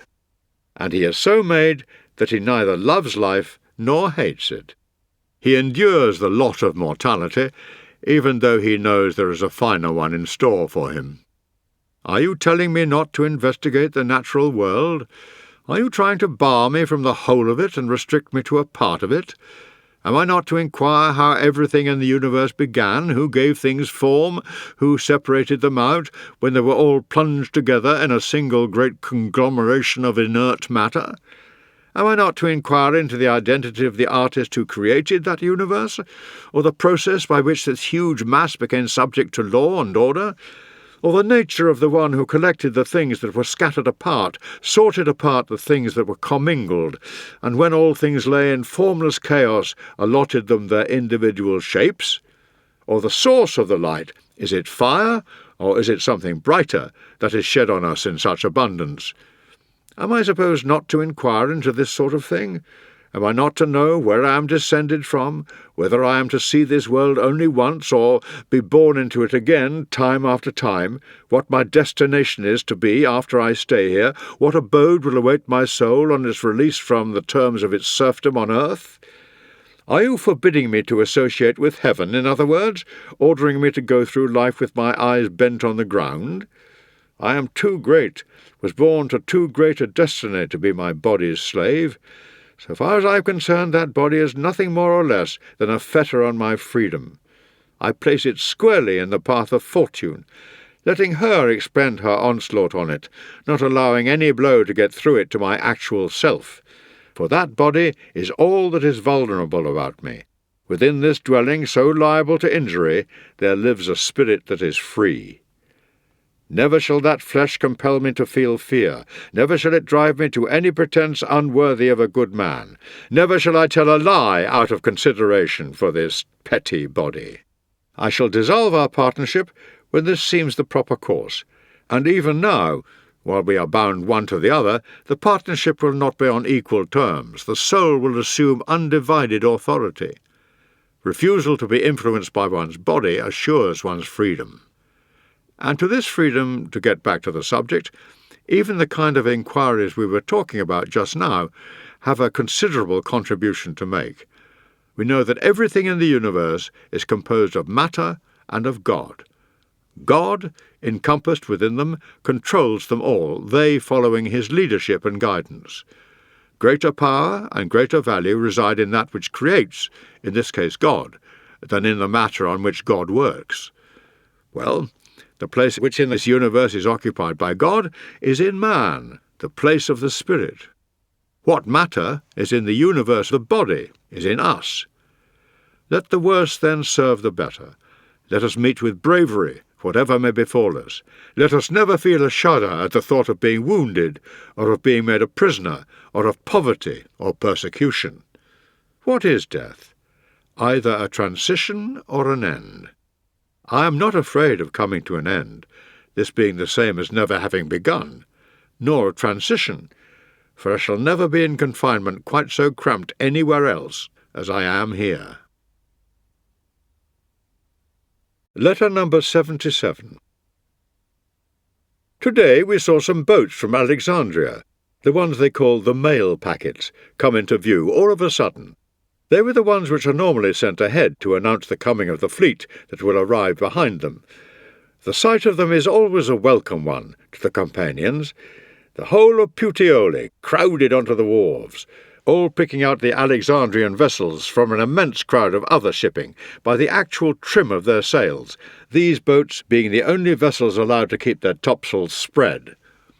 Out at sea, all ships carry these sails, for nothing makes quite the same contribution to speed as the upper canvas, the area from which a boat derives the greatest part of its propulsion. That is why whenever the wind stiffens and becomes unduly strong, sail is shortened, the wind having less force lower down.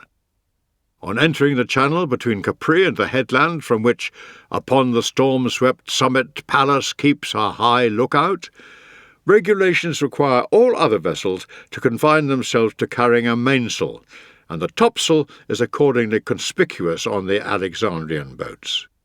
While everyone around me was hurrying thus from all directions to the waterfront, I found a great deal of pleasure in refusing to bestir myself. Although there would be letters for me from my people over there, I was in no hurry to know what reports they might be carrying or what might be the state of my financial interests there. For a long time now, I have not been concerned about any profit or loss. This particular pleasure was one that I ought to have been experiencing, even if I were not an old man. But being old, in fact, made it all the greater, for it meant that however little money I might have, I should still have more left to cover the journey than distance left to be covered, especially as the journey on which we have all set out is one which does not have to be travelled to the very end. An ordinary journey will be incomplete if you come to a stop in the middle of it, or anywhere short of your destination, but life is never incomplete if it is an honourable one. At whatever point you leave life, if you leave it in the right way, it is a whole, and there are many occasions on which a man should leave life not only bravely, but for reasons which are not as pressing as they might be, the reasons which restrain us being not so pressing either. Tullius Marcellinus, whom you knew very well, a man old before his years, who found tranquillity early in life, began to meditate suicide, after he had gone down with a disease which was not an incurable one, but at the same time was a protracted, troublesome one, importunate in its demands. He called together a large number of his friends, and each one offered him advice. This consisted either of urgings from the timid among them that he should just take whichever course he himself felt urged to take, or of whatever counsel flattering admirers thought would be the most likely to gratify someone meditating suicide, until a Stoic friend of mine, an outstanding personality, for whom I can find no more fitting compliment than that of calling him a man of fighting courage, gave what I thought was the most inspiring advice, and this was how he began. "My dear Marcellinus," he said, "you mustn't let this worry you, as if you were having to make a great decision. There's nothing so very great about living. All your slaves and all the animals do it. What is, however, a great thing is to die in a manner which is honourable, enlightened, and courageous. Think how long now you've been doing the same as them. Food, sleep, sex, the never-ending cycle. The desire for death can be experienced not merely by the enlightened or the brave or the unhappy, but even by the squeamish." Well, Marcellinus wanted no urging, only a helper. His slaves refused to obey him in this, whereupon our Stoic talked away their fears, letting them know that the household staff could only be in danger if there had been any room for doubt as to whether their master's death had been a voluntary one. Besides, he told them, it was just as bad to let other people see you ordering your master not to kill himself as actually to kill him. He then suggested to Marcellinus himself that it would not be an unkind gesture if, in the same way as at the end of a dinner, the leftovers are divided among the attendants. Something were offered at the end of his life to those who had served throughout it. Marcellinus had a generous and good-natured disposition, which was no less evident where it meant personal expense, and he distributed accordingly little sums of money among his slaves, who were now in tears, and went out of his way to comfort them all. He did not need to resort to a weapon or to shedding blood. After going without food for 3 days, he had a steam tent put up, in his own bedroom. A bath was brought in which he lay for a long time, and as fresh supplies of hot water were continually poured in, he passed almost imperceptibly away, not without, as he commented more than once, a kind of pleasurable sensation, one that is apt to be produced by the gentle fading out of which those of us who have ever fainted will have some experience. I have digressed, but you will not have minded hearing this story, since you will gather from it that your friend's departure was not a difficult or unhappy one. Although his death was self-inflicted, the manner of his passing was supremely relaxed, a mere gliding out of life. Yet the story is not without its practical value for the future, for frequently enough necessity demands just such examples. The times are frequent enough when we cannot reconcile ourselves to dying, or to knowing that we ought to die. No one is so ignorant as not to know that some day he must die. Nevertheless, when death draws near, he turns wailing and trembling, looking for a way out. Wouldn't you think a man a prize fool if he burst into tears because he didn't live 1,000 years ago? A man is as much a fool for shedding tears because he isn't going to be alive 1,000 years from now. There's no difference between the one and the other. You didn't exist and you won't exist. You've no concern with either period. This is the moment you've been pitched into. Supposing you were to make it longer, how long would you make it? What's the point of tears? What's the point of prayers? You're only wasting your breath. So give up hoping that your prayers can bring some change in the decisions of the gods. Those decisions are fixed and permanent, part of the mighty and eternal train of destiny. You will go the way that all things go. What is strange about that? That is the law to which you were born. It was the lot of your father, your mother, your ancestors, and of all who came before you, as it will be of all who come after you. There is no means of altering the irresistible succession of events which carries all things along in its binding grip. Think of the multitudes of people doomed to die that will be following you, that will be keeping you company. I imagine you'd be braver about it if thousands upon thousands were dying with you. The fact is that men, as well as other creatures, are breathing their last in one way or another in just such numbers at the very instant when you're unable to make your mind up about death. You weren't thinking, surely, that you wouldn't yourself one day arrive at the destination towards which you've been heading from the beginning? Every journey has its end. Here, I imagine, you'll be expecting me to tell you the stories of examples set by heroic men. Well, I'll tell you about ones which children have set. History relates the story of the famous Spartan, a mere boy, who, when he was taken prisoner, kept shouting in his native Doric, "I shall not be a slave." He was as good as his word. The first time he was ordered to perform a slave's task, some humiliating household job, his actual orders were to fetch a disgusting chamber pot, he dashed his head against a wall and cracked his skull open. Freedom is as near as that. Is anyone really still a slave? Would you not rather your own son died like that than lived by reason of spinelessness to an advanced age? Why be perturbed then about death when even a child can meet it bravely? Suppose you refuse to follow him. You will just be dragged after him. Assume the authority which at present lies with others.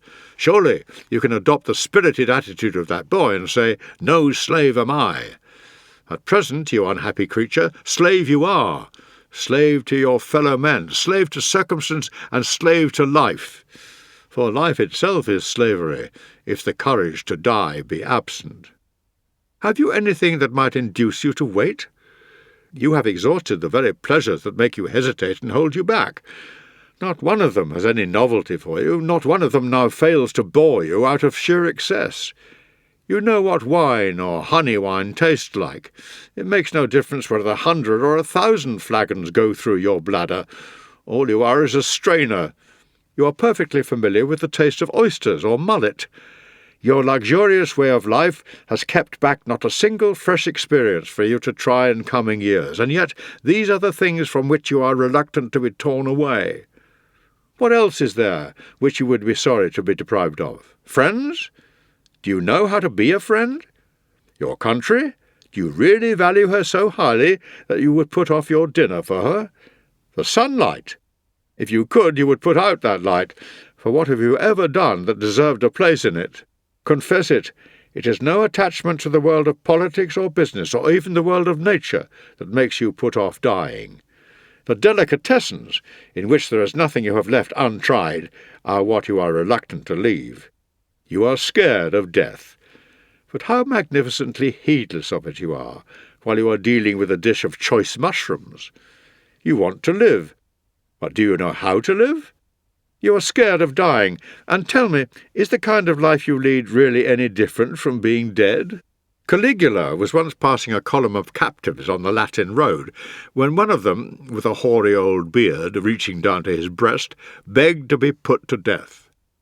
"So," replied Caligula, "you are alive, then, as you are?" That is the answer to give to people to whom death would actually come as a release. You are scared of dying? So you are alive, then, as you are?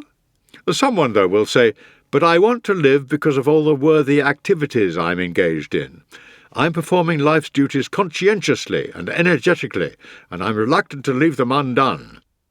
Come now, surely you know that dying is also one of life's duties? You're leaving no duty undone, for there's no fixed number of duties laid down, which you're supposed to complete. Every life, without exception, is a short one. Look at in relation to the universe. Even the lives of Nestor and Satia were short. In Satia, who ordered that her epitaph should record that she had lived to the age of 99, you have an example of someone actually boasting of a prolonged old age. Had it so happened that she had lasted out the 100th year, everybody surely would have found her quite insufferable. As it is with a play, so it is with life. What matters is not how long the acting lasts, but how good it is. It is not important at what point you stop. Stop whatever you will. Only make sure that you round it off with a good ending. Letter number 78. I am all the more sorry to hear of the trouble you are having with constant catarrh, and the spells of feverishness which go with it, when it becomes protracted to the point of being chronic, because this kind of ill health is something I have experienced myself. In its early stages, I refused to let it bother me, being still young enough then to adopt a defiant attitude to sickness and put up with hardships, but eventually I succumbed to it altogether. Reduced to a state of complete emaciation, I had arrived at a point where the catarrhal discharges were virtually carrying me away with them altogether. On many an occasion I felt an urge to cut my life short there and then, and was only held back by the thought of my father, who had been the kindest of fathers to me, and was then in his old age. Having in mind not how bravely I was capable of dying, but how far from bravely he was capable of bearing the loss, I commanded myself to live. There are times when even to live is an act of bravery. Let me tell you the things that provided me with consolation in those days, telling you to begin with that the thoughts which brought me this peace of mind had all the effect of medical treatment. Comforting thoughts, provided they are not of a discreditable kind, contribute to a person's cure. Anything which raises his spirits benefits him physically as well. It was my Stoic studies that really saved me. For the fact that I was able to leave my bed and was restored to health, I give the credit to philosophy. I owe her, and it is the least of my obligations to her, my life, but my friends also made a considerable contribution to my return to health. I found a great deal of relief in their cheering remarks, in the hours they spent at my bedside, and in their conversations with me.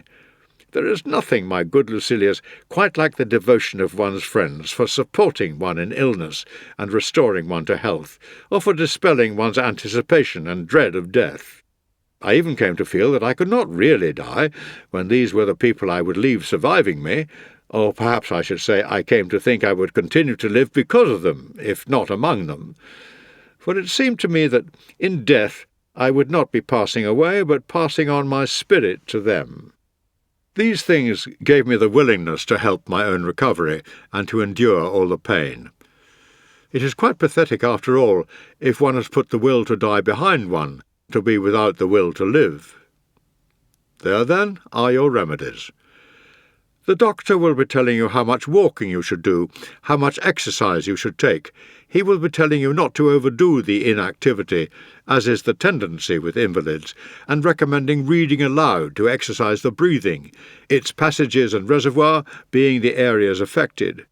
He will recommend that you take a trip by sea, and derive some stimulation for the internal organs from the gentle motion of the boat.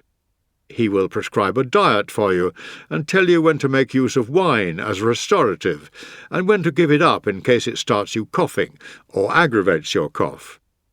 My own advice to you, and not only in the present illness, but in your whole life as well, is this. Refuse to let the thought of death bother you. Nothing is grim when we have escaped that fear.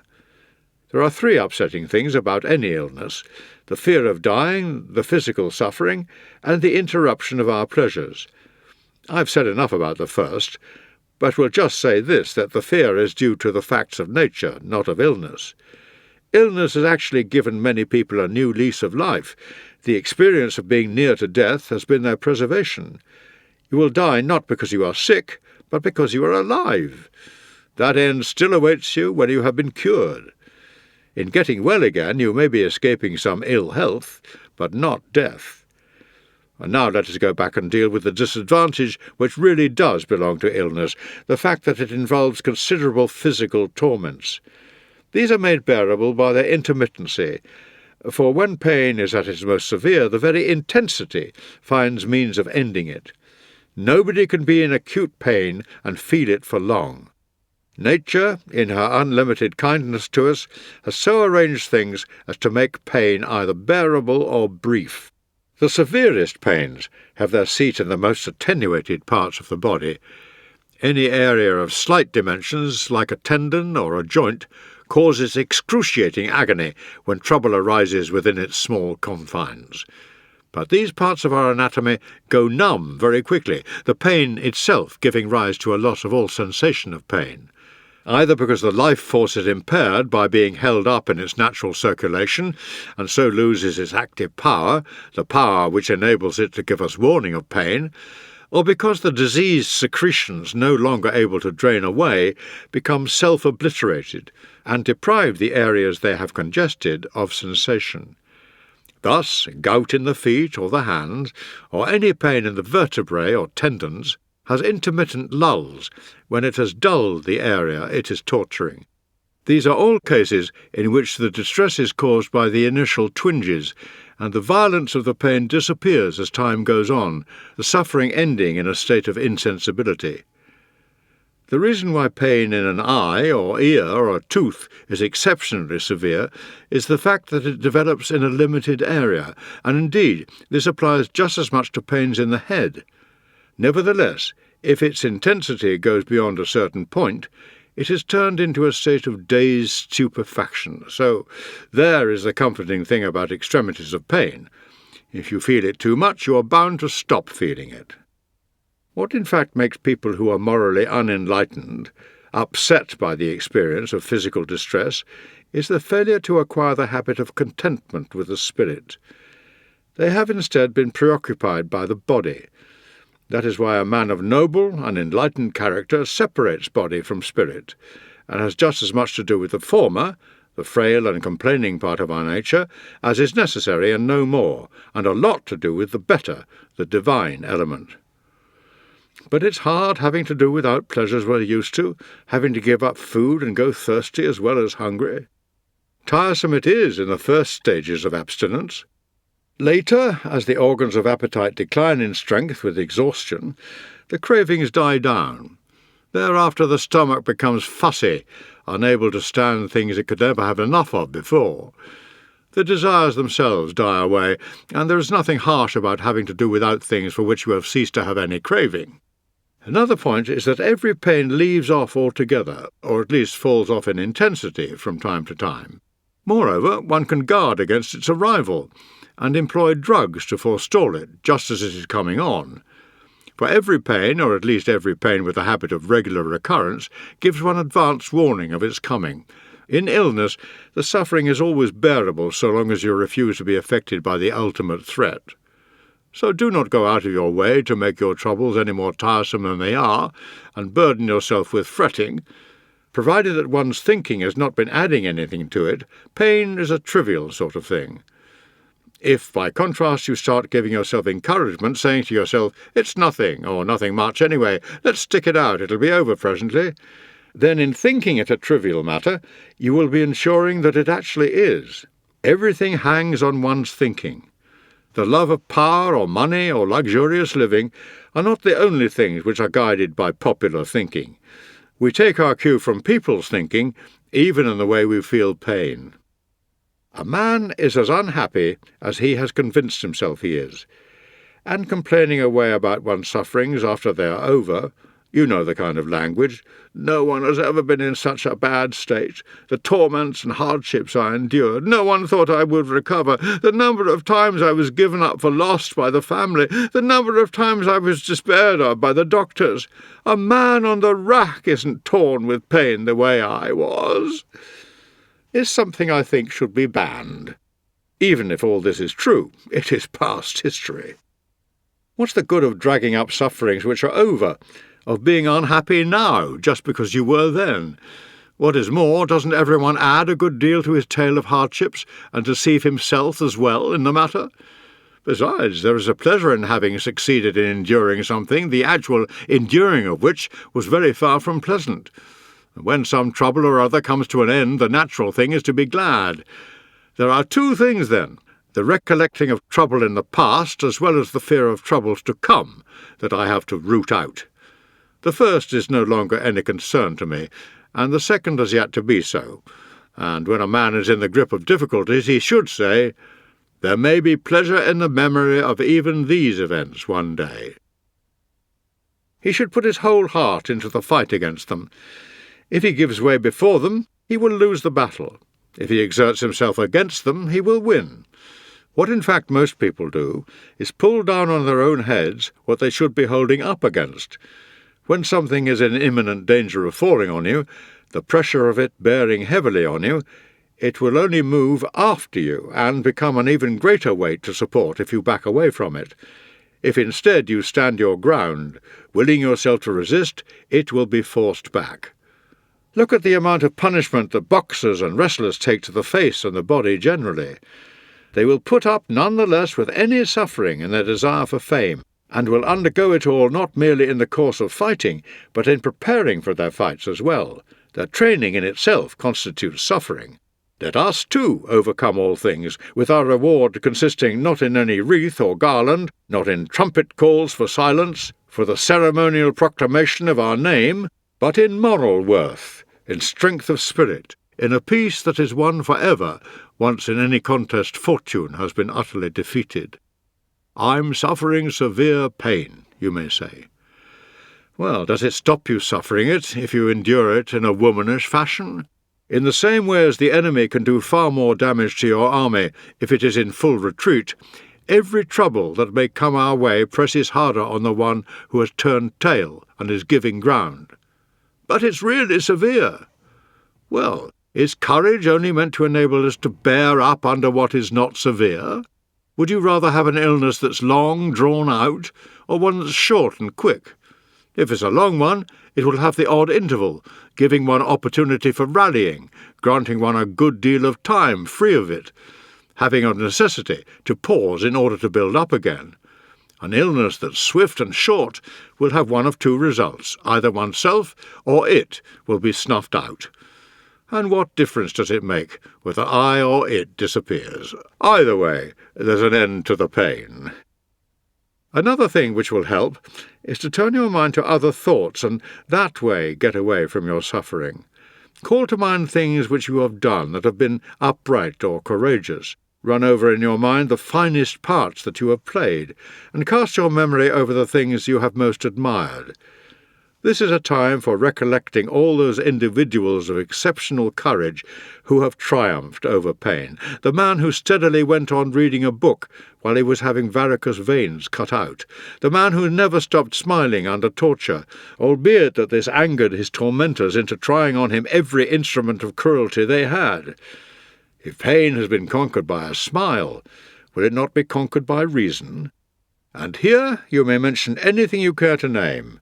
Catarrh, a fit of uninterrupted coughing so violent that it brings up parts of the internal organs. Having one's very entrails seared by a fever. Thirst, having limbs wrenched in different directions with dislocation of the joints, or worse than these, being stretched on the rack or burnt alive, or subjected to the red-hot plates and instruments designed to reopen and deepen swelling wounds. There have been men who have undergone these experiences and never uttered a groan. He needs more. He hasn't asked for mercy. He needs more. He still hasn't answered. He needs more. He's actually smiled, and not a forced smile either. Surely pain is something you will want to smile at after this. But my illness has taken me away from my duties and won't allow me to achieve anything. Well, it is your body, not your mind as well, that is in the grip of ill health. Hence it may slow the feet of a runner and make the hands of a smith or cobbler less efficient. But if your mind is by habit of an active turn, you may still give instruction and advice, listen and learn, inquire and remember. Besides, if you meet sickness in a sensible manner, do you really think you are achieving nothing? You will be demonstrating that even if one cannot always beat it, one can always bear an illness. There is room for heroism, I assure you, in bed as anywhere else. War and the battlefront are not the only spheres in which proof is to be had of a spirited and fearless character. A person's bravery is no less evident under the bedclothes. There is something it lies open to you to achieve, and that is making the fight with illness a good one. If its threats or importunities leave you quite unmoved, you are setting others a signal example. How much scope there would be for renown if, whenever we were sick, we had an audience of spectators. Be your own spectator, anyway, your own applauding audience. Pleasures, moreover, are of two kinds. The physical pleasures are the ones which illness interferes with, though it does not do away with them altogether. Indeed, if you take a true view of the matter, they are actually sharpened by illness. A man deriving greater pleasure from drinking something when he is thirsty and finding food all the more welcome through being hungry, anything set before one, after one has had to fast, being greeted with a heightened appetite. But no doctor can refuse his patient those other greater and surer pleasures, the pleasures of the mind and spirit. Anyone who follows these and genuinely knows them pays no attention whatever to all the enticements of the senses. How very unfortunate he is, people say, to be sick like that. Why? Because he isn't melting snow in his wine? Because he isn't breaking ice into a bumper goblet to keep the drink he has mixed in it chilled? Because Lucrene oysters aren't being opened before him at his table? Because there isn't any bustling of cooks about the dining room, bringing in not just the viands themselves, but the actual cooking apparatus along with them? For this is the latest innovation in luxurious living, having the kitchen accompany the dinner end to the table, so as to prevent any of the food losing its heat, and avoid anything being at a temperature insufficiently scalding for palates which are nowadays like leather. How very unfortunate he is to be sick, they say. In fact, he'll be eating just as much as he'll digest. There won't be a whole boar lying somewhere where people can see it, conveying the impression that it has been banished from the table as being too cheap and ordinary a piece of meat to be on it, nor will he have his trolley piled high with, now that people think it not quite nice to see the whole bird, carved breast of fowl. And what's so bad about your being deprived of that? You may be eating like a sick man, but you'll at last be eating in the way a healthy man should. But given one thing, we shall find it easy to put up with the potions and warm drinks and all the rest of it, all the things that seem unbearable to people who have become spoilt, who have become soft through a life of luxury, ailing more in the mind than they ever are in the body. The one requirement is that we cease to dread death. And so we shall, as soon as we have learnt to distinguish the good things and the bad things in this world. Then and only shall we stop being weary of living, as well as scared of dying. For a life spent viewing all the variety, the majesty, the sublimity in things around us can never succumb to ennui. The feeling that one is tired of being, of existing, is usually the result of an idle and inactive leisure. Truth will never pall on someone who explores the world of nature, wearied as a person will be by the spurious things. Moreover, even if death is on the way with a summons for him, though it come all too early, though it cut him off in the prime of life, he has experienced every reward that the very longest life can offer, having gained extensive knowledge of the world we live in, having learnt that time adds nothing to the finer things in life. Whereas any life must needs seem short to people who measure it in terms of pleasures, which through their empty nature are incapable of completeness. Let these reflections promote your recovery, and meanwhile do find time for our correspondence. Time will bring us together again one of these days, and when, as it will, the reunion comes, however short it may last, knowing how to make the most of it will turn it into a long one. As Posidonius said, in a single day there lies open to men of learning more than there ever does to the unenlightened in the longest of lifetimes. In the meantime cling tooth and nail to the following rule: not to give in to adversity, never to trust prosperity, and always take full note of Fortune's habit of behaving just as she pleases, treating her as if she were actually going to do everything it is in her power to do. Whatever you have been expecting for some time comes as less of a shock. Letter number 83. You demand an account of my days, generally as well as individually. You think well of me if you suppose that there is nothing in them for me to hide, and we should indeed live as if we were in public view, and think, too, as if someone could peer into the inmost recesses of our hearts, which someone can. For what is to be gained if something is concealed from man, when nothing is barred from God?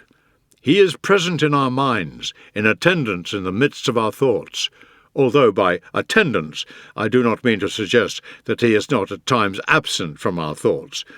I shall do as you say, then, and gladly give you a record of what I do and in what order. I shall put myself under observation straight away, and undertake a review of my day, a course which is of the utmost benefit. What really ruins our characters is the fact that none of us looks back over his life. We think about what we are going to do, and only rarely of that, and fail to think about what we have done. Yet any plans for the future are dependent on the past. Today has been unbroken. No one has robbed me of any part of it. It has been wholly divided between my bed and my reading. A very small part of it has been given over to physical exercise, and on this account I am grateful for old age, for the exercise costs me little trouble. I only have to stir and I am weary, and that after all is the end of exercise, even for the strongest. Interested in having my trainers? One's enough for me. Farius, a likeable young fellow, as you know, but he's due for a change. I'm looking now for someone rather more youthful. He in fact declares that we're both at the same climacteric, since we're both losing our teeth, but I've reached the stage where I can only keep up with him with difficulty when we're out for a run, and before many days are out I won't be able to keep up with him at all. See what daily exercise does for one. When two people are going in opposite directions, there's soon a big distance between them. He's coming up at the same time as I'm going downwards, and you know how much quicker travel is in the second of these directions. But I'm wrong. The age I'm at isn't one that is going downwards, it's one that's in headlong descent. However, if you'd like to hear how today's race ended, well, we've made it a tie, something that doesn't often happen with runners. After this, more a spell of exhaustion than of exercise, I had a cold plunge. Cold with me meaning just short of warm. Here I am, once celebrated as a devotee of cold baths, regularly paying my respects to the canal on the 1st of January, and jumping into the maiden pool in just the same way as I read, wrote and spoke some sentence or other every new year, in order to ensure good luck in the coming year. And now I've shifted my scene of operation, first to the Tiber, then to my own pool here, which even when I'm feeling my heartiest and don't cheat, has had the chill taken off it by the sun. It's a short step, to a hot bath. The next thing is breakfast, which consists of some dry bread, no table laid, and no need to wash the hands after such a meal. I then have the briefest of naps.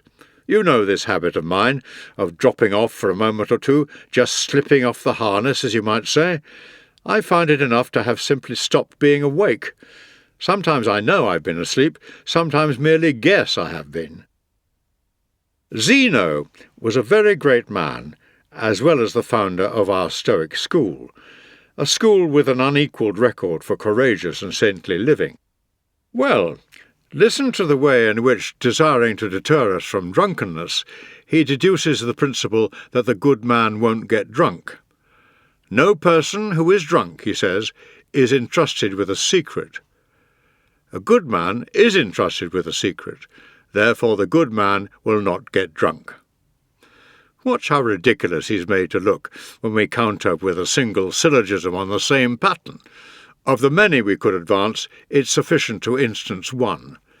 No person who is asleep is entrusted with a secret.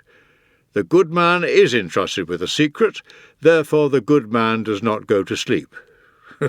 Now, just let each of us name for himself the people he knows can be trusted with a secret, though they can't be trusted with a bottle. I'll give all the same one solitary example myself, just to prevent its being lost to human memory. Life needs a stock of noteworthy examples, nor need we always go running to antiquity for them. Lucius Piso was drunk from the very moment of his appointment as warden of the city of Rome. He regularly spent most of the night wining and dining in company, and slept from then until around midday, noon to him being early morning. He nevertheless discharged his duties, which embraced the general welfare of the whole city, with the utmost efficiency. The late Emperor Augustus, as well as Tiberius, entrusted him with secret orders, the former on appointing him governor of Thrace, the conquest of which he completed, the latter when he left Rome for Campania, leaving behind him in the capital many objects of distrust and hostility. I imagine it was because Piso's drunken habits had been such a success, so far as he was concerned, that Tiberius later appointed Cossus to be prefect of the city. This man, otherwise dignified and self-controlled, steeped himself in liquor, soaking it up to such an extent that on one occasion in the Senate, having come there straight from a party, he succumbed to a slumber from which nothing could rouse him and had to be carried out. Yet this did not stop Tiberius writing in his own hand a number of letters to Cossus, the contents of which he did not consider suitable for communication even to his ministers, and Cossus never let slip a single secret, whether private or official. If you want to arrive at the conclusion that the good man ought not to get drunk, why set about it with syllogisms?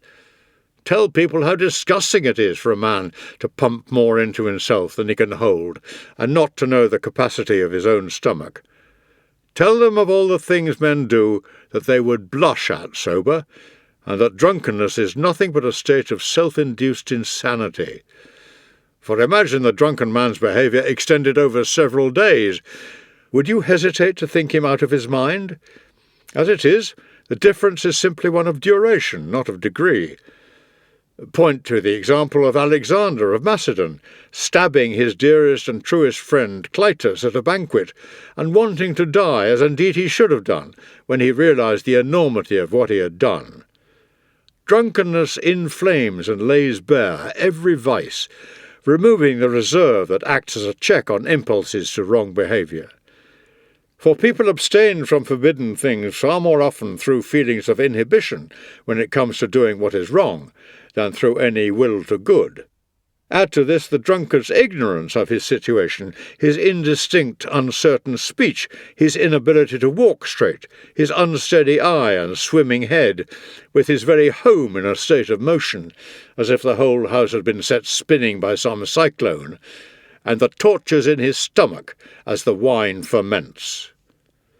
Where is the glory in mere capacity, when the victory rests with you, when all the company lie prostrate around you, slumbering or vomiting, declining all your calls for another toast, when you find yourself the only person at the party still on your feet, when your mighty prowess has enabled you to beat all comers, and no one has proved able to match your intake, a barrel is none the less enough to beat you.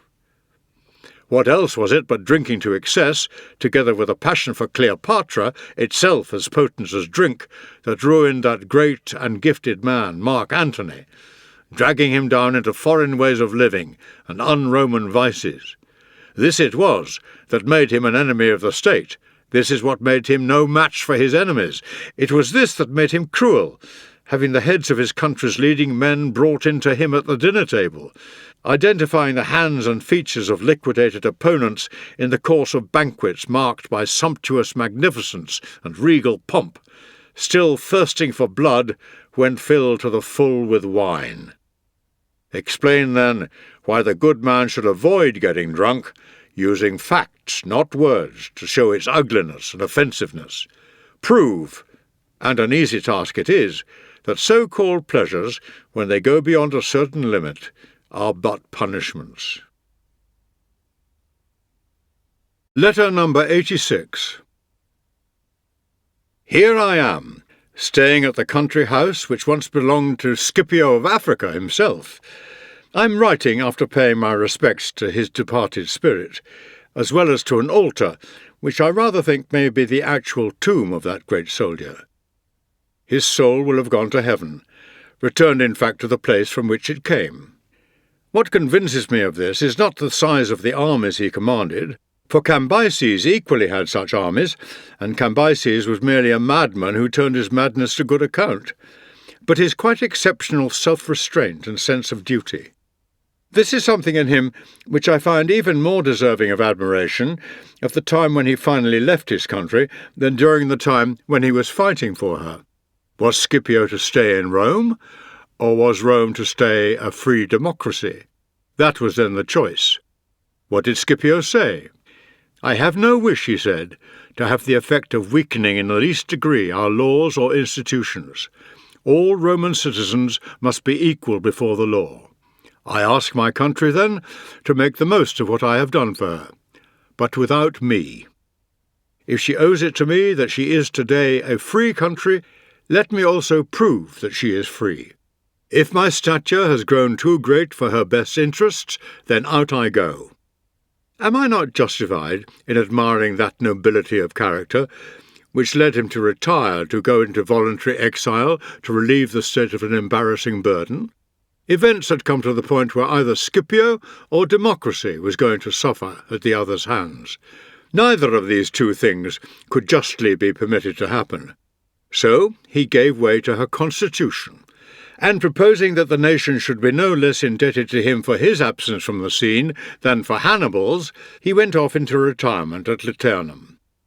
I have seen the house, which is built of squared stone blocks, the wall surrounding the park, and the towers built out on both sides of the house for purposes of defence.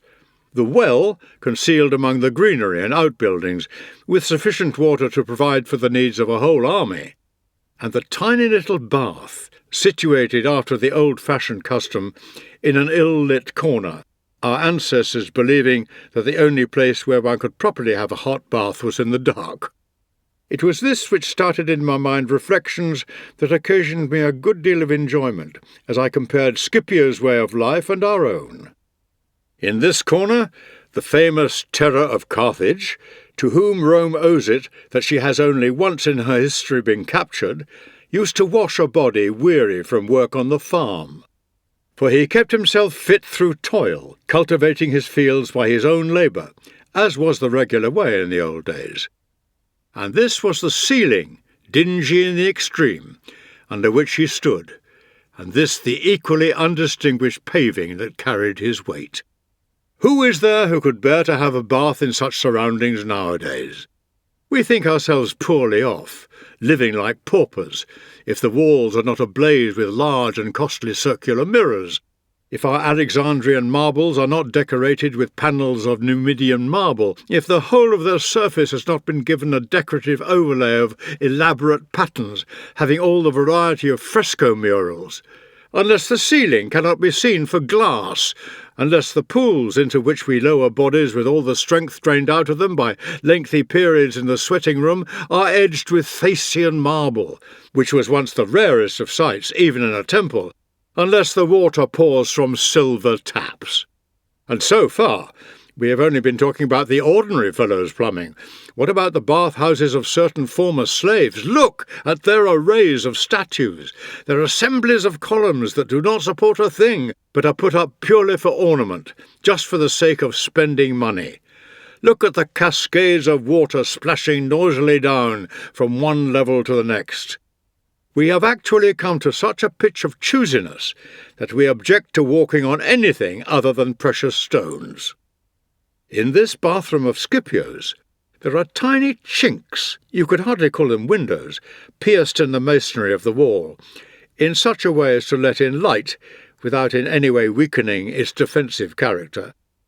Nowadays, moth-hole is the way some people speak of a bathroom, unless it has been designed to catch the sun through enormous windows all day long, unless a person can acquire a tan at the same time as he is having a bath, unless he has views from the bath over countryside and sea.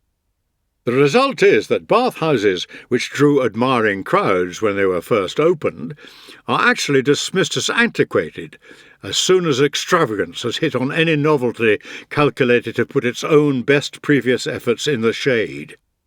There was a time when bathhouses were few and far between, and never in the least luxuriously appointed.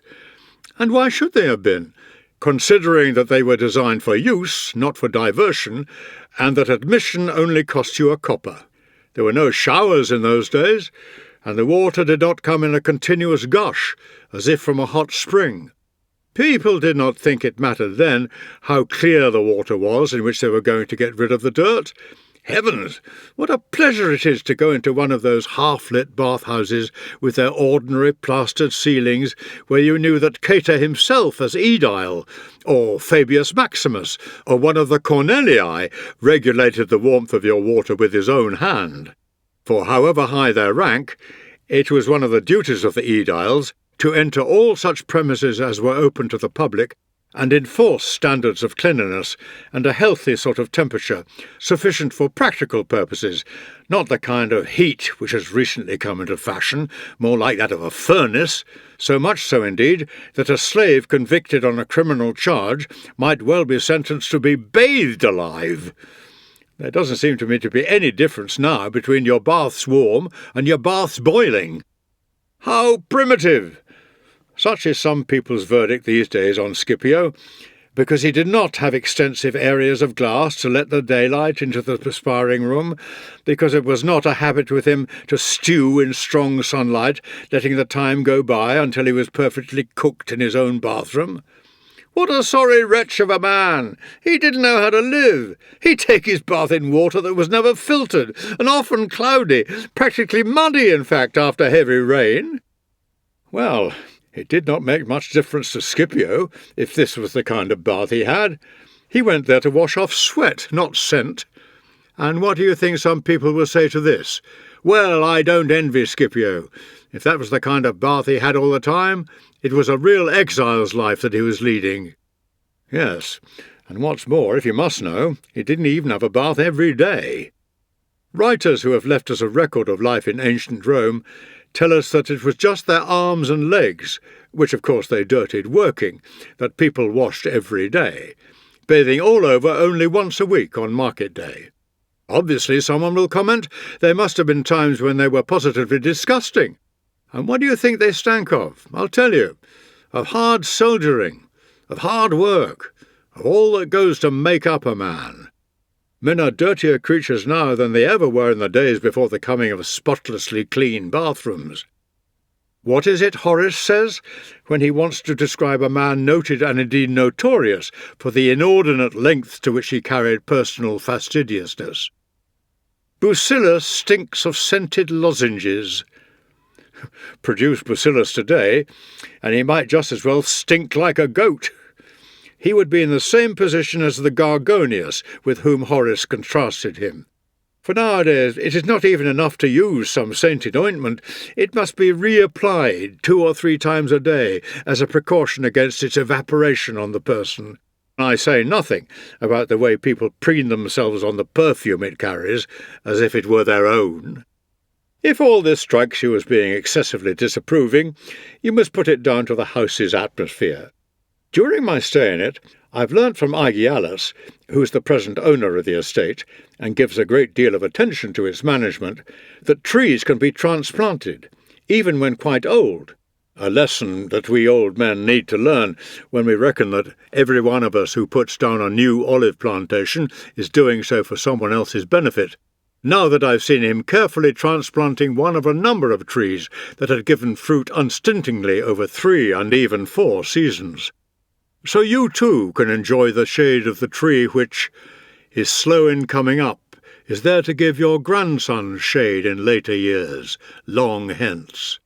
According to our Virgil, who was not concerned with the facts, but with poetic effect, his object being the pleasure of the reader, not the instruction of the farmer. To pick out only one example, let me quote the following passage, which I felt compelled to find fault with today. In spring's the time for sowing beans, then too the crumbling furrows. Clover, welcome you, and millet too, receives her yearly care. I leave you to conclude from this whether the crops mentioned are to be planted at the same time as each other, and whether in each case they're to be sown in spring. As I write, it's June, getting on for July now too, and I've seen people harvesting beans and sowing millet on the same day. To get back to our olive plantation, I saw 2 different methods of planting used here. In the first, taking sizable trees and lopping off the branches, cutting them back to a foot from the stem, Aegialus transplanted them complete with crown, pruning away the roots and leaving only the actual base, the part to which the roots are attached. This he placed in the hole with an application of manure, and not only earthed it in, but trod and stamped the soil down hard. He says that nothing gives such good results as this packing them down, as he calls it. What it does, of course, is to keep out cold and wind, and apart from that, the tree is less liable to be shifted, thus allowing the young roots to sprout and get a grip on the soil, when they are inevitably tender, and torn from their precarious holds by the slightest disturbance. He also scrapes the crown of the tree before covering it up, because, he says, new roots emerge wherever the wood underneath has been laid bare. The tree again should not stand higher than 3 or 4 feet above the ground. This will ensure, right from the start, green growth from the bottom upwards, instead of a large area of dry and withered stem of the sort one sees in old olive groves. The second method was as follows. Taking branches of the type one normally finds on very young trees, strong but at the same time having soft bark, he planted them out in the same sort of way. These grow rather more slowly, but since they spring from what is virtually a cutting, there is nothing scraggy or unsightly about them. Another thing I've seen is the transplanting of an old vine from its supporting tree. In this case, one has to gather up with it, if possible, even the minute root hairs, and in addition give it a more generous covering of soil, so that it throws out roots from the stem as well. I have seen such plantings not only in the month of February, but even at the end of March, the vines going on to embrace and take good hold of their new elm trees. Aegialus also says that all trees which are stout in the stem, if one may so term them, should have the benefit of a supply of water stored in tanks. If this is a success, we have brought the rain under our control. But I don't propose to tell you any more, in case I turn you into a rival grower, in the same way as Aegialus has turned me into a competitor of his. Letter number 88. You want to know my attitude towards liberal studies.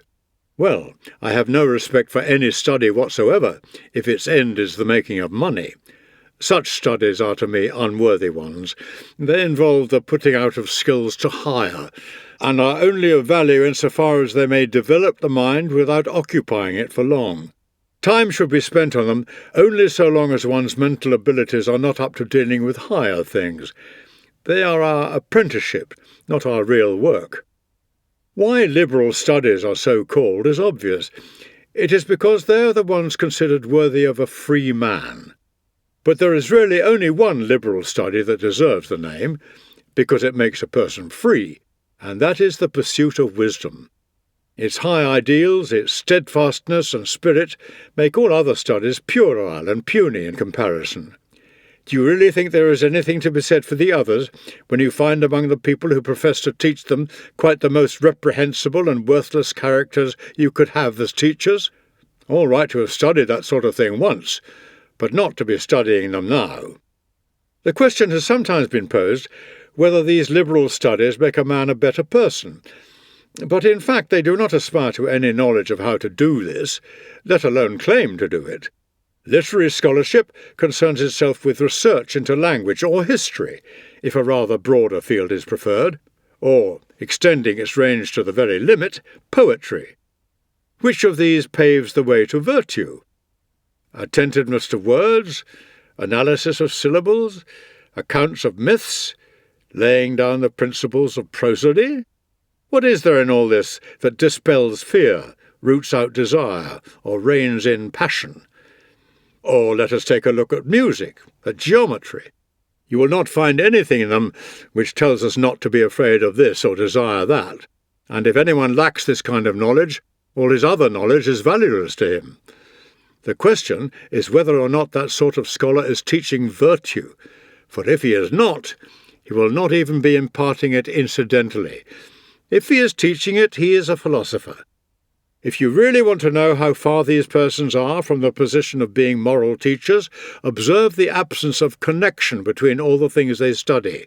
If they were teaching one and the same thing, a connection would be evident. Unless perhaps they manage to persuade you that Homer was actually a philosopher, though they refute their case by means of the very passages which lead them to infer it. For at one moment they make him a Stoic, giving nothing but virtue his approval, steering clear of pleasure, not even an offer of immortality inducing him to stoop to the dishonourable. At another they make him an Epicurean, praising the way of life of a society passing its days at peace and ease, in an atmosphere of dinner parties and music-making. At another, he becomes a peripatetic, with a threefold classification of things good. At another, an academic, stating that nothing is certain. It is obvious that none of these philosophies is to be found in Homer, for the very reason that they all are, the doctrines being mutually incompatible. Even suppose we grant these people that Homer was a philosopher, he became a wise man, surely, before he could recite any epics, so that what we should be learning are the things which made him wise. And there is no more point in my investigating which was the earlier, Homer or Hesiod, than there would be in my knowing the reason why Hecuba, though younger than Helen, carried her years so unsuccessfully. And what, I would ask this kind of scholar, do you suppose is the point of trying to establish the ages of Patroclus and Achilles? And are you more concerned to find out where Ulysses' wanderings took him, than to find a way of putting an end to our own perpetual wanderings? We haven't the time to spare to hear whether it was between Italy and Sicily that he ran into a storm, or somewhere outside the area of the world we know. Wanderings as extensive as his could never in fact have taken place inside so limited an area, when every day we're running into our own storms, spiritual storms, and driven by vice into all the troubles that Ulysses ever knew. We are not spared those eye-distracting beauties or attackers. We too have to contend in various places with savage monsters revelling in human blood, insidious voices that beguile our ears, shipwrecks and all manner of misfortune. What you should be teaching me is how I may attain such a love for my country, my father, and my wife, and keep on course for those ideals even after shipwreck. Why go into the question whether or not Penelope completely took in her contemporaries and was far from being a model of wifely purity, any more than the question whether or not she had a feeling that the man she was looking at was Ulysses before she actually knew it? Teach me instead what purity is, how much value there is in it, whether it lies in the body or in the mind. Turning to the musical scholar, I say this: you teach me how bass and treble harmonize, or how strings producing different notes can give rise to concord. I would rather you brought about some harmony in my mind and got my thoughts into tune. You show me which are the plaintive keys. I would rather you showed me how to avoid uttering plaintive notes when things go against me in life. The geometrician teaches me how to work out the size of my estates, rather than how to work out how much a man needs in order to have enough. He teaches me to calculate, putting my fingers into the service of avarice, instead of teaching me that there is no point whatsoever in that sort of computation, and that a person is none the happier for having properties which tire accountants out. Or, to put it another way, how superfluous a man's possessions are when he would be a picture of misery if you forced him to start counting up single-handed how much he possessed. What use is it to me to be able to divide a piece of land into equal areas if I'm unable to divide it with a brother? What use is the ability to measure out a portion of an acre with an accuracy extending even to the bits which elude the measuring rod if I'm upset when some high-handed neighbour encroaches slightly on my property? The geometrician teaches me how I may avoid losing any fraction of my estates, but what I really want to learn is how to lose the lot and still keep smiling. But I'm being turned off the land my father and grandfather owned before me. Well, so what? Who owned the land before your grandfather? Are you in a position to identify the community, let alone the individual, to whom it originally belonged? You entered on it as a tenant, not an absolute owner. Whose tenant, you may ask? Your heirs, and that only if you're lucky. The legal experts say that acquisition by prescription never applies where the property concerned is actually public property. Well, what you possess and call your own is really public property, or mankind's property for that matter. Oh, the marvels of geometry! You geometers can calculate the areas of circles, can reduce any given shape to a square, can state the distances separating stars. Nothing's outside your scope when it comes to measurement. Well, if you're such an expert, measure a man's soul. Tell me how large or how small that is. You can define a straight line. What use is that to you, if you've no idea what straightness means in life? I come now to the person who prides himself on his familiarity with the heavenly bodies. Towards which quarter chilly Saturn draws, the orbits in which burning Mercury roams. What is to be gained from this sort of knowledge? Am I supposed to feel anxious when Saturn and Mars are in opposition, or Mercury sets in the evening in full view of Saturn, instead of coming to learn that bodies like these are equally propitious wherever they are, and incapable of change in any case? They are swept on in a path from which they cannot escape, their motion governed by an uninterrupted sequence of destined events, making their reappearance in cycles that are fixed. They either actuate or signalise all that comes about in the universe. If every event is brought about by them, how is mere familiarity with a process which is unchangeable going to be of any help? If they are pointers to events, what difference does it make to be aware in advance of things you cannot escape? They are going to happen, whether you know about them or not. If you observe the hasting sun and watch the stars processing through the skies, the day that follows will not prove you wrong, nor will deceptive cloud-free nights then take you in. I've taken sufficient precautions, more than sufficient precautions, to ensure that I'm not taken in by deceptive phenomena. Or at this you'll protest, can you really say the day that follows never proved me wrong? Surely anything that happens which one didn't know in advance was going to happen proves one wrong. Well, I don't know what's going to happen, but I do know what's capable of happening, and none of this will give rise to any protest on my part. I'm ready for everything. If I'm let off in any way, I'm pleased. The day in question proved me wrong, in a sense, if it treats me leniently, but even so not really wrong. For just as I know that anything is capable of happening, so also do I know that it's not bound to happen. So I look for the best, and I'm prepared for the opposite. You'll have to bear with me if I digress here. Nothing will induce me to accept painters into the list of liberal arts, any more than sculptors, marble masons, and all the other attendants on extravagance. I must equally reject those oil and dust practitioners, the wrestlers, or else I shall have to include in the list the perfumers and cooks and all the others who place their talents at the service of our pleasures. What is there, I ask you, that's liberal about those characters who vomit up their food to empty their stomachs for more, with their bodies stuffed full and their minds all starved and inactive? Can we possibly look on this as a liberal accomplishment for the youth of Rome, whom our ancestors trained to stand up straight and throw a javelin, to toss the caber, and manage a horse and handle weapons? They never used to teach their children anything which could be learned in a reclining posture. That kind of training, nevertheless, doesn't teach or foster moral values any more than the other.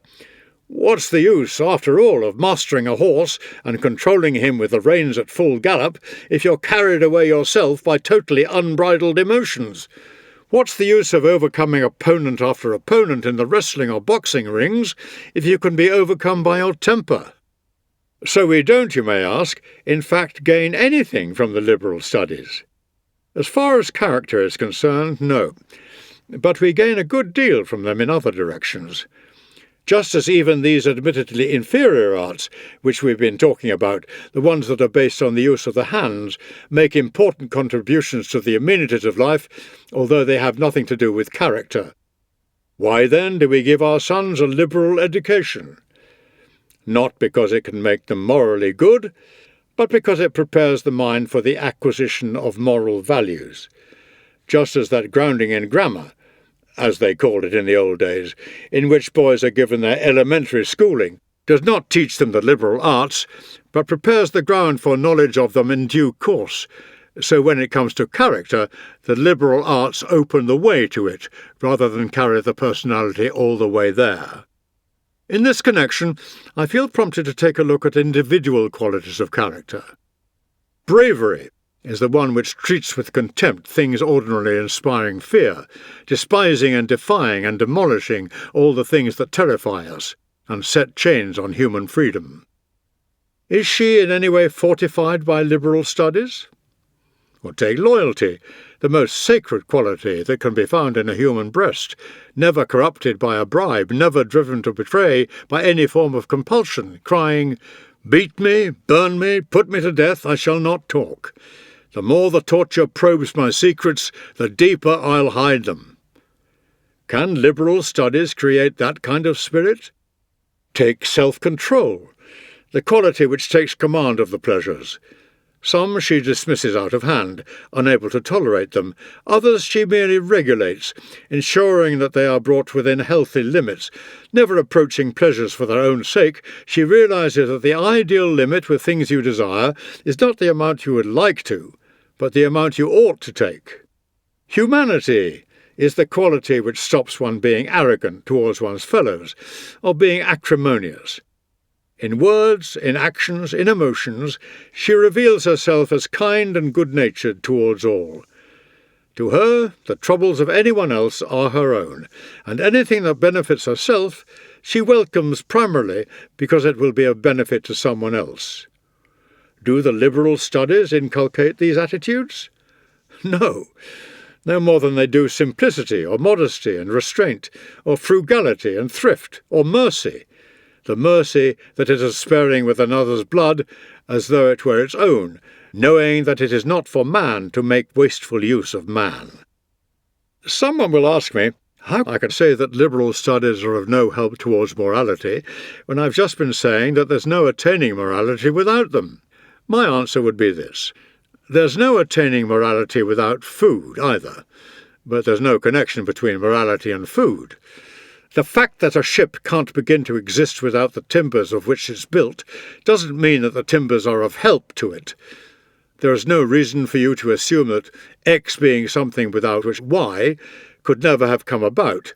Y came about as a result of the assistance of X, and indeed it can actually be argued that the attainment of wisdom is perfectly possible without the liberal studies. Although moral values are things which have to be learnt, they are not learnt through these studies. Besides, what grounds could I possibly have for supposing that a person who has no acquaintance with books will never be a wise man? For wisdom does not lie in books. Wisdom publishes not words, but truths. And I'm not sure that the memory isn't more reliable when it has no external aids to fall back on. There is nothing small or cramped about wisdom. It is something calling for a lot of room to move. There are questions to be answered concerning physical as well as human matters, questions about the past and about the future, questions about things eternal and things ephemeral, questions about time itself. On this one subject of time, just look how many questions there are. To start with, does it have an existence of its own? Next, does anything exist prior to time, independently of it? Did it begin with the universe, or did it exist even before then, on the grounds that there was something in existence before the universe? There are countless questions about the soul alone, where it comes from, what its nature is, when it begins to exist, and how long it is in existence, whether it passes from one place to another, moving house, so to speak, on transfer to successive living creatures, taking on a different form with each, or is no more than once in service, and is then released to roam the universe, whether it is a corporeal substance or not, what it will do when it ceases to act through us, how it will employ its freedom once it has escaped its cage here, whether it will forget its past and become conscious of its real nature from the actual moment of its parting from the body and departure for its new home on high. Whatever the field of physical or moral sciences you deal with, you will be given no rest by the mass of things to be learnt or investigated.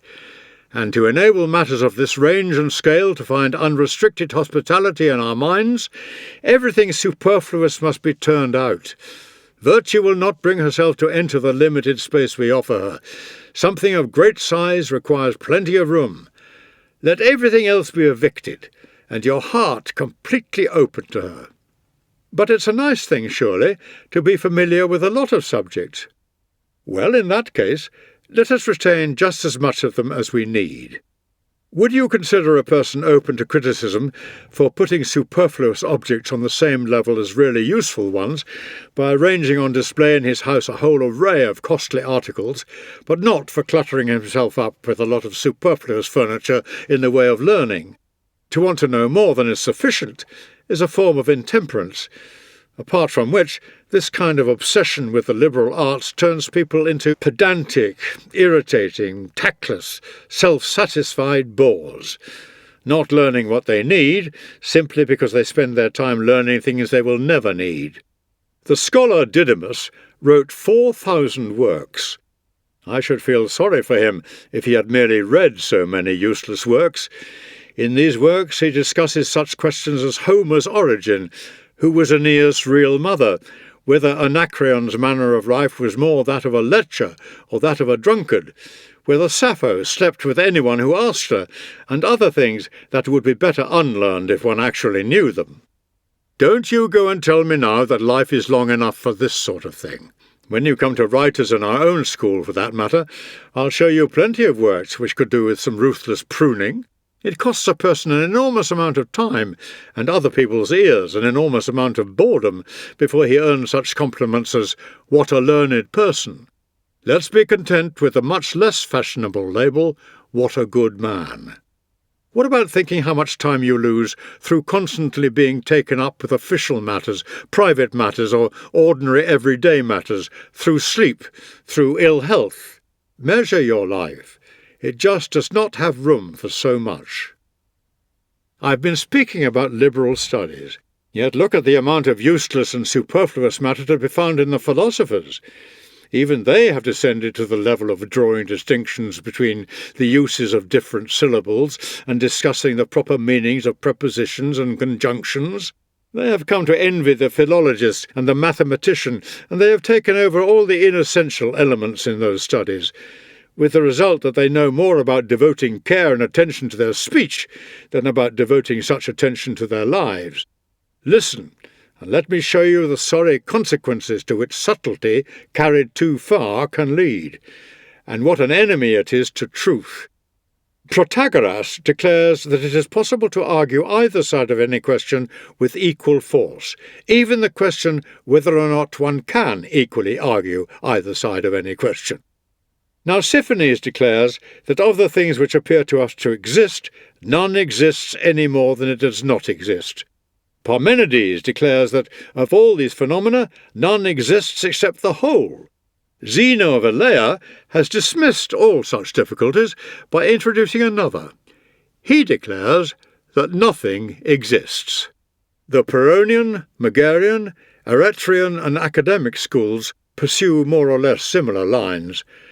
The last named have introduced a new branch of knowledge, non-knowledge. Well, all these theories you should just toss on top of that heap of superfluous liberal studies. The people I first mentioned provide me with knowledge which is not going to be of any use to me, while the others snatch away from me any hopes of ever acquiring any knowledge at all. Superfluous knowledge would be preferable to no knowledge. One side offers me no guiding light to direct my vision towards the truth, while the other just gouges my eyes out. If I believe Protagoras, there is nothing certain in the universe. If I believe Nausiphanes, there is just the one certainty, that nothing is certain. If Parmenides, only one thing exists. If Zeno, not even one. Then what are we? The things that surround us, the things on which we live, what are they? Our whole universe is no more than a semblance of reality, perhaps a deceptive semblance, perhaps one without substance altogether. I should find it difficult to say which of these people annoy me most, those who would have us know nothing, or the ones who refuse even to leave us the small satisfaction of knowing that we know nothing. Letter number 90. Who can doubt, my dear Lucilius, that life is the gift of the immortal gods, but that living well is the gift of philosophy?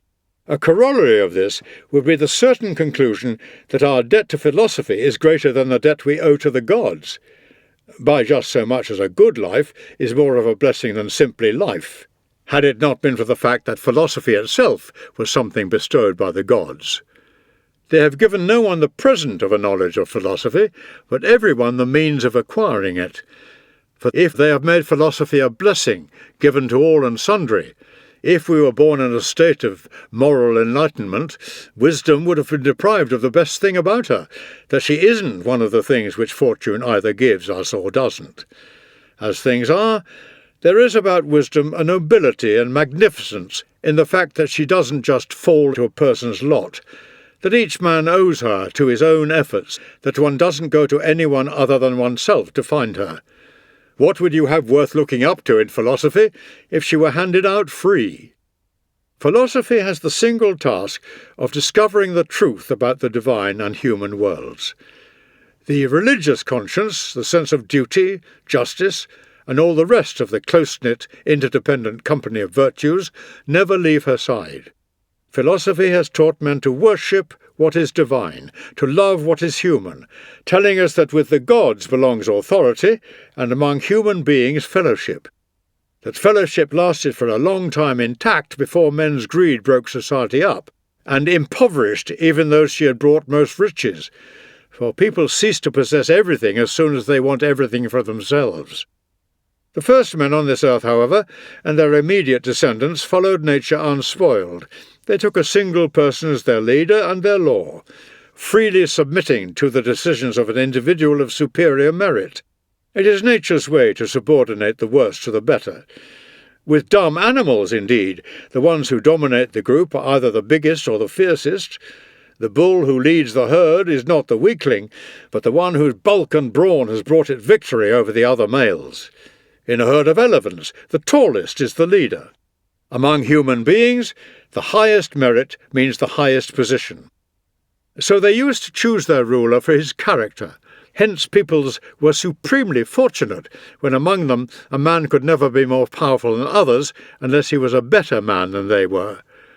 For there is nothing dangerous in a man's having as much power as he likes if he takes the view that he has power to do only what it is his duty to do.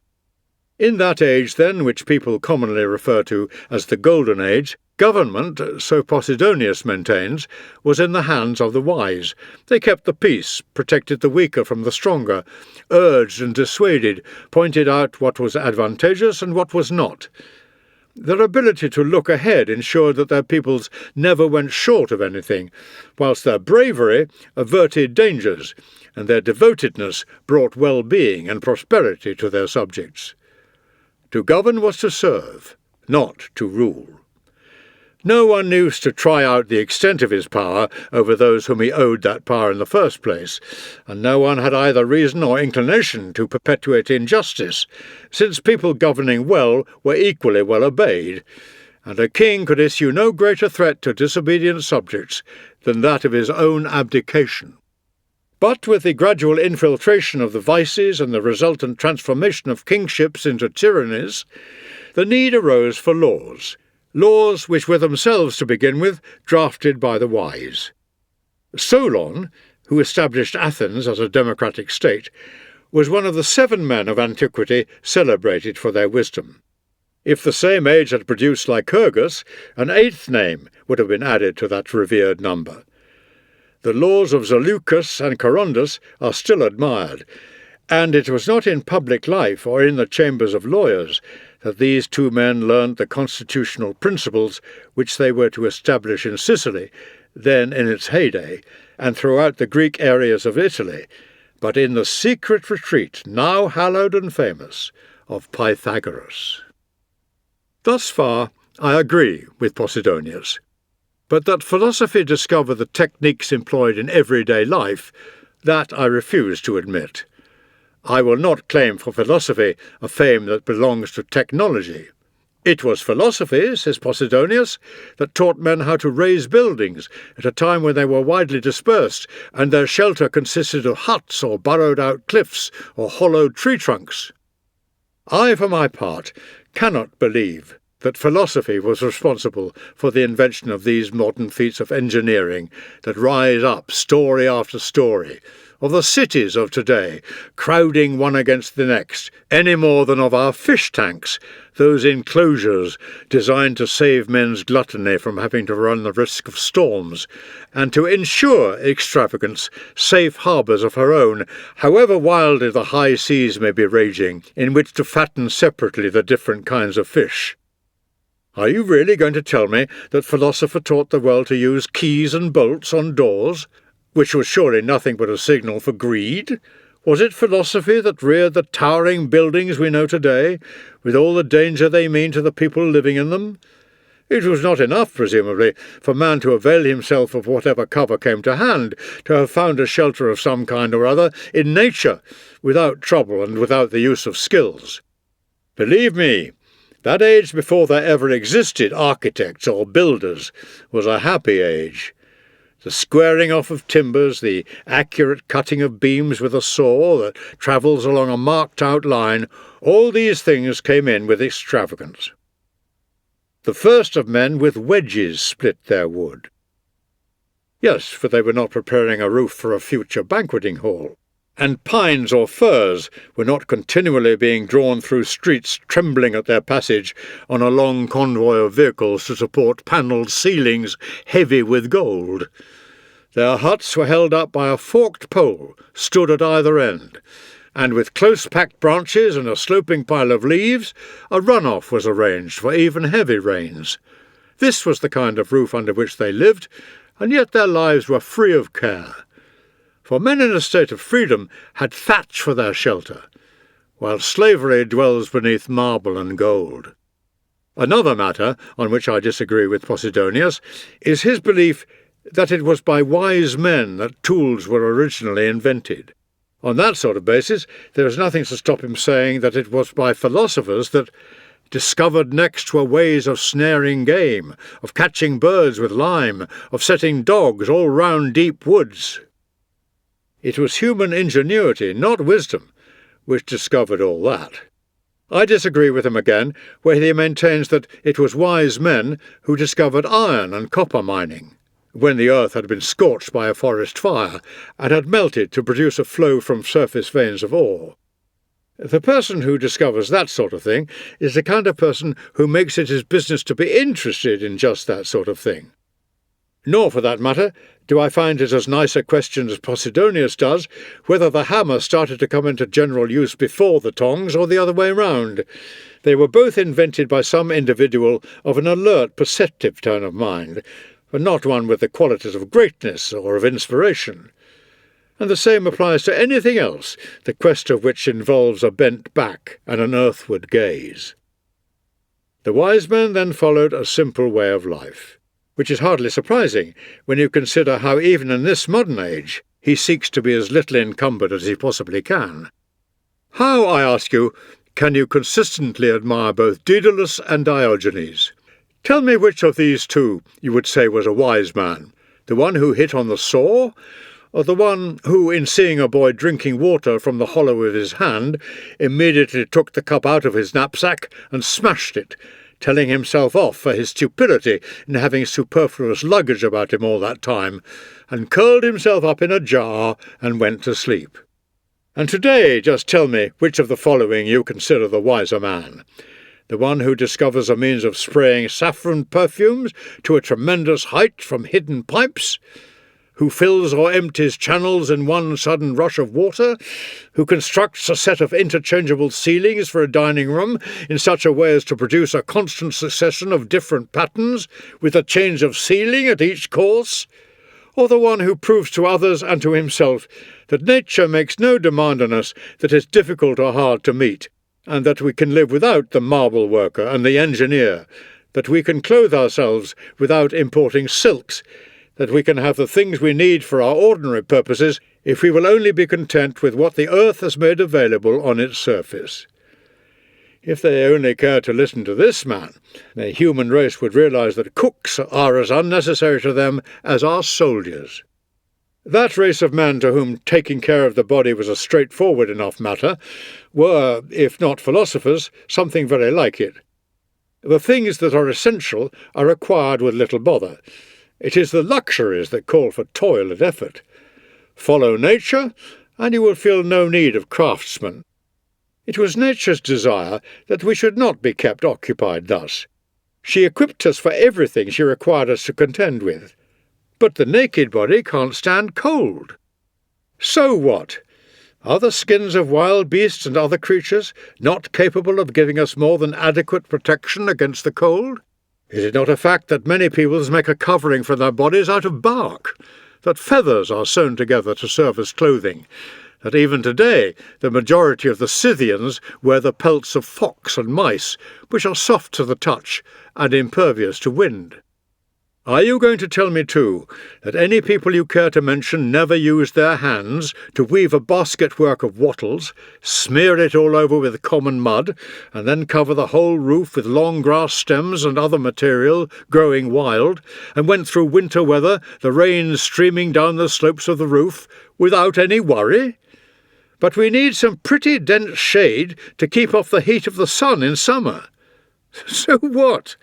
Have past ages not left us plenty of hiding places that have been carved out by the ravages of time, or whatever other cause one cares to suppose, and have developed into caves? And again, is it not a fact that Sirtian tribes take shelter in pits dug into the ground, as do other people, who, because of extreme sun temperatures, find nothing less than the baked earth itself sufficiently substantial as a protective covering against the heat?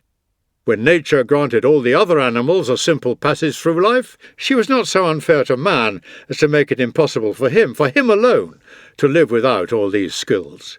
Nature demanded nothing hard from us, and nothing needs painful contriving to enable life to be kept going.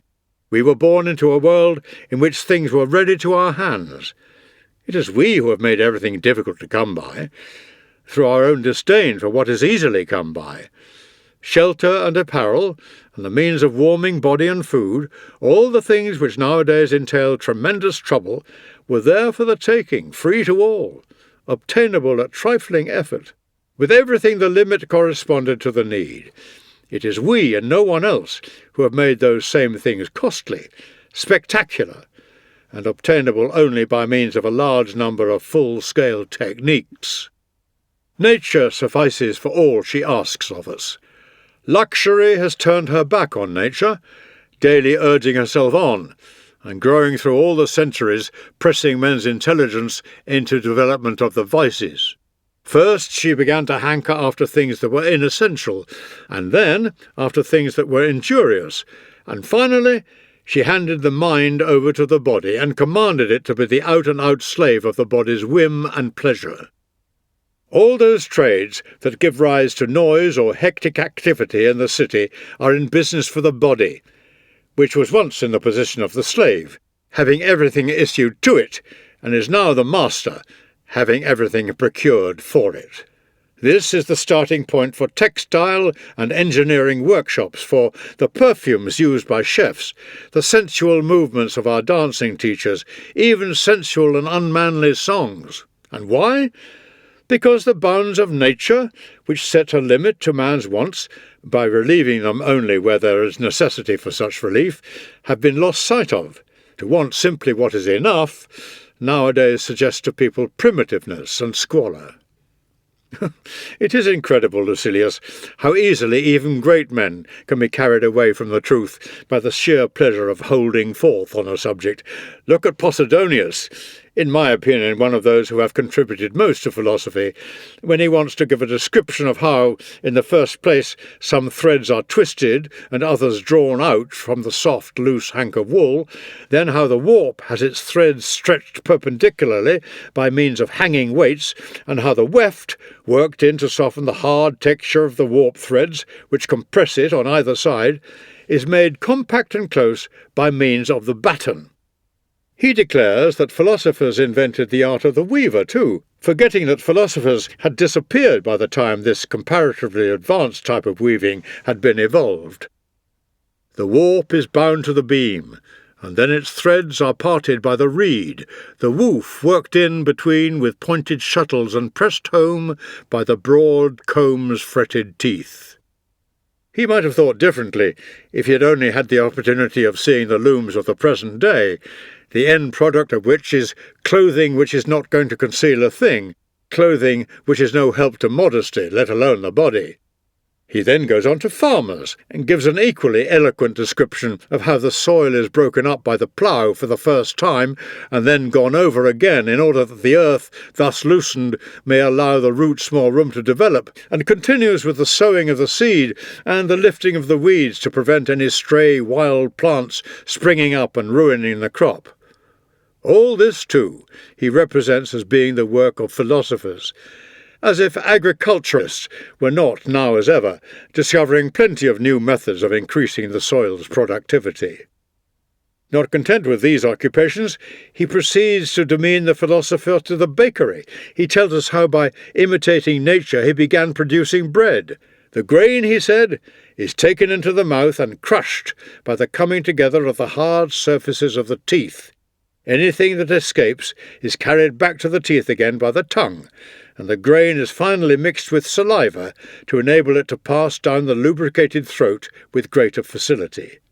On reaching the stomach, where it is cooked in an even heat, it is finally absorbed into the system.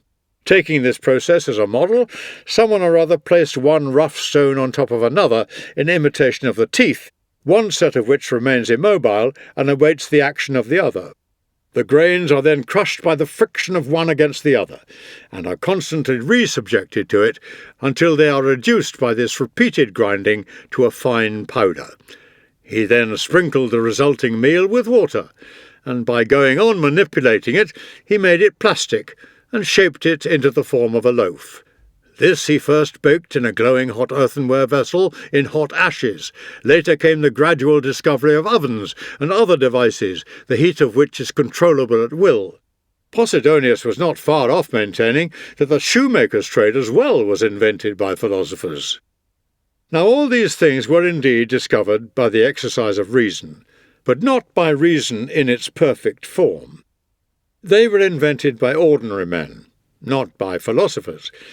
just as, let me add, were the vessels we cross rivers and seas in, with sails designed to catch the drive of the winds, and rudders at the stern to alter the vessel's course in this or that direction, the idea being taken from the fish, who steers with his tail, one slight movement of it to either side being enough to alter the direction of his darting course. All these things, says Posidonius, were invented by our philosopher. They were, however, rather too unimportant for him to handle personally, and so he passed them over to the minions among his assistants. No, the fact is that this sort of thing was not thought up by anyone other than the people who make them their concern today. We know very well that some have only appeared within living memory.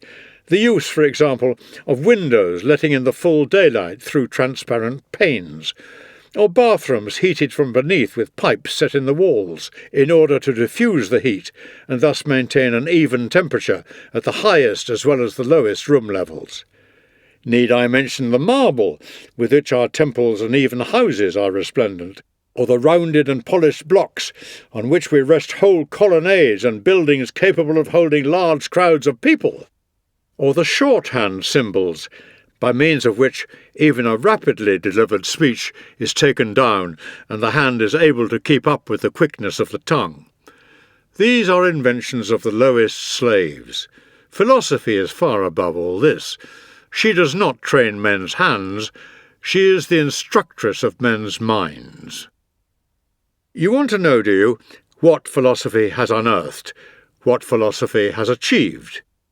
It is not the gracefulness of dance movements, nor the variety of sounds produced by horn or flute as they take in breath and transform it, in its passage through or out of the instrument, into notes. She does not set about constructing arms or walls or anything of use in war. On the contrary, her voice is for peace, calling all mankind to live in harmony, and she is not, I insist, the manufacturer of equipment for everyday essential purposes. Why must you make her responsible for such insignificant things? In her you see the mistress of the art of life itself. She has indeed authority over other arts, inasmuch as all activities that provide life with its apparatus must also be the servants of that of which life itself is the servant. Philosophy, however, takes as her aim the state of happiness. That is the direction in which she opens routes and guides us. She shows us what are real and what are only apparent evils. She strips men's minds of empty thinking, bestows a greatness that is solid, and administers a check to greatness where it is puffed up and all an empty show. She sees that we are left in no doubt about the difference between what is great and what is bloated, and she imparts a knowledge of the whole of nature as well as herself. She explains what the gods are and what they are like. Anacharsis, says Posidonius, discovered the potter's wheel, the rotary motion of which shapes earthenware. Then, mention of the potter's wheel being found in Homer, he would have us think that it is the passage in Homer, rather than his story, that is spurious. I maintain that Anacharsis was not responsible for this invention, and that even if he was, he discovered it as a philosopher, yes, but not in his capacity as a philosopher, in the same way as philosophers do plenty of things as men without doing them in their capacity as philosophers. Suppose, for example, a philosopher happens to be a very fast runner. In a race, he will come first by virtue of his ability as a runner, not by virtue of his being a philosopher. I should like to show Posidonius some glass-spur moulding glass, by means of his breath, into a whole variety of shapes that could hardly be fashioned by the most careful hand, discoveries that have occurred in the period since the disappearance of the wise man. Democritus, he says, is reported to be the discoverer of the arch, the idea of which is to bind a curving line of stones, set at slightly differing angles from each other, with a keystone. This, I should say, was quite untrue, for there must have been both bridges and gateways before Democritus's time, and the upper parts of these generally have a curve to them, and it seems to have escaped your memory, Posidonius, that this same Democritus discovered a means of softening ivory, and a means of turning a pebble into an emerald, by boiling it, a method employed even today for colouring certain stones that man has discovered and found amenable to the process. These techniques may indeed have been discovered by a philosopher, but not in his capacity as a philosopher. For there are plenty of things which he does which one sees being done just as well, if not with greater skill and dexterity, by persons totally lacking in wisdom. What has the philosopher investigated? What has the philosopher brought to light? In the first place, truth and nature, having, unlike the rest of the animal world, followed nature with more than just a pair of eyes, things slow to grasp divinity. And secondly, a rule of life in which he has brought life into line with things universal. And he has taught us not just to recognise but to obey the gods, and to accept all that happens exactly as if it were an order from above. He has told us not to listen to false opinions, and has weighed and valued everything against standards which are true.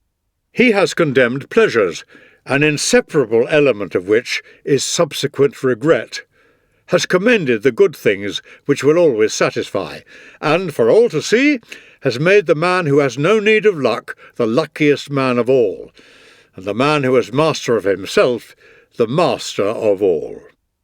The philosophy I speak of is not the one which takes the citizen out of public life, and the gods out of the world we live in, and hands morality over to pleasure, but the philosophy which thinks nothing good unless it is honourable, which is incapable of being enticed astray by the rewards of men or fortune, and the very pricelessness of which lies in the fact that it cannot be bought at any price.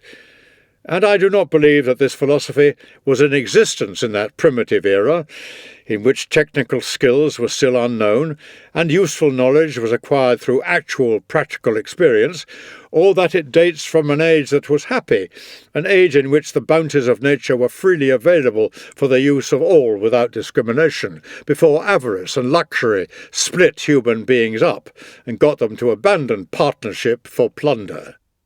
The men of that era were not philosophers, even if they acted as philosophers are supposed to act. No other state of man could cause anyone greater admiration. If God were to allow a man to fashion the things of this earth and allot its peoples their social customs, that man would not be satisfied with any other system than the one which tradition says existed in those people's time, among whom no farmers tilled ploughed fields. Merely to mark the line of boundaries dividing land between its owners was a sin.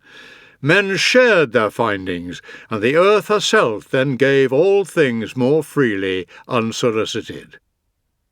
What race of men could be luckier? Share and share alike, they enjoyed nature. She saw to each and every man's requirements for survival like a parent. What it all amounted to was undisturbed possession of resources owned by the community. I can surely call that race of men one of unparalleled riches, it being impossible to find a single pauper in it. Into this ideal state of things burst avarice. Avarice, which in seeking to put aside some article or other and appropriate it to its own use, only succeeded in making everything somebody else's property and reducing its possessions to a fraction of its previously unlimited wealth. Avarice brought in poverty by coveting a lot of possessions, losing all that it had. This is why, although it may endeavour to make good its losses, may acquire estate after estate by buying out or forcing out its neighbours, enlarge country properties to the dimensions of whole provinces, speak of owning some property, when it can go on a long tour overseas without once stepping off its own land, there is no extension of our boundaries that can bring us back to our starting point. When we have done everything within our power, we shall possess a great deal, but we once possessed the world. The earth herself, untilled, was more productive, her yields being more than ample for the needs of peoples who did not raid each other. With any of nature's products, men found as much pleasure in showing others what they had discovered as they did in discovering it. No one could outdo or be outdone by any other. All was equally divided among people living in complete harmony. The stronger had not yet started laying hands on the weaker. The avaricious person had not yet started hiding things away to be hoarded for his own private use, so shutting the next man off from actual necessities of life. Each cared as much about the other as about himself. Weapons were unused. Hands still unstained with human blood had directed their hostility exclusively against wild beasts. Protected from the sun in some thick wood, living in some very ordinary shelter under a covering of leaves preserving them from the rigours of winter or the rain, those people passed tranquil nights, with never a sigh. We, in our crimson luxury, toss and turn with worry, stabbed by needling cares. What soft sleep the hard earth gave those people! They had no carved or panelled ceilings hanging over them. They lay out in the open, with the stars slipping past above them, and the firmament silently conveying onward that mighty work of creation as it was carried headlong below the horizon in the magnificent pageant of the night sky. And they had clear views by day as well as by night of this loveliest of mansions, enjoying the pleasure of watching constellations falling away from the zenith and others rising again from out of sight beneath the horizon. Surely it was a joy to roam the earth with marvels scattered so widely around one. You now, by contrast, go pale at every noise your houses make, and if there is a creaking sound, you run away among your frescoed passages in alarm. Those people had no mansions on the scale of towns. Fresh air and the untrammelled breezes of the open spaces, the unoppressive shade of a tree or rock, springs of crystal clarity, streams which chose their own course, streams unsullied by the work of man, by pipes or any other interference with their natural channels, meadows whose beauty owed nothing to man's art. That was the environment around their dwelling places in the countryside, dwelling places given a simple countryman's finish. This was a home in conformity with nature, a home in which one enjoyed living, and which occasioned neither fear of it nor fears for it, whereas nowadays our own homes count for a large part of our feeling of insecurity. But however wonderful and guileless the life they led, they were not wise men. This is a title that has come to be reserved for the highest of all achievements.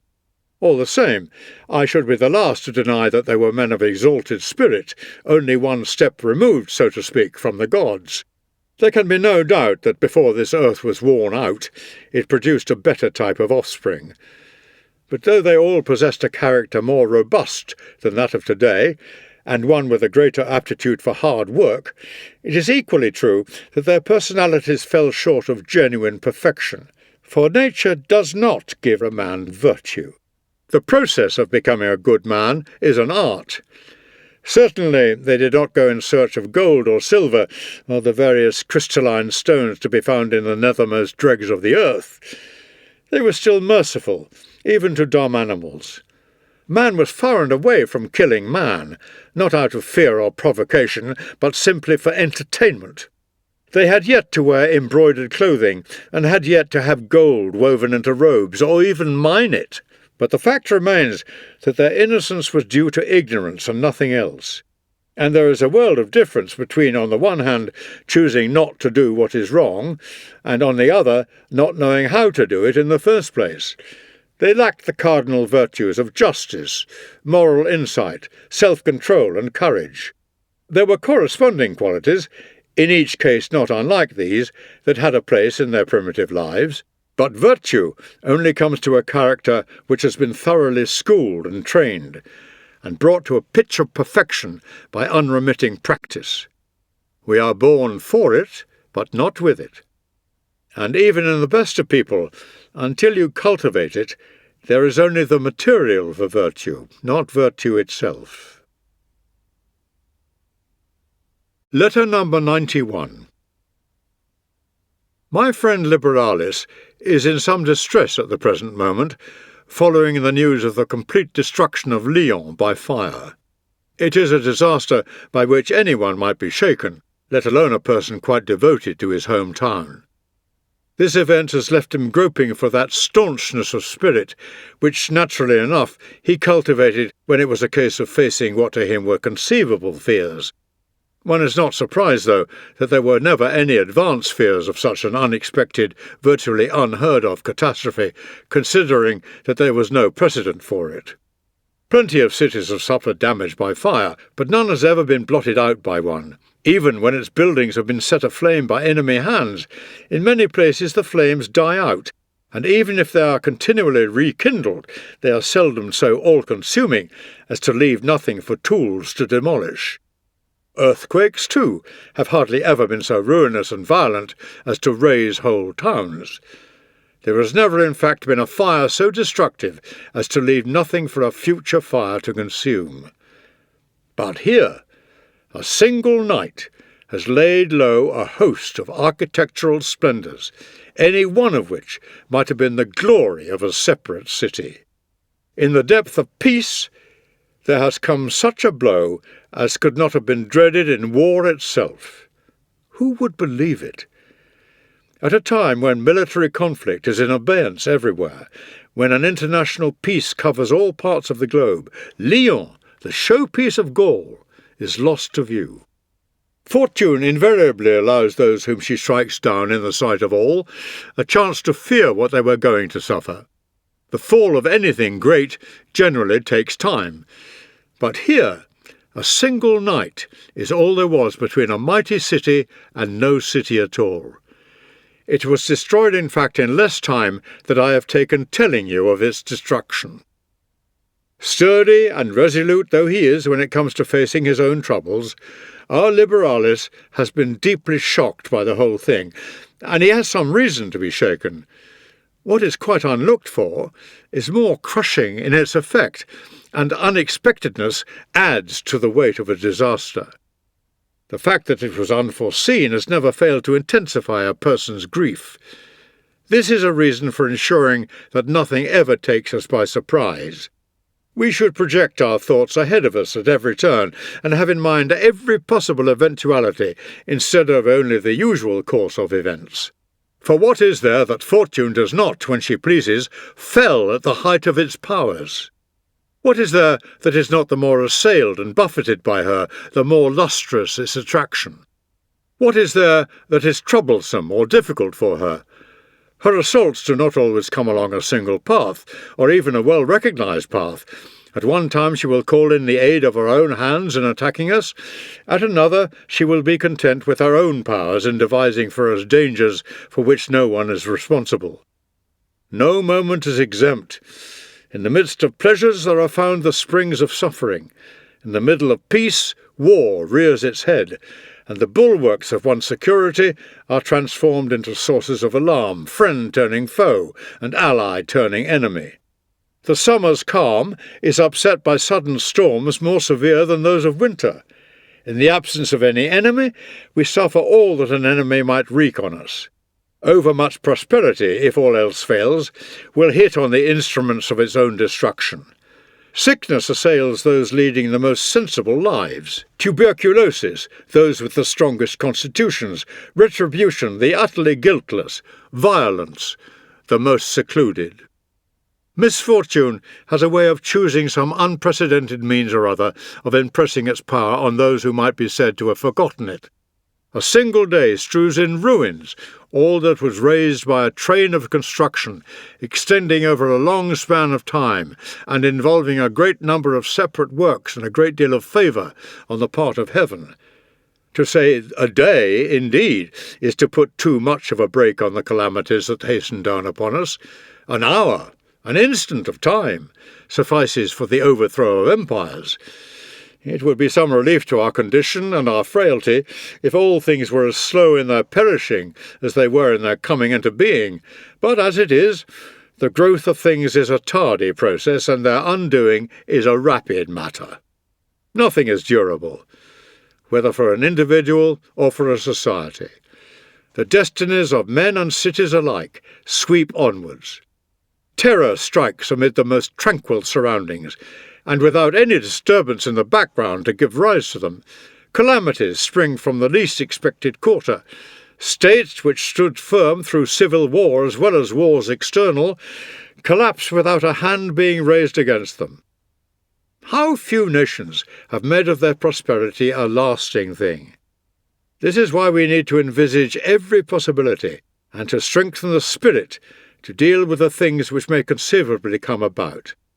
Rehearse them in your mind: exile, torture, war, shipwreck.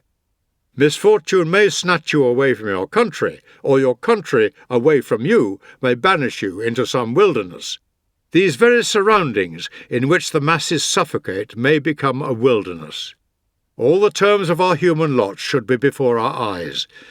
We should be anticipating not merely all that commonly happens, but all that is conceivably capable of happening, if we do not want to be overwhelmed and struck numb by rare events, as if they were unprecedented ones. Fortune needs envisaging in a thoroughly comprehensive way. Think how often towns in Asia or in Greece have fallen at a single earth tremor. How many villages in Syria or Macedonia have been engulfed? How often this form of disaster has wrought devastation in Cyprus? How often Paphos has tumbled about itself? Time and again we hear the news of the annihilation of a whole city, and how small a fraction of mankind are we who hear such news thus often. So let us face up to the blows of circumstance, and be aware that whatever happens is never as serious as rumour makes it out to be. So a city has burned, a wealthy city, and the glory of the provinces of which it was a feature, though it stood in a class of its own, perched as it was on a single hill, and that not a hill of very great dimensions. But time will sweep away the very traces of every one of those cities, of whose splendour and magnificence you nowadays hear. Look at the way the very foundations of once famous cities of Greece have been eroded by now, to the point where nothing is left to show that they ever even existed. And it is not only the works of human hands that waste away, nor only structures raised by human skill and industry that the passing days demolish. Mountain massives crumble away, whole regions have subsided, the waves have covered landmarks once far out of sight of the sea. The immense force of volcanic fires that once made the mountain tops glow has eaten them away, and reduced to lowly stature what once were soaring peaks, reassuring beacons to the mariner. The works of nature herself suffer, so it is only right that we should bear the overthrow of cities with resignation. They stand just to fall. Such is the sum total of the end that awaits them, whether it be the blast of a subterranean explosion throwing off the restraining weight above it, or the violence of floodwaters increasing to a prodigious degree underground until it breaks down everything in its way, or a volcanic outburst fracturing the earth's crust, or age, to which nothing is immune, overcoming them little by little, or plague carrying off its population and causing the deserted area to decay. It would be tedious to recount all the different ways by which fate may overtake them. One thing I know, all the works of mortal man lie under sentence of mortality. We live among things that are destined to perish. Such, then, are the comforting reflections which I would offer our Liberalis, who burns with a kind of passion beyond belief for his birthplace, which it may be has only been consumed so as to be called to higher things. A setback has often cleared the way for greater prosperity. Many things have fallen only to rise to more exalted heights. That opponent of affluence in the capital, Timagenes, used to declare that the one reason fires distressed him was the knowledge that what would rise up afterwards would be of a better standard than what had burned. In the city of Lyons, too, one may presume that everyone will endeavour to make the work of restoration a greater, more noble achievement than what they have lost. May that work be of lasting duration, and may the new foundation be attended by happier auspices, with a view to its lasting for a longer, and indeed for all time. This is the 100th year since the town came into being, and even for a human being such an age is by no means the uttermost limit. Founded by Plancus in an area of concentrated population, it owes its growth to its favourable situation. Yet how many grievous blows has it had to suffer in the time it takes for a man to grow old? So the spirit must be trained to a realization and an acceptance of its lot. It must come to see that there is nothing fortune will shrink from, that she wields the same authority over emperor and empire alike, and the same power over cities as over men. There's no ground for resentment in all this. We've entered into a world in which these are the terms life is lived on. If you're satisfied with that, submit to them. If you're not, get out, whatever way you please. Resent a thing by all means, if it represents an injustice decreed against yourself personally, but if this same constraint is binding on the lowest and the highest alike, then make your peace again with destiny, the destiny that unravels all ties. There's no justification for using our graves, and all the variety of monuments we see bordering the highways, as a measure of our stature. In the ashes all men are levelled. We're born unequal, we die equal. And my words apply as much to cities as to those who live in them. Ardea was taken, and so was Rome. The great lawgiver draws no distinctions between us according to our birth or the celebrity of our names, save only while we exist. On the reaching of mortality's end, he declares, "Away with snobbery! All that the earth carries shall forthwith be subject to one law without discrimination." When it comes to all we're required to go through, we're equals. No one is more vulnerable than the next man, and no one can be more sure of his surviving to the morrow. King Alexander of Macedon once took up the study of geometry. Poor fellow, inasmuch as he would thus find out how minute the earth really was, the earth of which he had possessed himself of a tiny part. Yes, poor fellow I call him, for the reason that he was bound to discover that his title was a false one. For who can be great in an area of minute dimensions? Anyway, the points he was being instructed in were of some subtlety, and such that the learning of them demanded the closest concentration, not the sort of thing that would be grasped by a crazed individual projecting his thoughts across the seas. "Teach me," he said, "the easy things," to which his instructor answered, "These things are the same for everyone, equally difficult for all." Well, imagine that nature is saying to you, "Those things you grumble about are the same for everyone. I can give no one anything easier, but anyone who likes may make them easier for himself. How? By viewing them with equanimity. You must needs experience pain and hunger and thirst, and grow old, assuming that you are vouchsafed a relatively long stay among men, and be ill and suffer loss and finally perish. But you needn't believe the chatter of the people around you. There's nothing in all this that's evil, insupportable, or even hard. Those people are afraid of these things by a kind of general consent. Are you going to feel alarm at death, then, in the same way as you might at some common report? What could be more foolish than a man's being afraid of people's words? My friend Demetrius has a nice way of putting things when he says, as he commonly does, that to him the utterances of the unenlightened are as noises emanating from the belly. What difference does it make to me, he asks, whether their rumblings come from their upper or their nether regions? What utter foolishness it is to be afraid that those who have a bad name can rob you of a good one. Just as the dread aroused in you by some common report has proved groundless, so too is the dread of things of which you would never be afraid, if common report did not tell you to be. What harm could ever come to a good man from being besmirched by unwarranted gossip? We shouldn't even let it prejudice us against death, which itself has an evil reputation. Yet none of the people who malign it has put it to the test. Until one does, it's rather rash to condemn a thing one knows nothing about. And yet one thing you do know, and that is this: how many people it's a blessing to, how many people it frees from torture, want, maladies, suffering, weariness. And no one has power over us when death is within our own power. Letter number 104. I've got away to my place at Nomentum. Getting away from what? Guess. The city? No. A fever. And just as it was infiltrating my defences too.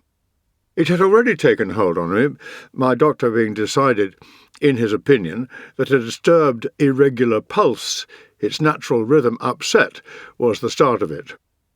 Whereupon I immediately ordered my carriage out, and although my Paulina tried to hold me back, insisted on driving away. I kept saying the same thing as my mentor, Gallio, when he started sickening for a fever in Achaia.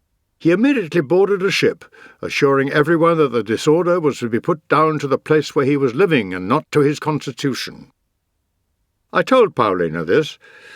She is forever urging me to take care of my health, and indeed, as I come to realize the way her very being depends on mine, I am beginning in my concern for her to feel some concern for myself.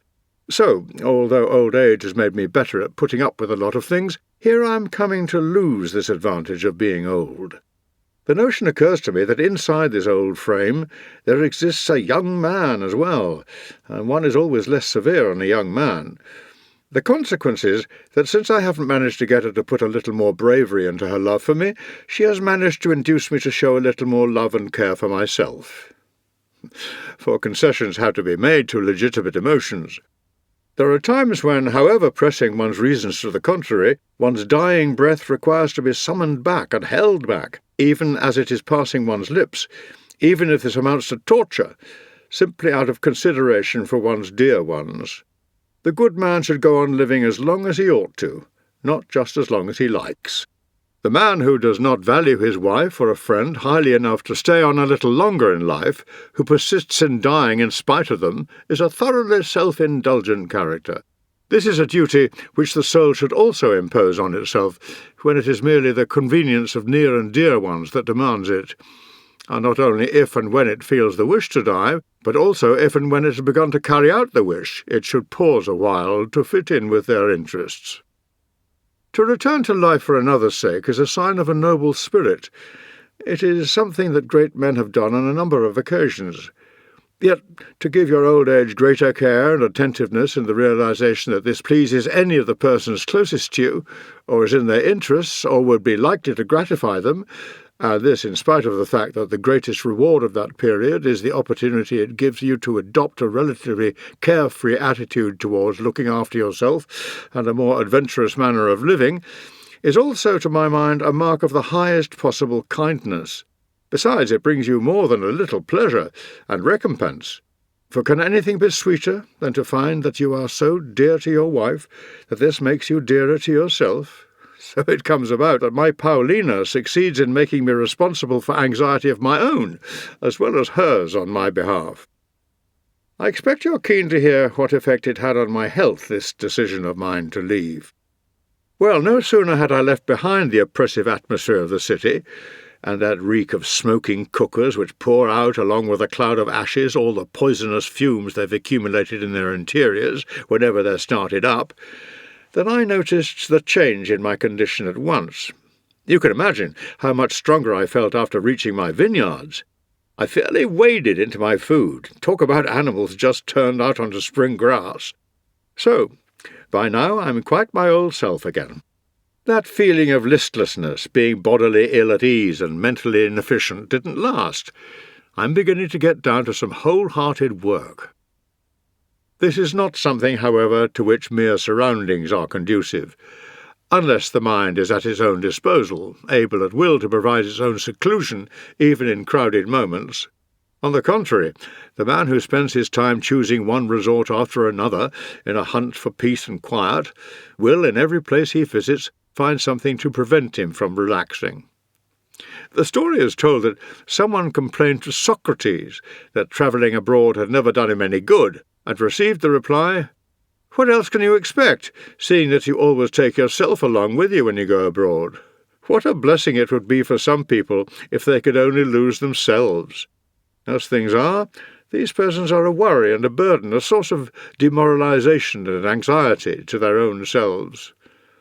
What good does it do you to go overseas, to move from city to city? If you really want to escape the things that harass you, what you're needing is not to be in a different place, but to be a different person. Suppose you've arrived in Athens, or suppose it's Rhodes. Choose any country you like. What difference does the character of the place make? You'll only be importing your own with you. You'll still look on wealth as a thing to be valued. Your poverty will be causing you torment, while, this being the most pathetic thing about it all, your poverty will be imaginary. However much you possess, there's someone else who has more, and you'll be fancying yourself to be short of things you need to the exact extent to which you lag behind him.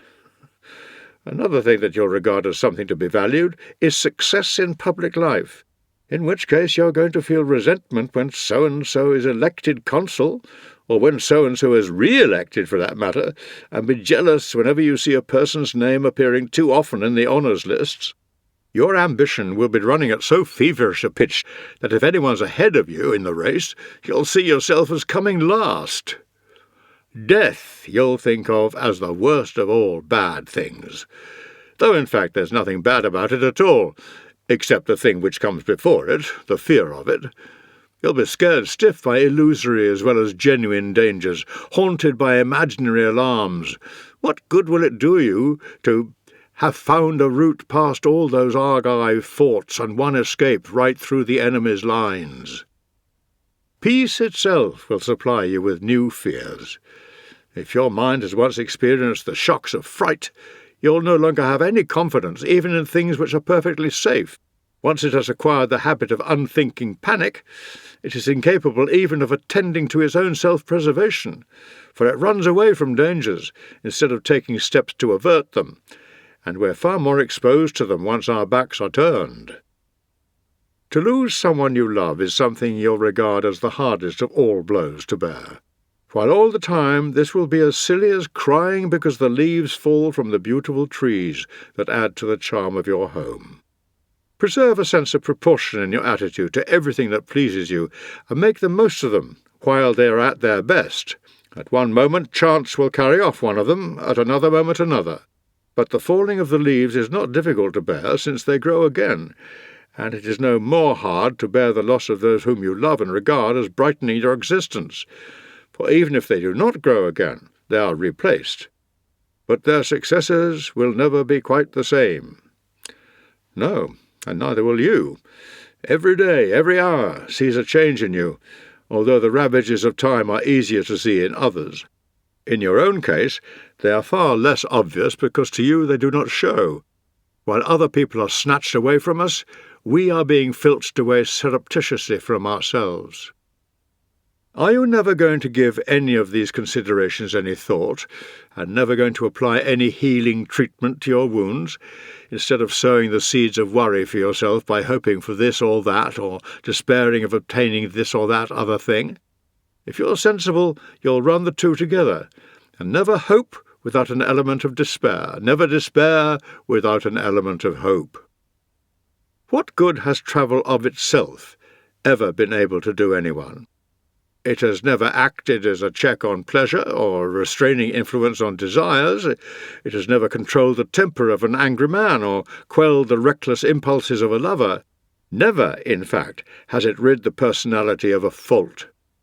It has not granted us the gift of judgment. It has not put an end to mistaken attitudes. All it has ever done is distract us for a little while, through the novelty of our surroundings, like children fascinated by something they haven't come across before. The instability, moreover, of a mind which is seriously unwell is aggravated by it, the motion itself increasing the fitfulness and restlessness. This explains why people, after setting out for a place with the greatest of enthusiasm, are often more enthusiastic about getting away from it. Like migrant birds, they fly on, away even quicker than they came. Travel will give you a knowledge of other countries. It will show you mountains whose outlines are quite new to you, stretches of unfamiliar plains, valleys watered by perennial streams.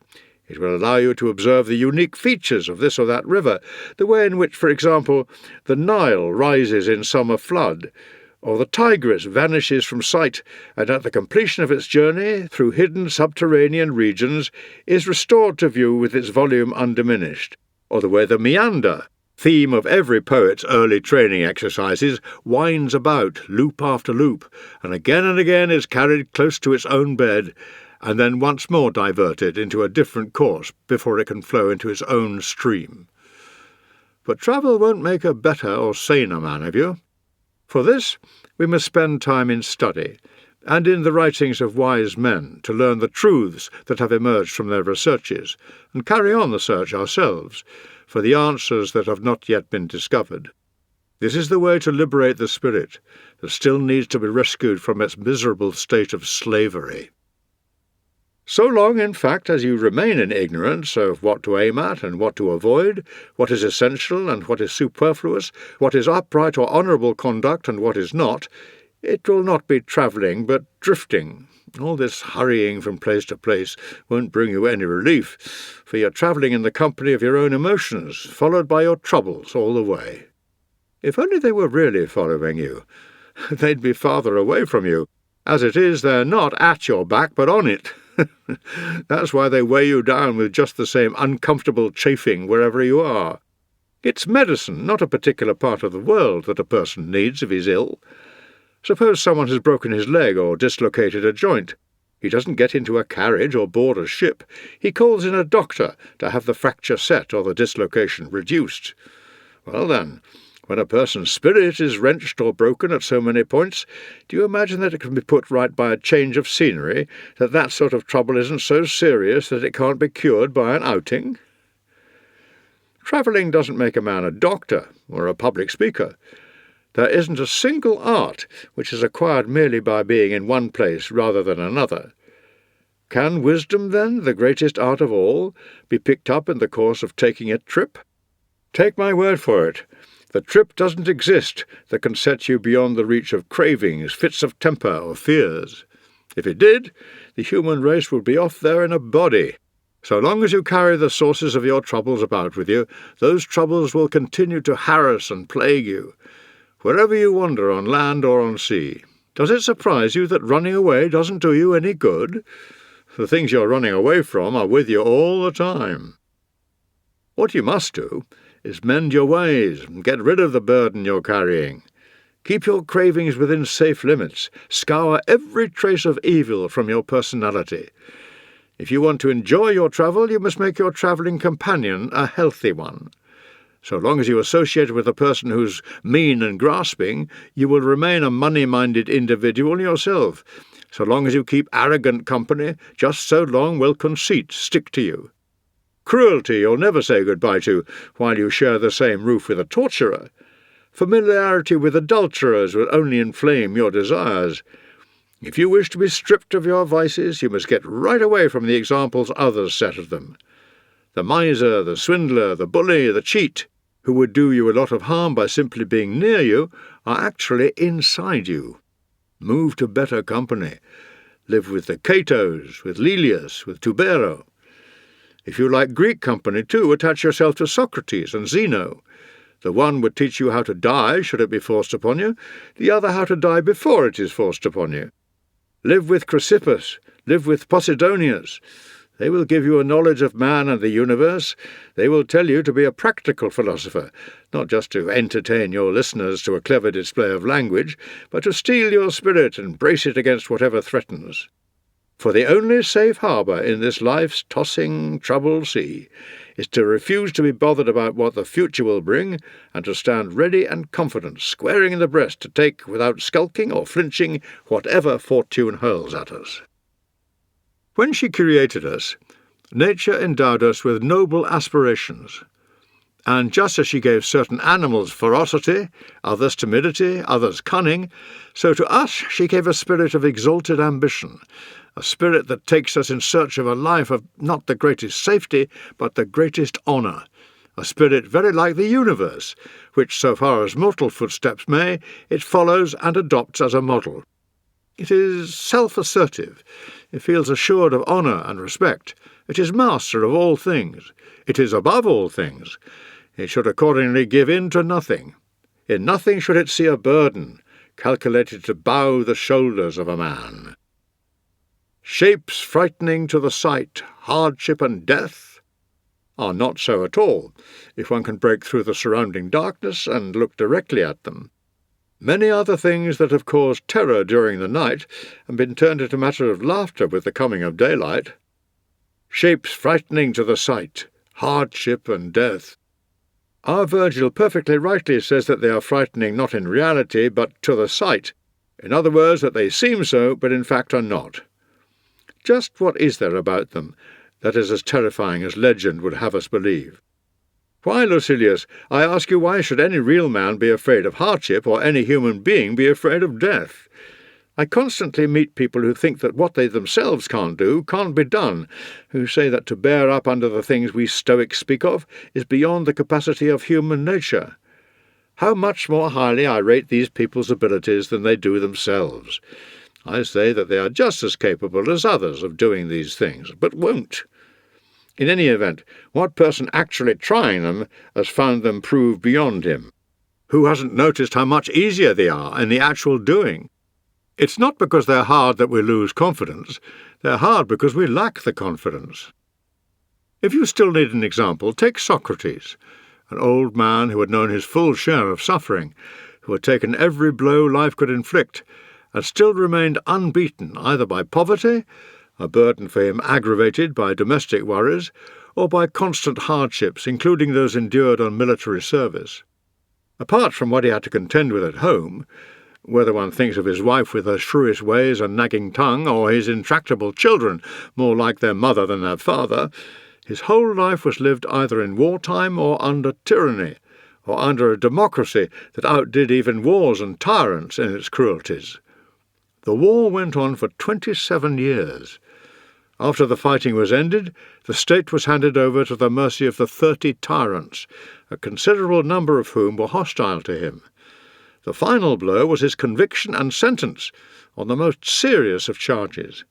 He was accused of blasphemy and of corrupting the younger generation, whom it was alleged he turned into rebels against God, their fathers, and the state. After that came the prison and the poison. And so little effect did all this have on Socrates' spirit. It did not even affect the expression on his face. What a rare and wonderful story of achievement! To the very last, no one ever saw Socrates in any particular mood of gaiety or depression. Through all the ups and downs of fortune, his was a level temperament. Would you like another example? Take the modern one of Marcus Cato, with whom fortune dealt in an even more belligerent and unremitting fashion. At every point she stood in his way, even at the end, at his death. Yet he demonstrated that a brave man can live in defiance of fortune and can die in defiance of fortune. The whole of his life was passed either in civil war or in conditions of developing civil conflict. And of him, no less than of Socrates, it is possible to say that he carried himself clear of slavery. Unless, perhaps, you take the view that Pompey, Caesar, and Crassus were friends of freedom. When his country was in a state of constant change, no one ever saw a change in Cato. In every situation he was placed in, he showed himself always the same man, whether in office as praetor, in defeat at the polls, under attack in court, as governor in his province, on the public platform, in the field, or in death itself. In that moment, too, of panic for the Republic, when Caesar stood on the one side, backed by 10 legions of the finest fighting men, and the entire resources and support of foreign countries as well, and on the other stood Pompey, by himself a match for all comers, and when people were moving to join either the one or the other, Cato, all on his own, established something of a party pledged to fight for the Republic. If you try to picture the period to yourself, you will see on the one side the populace, the mob, all agog for revolution, on the other the time-honoured elect of Rome, the aristocracy and knighthood, and 2 forlorn figures, Cato and republicanism, between them. You will find it an impressive sight, I can assure you, as you watch. The son of Atreus and King Priam with Achilles' wrath with both. For there is Cato denouncing each of them, trying to disarm the pair of them, and the way he casts his vote between them is, if Caesar wins, I kill myself. If Pompey, I go into exile. What had a man to fear who, win or lose, had dictated to himself such a choice of fates as might have been decreed him by an utterly exasperated enemy? And that is how he came to die, carrying out his own self-sentence. You will see, too, the capacity of man for hardship. On foot at the head of his troops, he crossed the deserts of North Africa. You see that thirst can be endured as well. Always in armour, trailing over a sun-baked plateau, the remnants of a beaten army, an army without supplies. He was invariably the last to drink whenever they came upon water. You see that a man can think equally little of either the distinction of office or the stigma of rejection. On the day of his election defeat, he played fives at the place of polling. You see that men can defy the might of their superiors, for with no one daring offend either Caesar or Pompey, except to curry favour with the other, Cato challenged the pair of them simultaneously. You see that a man can think as little of death as of exile. He condemned himself to both, and war in the meantime. We then can show as spirited an attitude to just the same things, if we will only choose to slip the yoke from our necks. But first we have to reject the life of pleasures. They make us soft and womanish. They are insistent in their demands, and, what is more, require us to make insistent demands on fortune. And then we need to look down on wealth, which is the wage of slavery. Gold and silver and everything else that clutters our prosperous homes should be discarded. Freedom cannot be won without sacrifice. If you set a high value on her, everything else must be valued at little. Letter 105. Yes, I'll give you some rules to observe that will enable you to live in greater safety. You, for your part, I suggest should listen as carefully to the advice I give you as you would if I were advising you on how to look after your health at Ardea. Now think of the things which goad man into destroying man. You'll find that they are hope, envy, hatred, fear, and contempt. Contempt is the least important of the lot, so much so that a number of men have actually taken shelter behind it, for protection's sake. For if a person feels contempt for someone, he tramples on him doubtless, but he passes on. No one pursues an unremitting and persistent policy of injury to a man for whom he feels nothing but contempt. Even in battle, the man on the ground is left alone, the fighting being with those still on their feet. Coming to hope, so long as you own nothing likely to arouse the greed or grasping instinct of others, so long as you possess nothing out of the ordinary, for people covet even the smallest things if they are rare or little known, you'll have nothing to worry about from the hopes of grasping characters. Envy you'll escape if you haven't obtruded yourself on other people's notice, if you haven't flaunted your possessions, if you've learnt to keep your satisfaction to yourself. Hatred either comes from giving offence, and that you'll avoid by refraining from deliberately provoking anyone, or is quite uncalled for. Here your safeguard will be ordinary tact. It is a kind of hatred that has been a source of danger to a lot of people. Men have been hated without having any actual enemy. As regards not being feared, a moderate fortune and an easy-going nature will secure you that. People should see that you are not a person it is dangerous to offend, and with you a reconciliation should be both easy and dependable. To be feared inside your own home, it may be added, is as much a source of trouble as being feared outside it. Slave or free, there isn't a man who hasn't power enough to do you injury. Besides, to be feared is to fear. No one has been able to strike terror into others and at the same time enjoy peace of mind himself. There remains contempt. The person who has made contempt his ally, who has been despised because he has chosen to be despised, has the measure of it under his control. Its disadvantages are negatived by the possession of respected qualities and of friends having influence with some person with the necessary influence. Such influential friends are people with whom it is well worth having ties, without being so tied up with them that their protection costs you more than the original danger might have done. But nothing will help quite so much as just keeping quiet, talking with other people as little as possible, with yourself as much as possible. For conversation has a kind of charm about it, an insinuating and insidious something that elicits secrets from us just like love or liquor. Nobody will keep the things he hears to himself, and nobody will repeat just what he hears and no more. Neither will anyone who has failed to keep a story to himself keep the name of his informant to himself. Every person, without exception, has someone to whom he confides everything that is confided to himself. Even supposing he puts some guard on his garrulous tongue, and is content with a single pair of ears, he will be the creator of a host of later listeners. Such is the way in which what was but a little while before a secret becomes common rumour. Never to wrong others takes one a long way towards peace of mind.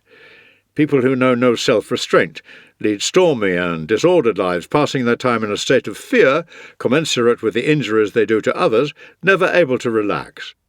After every act they tremble, paralysed, their consciences continually demanding an answer, not allowing them to get on with other things. To expect punishment is to suffer it, and to earn it is to expect it. Where there is a bad conscience, some circumstance or other may provide one with impunity, but never with freedom from anxiety. For a person takes the attitude that even if he isn't found out, there's always the possibility of it. His sleep is troubled.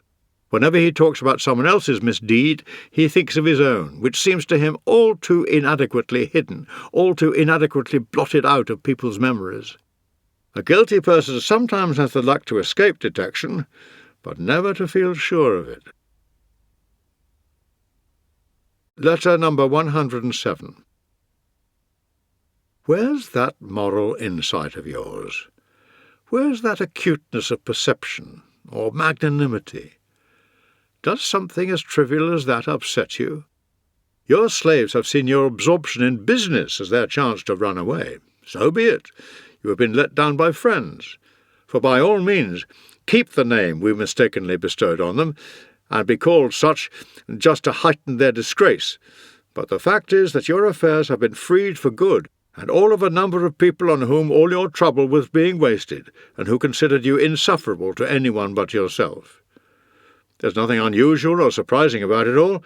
To be put out by this sort of thing is as ridiculous as grumbling about being spattered in the street or getting dirty where it's muddy. One has to accept life on the same terms as the public baths or crowds or travel. Things will get thrown at you and things will hit you. Life's no soft affair. It's a long road you started on. You can't but expect to have slips and knocks and falls, and get tired, and openly wish, a lie, for death. At one place you will part from a companion, at another bury one, and be afraid of one at another. These are the kind of things you'll come up against all along this rugged journey. Wanting to die? Let the personality be made ready to face everything. Let it be made to realize that it has come to terrain on which thunder and lightning play, terrain on which grief and vengeful care have set their couch, and pallid sickness dwells, and drear old age. This is the company in which you must live out your days. Escape them you cannot, scorn them you can, and scorn them you will, if by constant reflection you have anticipated future happenings. Everyone faces up more bravely to a thing for which he has long prepared himself, sufferings even being withstood if they have been trained for in advance. Those who are unprepared, on the other hand, are panic-stricken by the most insignificant happenings. We must see to it that nothing takes us by surprise. And since it is invariably unfamiliarity that makes a thing more formidable than it really is, this habit of continual reflection will ensure that no form of adversity finds you a complete beginner. I've been deserted by my slaves. Others have been plundered, incriminated, set upon, betrayed, beaten up, attacked with poison or with calumny. Mention anything you like. It has happened to plenty of people. A vast variety of missiles are launched with us as their target. Some are planted in our flesh already. Some are hurtling towards us at this very moment. Others merely grazing us in passing, on their way to other targets. Let's not be taken aback by any of the things we're born to, things no one need complain at, for the simple reason that they're the same for everybody. Yes, the same for everybody. For even if a man does escape something, it was a thing which he might have suffered. The fairness of a law does not consist in its effect being actually felt by all alike, but in its having been laid down for all alike. Let's get this sense of justice firmly into our heads. and pay up, without grumbling, the taxes arising from our mortal state. Winter brings in the cold, and we have to shiver. Summer brings back the heat, and we have to swelter. Bad weather tries the health, and we have to be ill. Somewhere or other we are going to have encounters with wild beasts, and with man, too, more dangerous than all those beasts. Floods will rob us of one thing, fire of another. These are conditions of our existence which we cannot change. What we can do is adopt a noble spirit, such a spirit as befits a good man, so that we may bear up bravely under all that fortune sends us, and bring our wills into tune with nature's. Reversals, after all, are the means by which nature regulates this visible realm of hers. Clear skies follow cloudily. After the calm comes the storm. The winds take turns to blow. Day succeeds night. While part of the heavens is in the ascendant, another is sinking. It is by means of opposites that eternity endures. This is the law to which our minds are needing to be reconciled. This is the law they should be following and obeying. They should assume that whatever happens was bound to happen, and refrain from railing at nature. One can do nothing better than endure what cannot be cured, and attend uncomplainingly the God at whose instance all things come about. It is a poor soldier that follows his commander grumbling. So let us receive our orders readily and cheerfully, and not desert the ranks along the march of this glorious fabric of creation, in which everything we shall suffer is a strand. And let us address Jupiter, whose guiding hand directs this mighty work, in the way our own Cleanthes did, in some most expressive lines, which I may perhaps be pardoned for translating in view of the example set here by that master of expressiveness, Cicero. If you like them, so much the better. If not, you will at least know that I was following Cicero's example. Lead me, master of the soaring vault of heaven, lead me, Father, where you will. I stand here prompt and eager to obey. And even suppose I were unwilling, still I should attend you and know suffering, dishonourably and grumbling, when I might have done so and been good as well. For fate, the willing leads, the unwilling drags along. Let us speak and live like that. Let fate find us ready and eager. Here is your noble spirit, the one which has put itself in the hands of fate. On the other side we have the puny, degenerate spirit, which struggles, and which sees nothing right in the way the universe is ordered, and would rather reform the gods than reform itself. Letter number 108. The subject you ask me about is one of those in which knowledge has no other justification than the knowledge itself. Nevertheless, and just because it is so justified, you are in a great hurry and reluctant to wait for the encyclopedia of ethics I am compiling at this very moment. Well, I shall let you have your answer immediately, but first I am going to tell you how this enthusiasm for learning, with which I can see you're on fire, is to be brought under control, if it isn't going to stand in its own way. What is wanted is neither haphazard dipping nor a greedy onslaught on knowledge in the mass.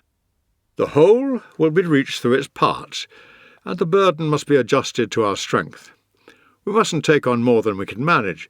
You shouldn't attempt to absorb all you want to, just what you've room for. Simply adopt the right approach, and you will end up with room for all you want. The more the mind takes in, the more it expands. I remember a piece of advice which Attalus gave me in the days when I practically laid siege to his lecture hall, always first to arrive and last to go, and would draw him into a discussion of some point or other, even when he was out taking a walk, for he was always readily available to his students, not just accessible. A person teaching and a person learning, he said, should have the same end in view, the improvement of the latter. A person who goes to a philosopher should carry away with him something or other of value every day. He should return home a sounder man, or at least more capable of becoming one. And he will, for the power of philosophy is such that she helps not only those who devote themselves to her, but also those who come into contact with her. A person going out into the sun, whether or not this is what he is going out for, will acquire a tan. Customers who sit around rather too long in a shop selling perfumes carry the scent of the place away with them, and people who have been with a philosopher are bound to have derived from it something of benefit even to the inattentive. Note that I say inattentive, not the hostile. That's all very well, but don't we all know certain people who have sat at a philosopher's feet year after year without acquiring even a semblance of wisdom? Of course I do. Persevering, conscientious people too. I prefer to call them a philosopher's squatters, not students. Some come not to learn, but just to hear him, in the same way as we're drawn to a theatre for the sake of entertainment, to treat our ears to a play or music or an address. You'll find that a large proportion of the philosopher's audience is made up of this element, which regards his lecture hall as a place of lodging for periods of leisure. They're not concerned to rid themselves of any faults there, or acquire any rule of life by which to test their characters, but simply to enjoy to the full the pleasures the ear has to offer. Admittedly, some of them actually come with notebooks, but with a view to recording not the content of the lecture, but words from it, to be passed on to others with the same lack of profit to the hearer as they themselves derived from hearing them. Some of them are stirred by the noble sentiments they hear. Their faces and spirits light up, and they enter into the emotions of the speaker, going into a transport just like the eunuch priests who work themselves into a frenzy, to order, at the sound of a Phrygian flute. They are captivated and aroused not by a din of empty words, but by the splendour of the actual content of the speaker's words. Any expression of bold or spirited defiance of death or fortune, making you keen to translate what you've heard into action straight away. They are deeply affected by the words, and become the persons they are told to be, or would if the impression on their minds were to last, if this magnificent enthusiasm were not immediately intercepted by that discourager of noble conduct, the crowd. Very few succeed in getting home in the same frame of mind. It is easy enough to arouse in a listener a desire for what is honourable, for in every one of us nature has laid the foundations or sown the seeds of the virtues. We are born to them all of us. And when a person comes along with the necessary stimulus, then those qualities of the personality are awakened, so to speak, from their slumber. Haven't you noticed how the theatre murmurs agreement whenever something is spoken, the truth of which we generally recognise and unanimously confirm? The poor lack much, the greedy everything. The greedy man does no one any good, but harms no person more than his own self. Your worst miser will clap these lines, and be delighted at hearing his own faults lashed in this manner. Imagine how much more likely it is that this will happen when such things are being said by a philosopher, interspersing passages of sound advice with lines of poetry calculated to deepen their hold on unenlightened minds. For the constricting requirements of verse, as Cleanthes used to say, give one's meaning all the greater force, in the same way as one's breath produces a far greater noise when it is channelled through a trumpet's long and narrow tube before its final expulsion through the widening opening at the end. The same things stated in prose are listened to with less attention and have much less impact. When a rhythm is introduced, when a fine idea is compressed into a definite metre, the very same thought comes hurtling at one like a missile launched from a fully extended arm. A lot, for example, is said about despising money. The listener is told at very considerable length that men should look on riches as consisting in the spirit and not in inherited estates, and that a man is wealthy if he has attuned himself to his restricted means and has made himself rich on little. But verses such as the following he finds a good deal more striking. He needs but little who desires but little. He has his wish whose wish can be to have what is enough. When we hear these lines and others like them, we feel impelled to admit the truth. The people for whom nothing is ever enough admire and applaud such a verse and publicly declare their distaste for money. When you see them in such a mood, keep at them and drive this home, piling it on them, having nothing to do with plays on words, syllogisms, sophistries, and all the other toys of sterile intellectual cleverness. Speak out against the love of money. Speak out against extravagance. When you see that you've achieved something and had an effect on your listeners, lay on all the harder. It's hardly believable how much can be achieved by this sort of speech, aimed at curing people, wholly directed to the good of people listening. When the character is impressionable, it is easily won over to a passion for what is noble and honourable.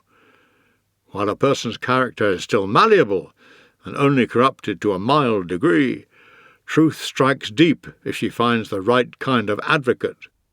For my part, at any rate, when I hear Attalus winding up the case against the faults of character, the mistaken attitudes and the evils generally of the lives we lead, I frequently felt a sense of the sorry plight of the human race, and looked on him as a kind of sublime being who has risen higher than the limits of human aspiration.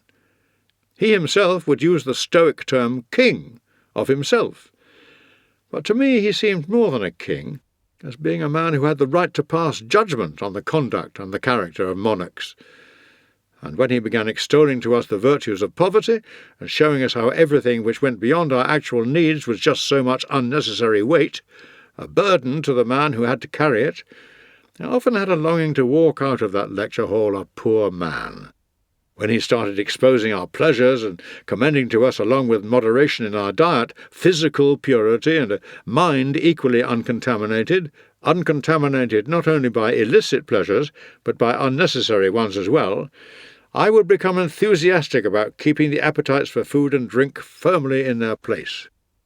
With the result that some of this Lucilius has lasted with me right through life, for I started out on it all with tremendous energy and enthusiasm, and later, after my return to public life, I managed to retain a few of the principles as regards which I had made this promising beginning.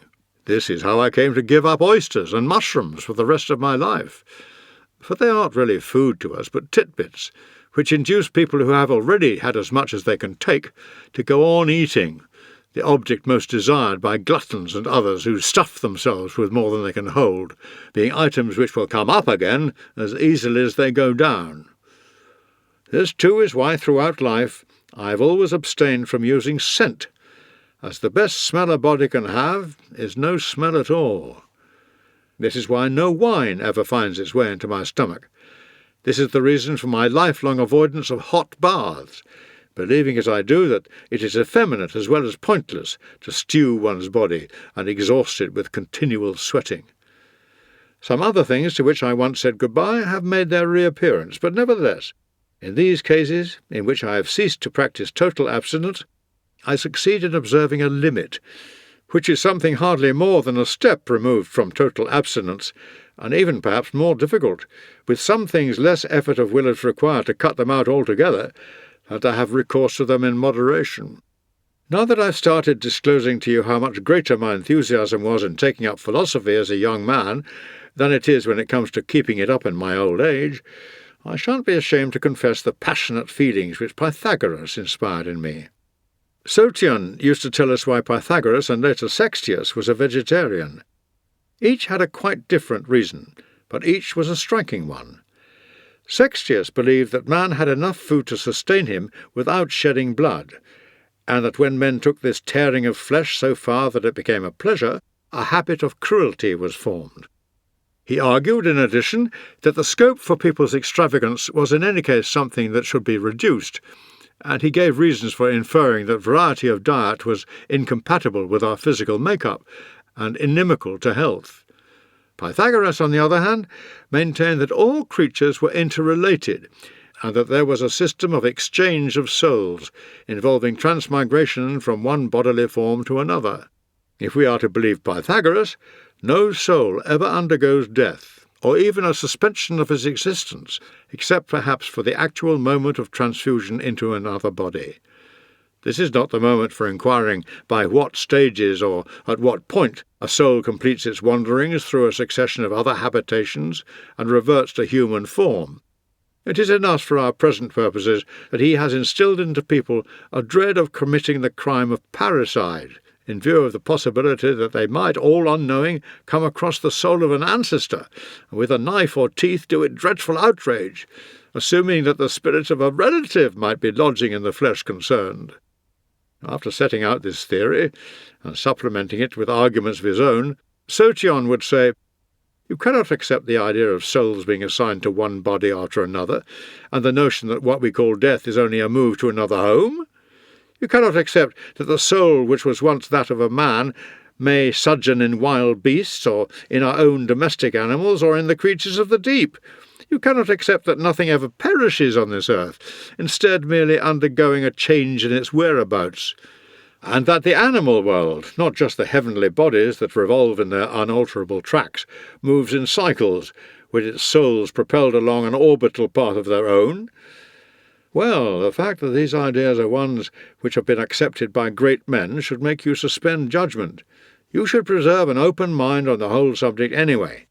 For if these ideas are correct, to abstain from eating the flesh of animals will mean guiltlessness, and even if they are not, it will still mean frugal living. What do you lose by believing in it all? All I am depriving you of is what the lions and the vultures feed on. Fired by this teaching, I became a vegetarian, and by the time a year had gone by, was finding it an enjoyable as well as an easy habit. I was beginning to feel that my mind was more active as a result of it, though I would not take my oath to you now that it really was. I suppose you want to know how I came to give up the practice. Well, my years as a young man coincided with the early part of Tiberius' reign, when certain religious cults of foreign origin were being promoted, and among other things, abstinence from certain kinds of animal food was regarded as evidence of adherence to such superstitions. So, at the request of my father, who did not really fear my being prosecuted, but who detested philosophy, I resumed my normal habits. And in fact, he had little difficulty in persuading me to adopt a fuller diet. Another thing, though, which Attalus used to recommend, was a hard mattress, and that is the kind I still use, even in my old age, the kind which shows no trace of a body having slept on it. I tell you all this just to show you the tremendous enthusiasm with which the merest beginner will set about attaining the very highest goals, provided someone gives him the necessary prompting and encouragement. Things tend, in fact, to go wrong. Part of the blame lies on the teachers of philosophy, who today teach us how to argue instead of how to live, part on their students, who come to the teachers in the first place with a view to developing not their character but their intellect. The result has been the transformation of philosophy, the study of wisdom, into philology, the study of words.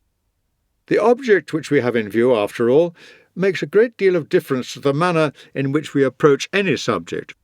If he intends to become a literary scholar, a person examining his Virgil does not say to himself, when he reads that magnificent phrase, "Irrestorable, time flies," "We need to bestir ourselves.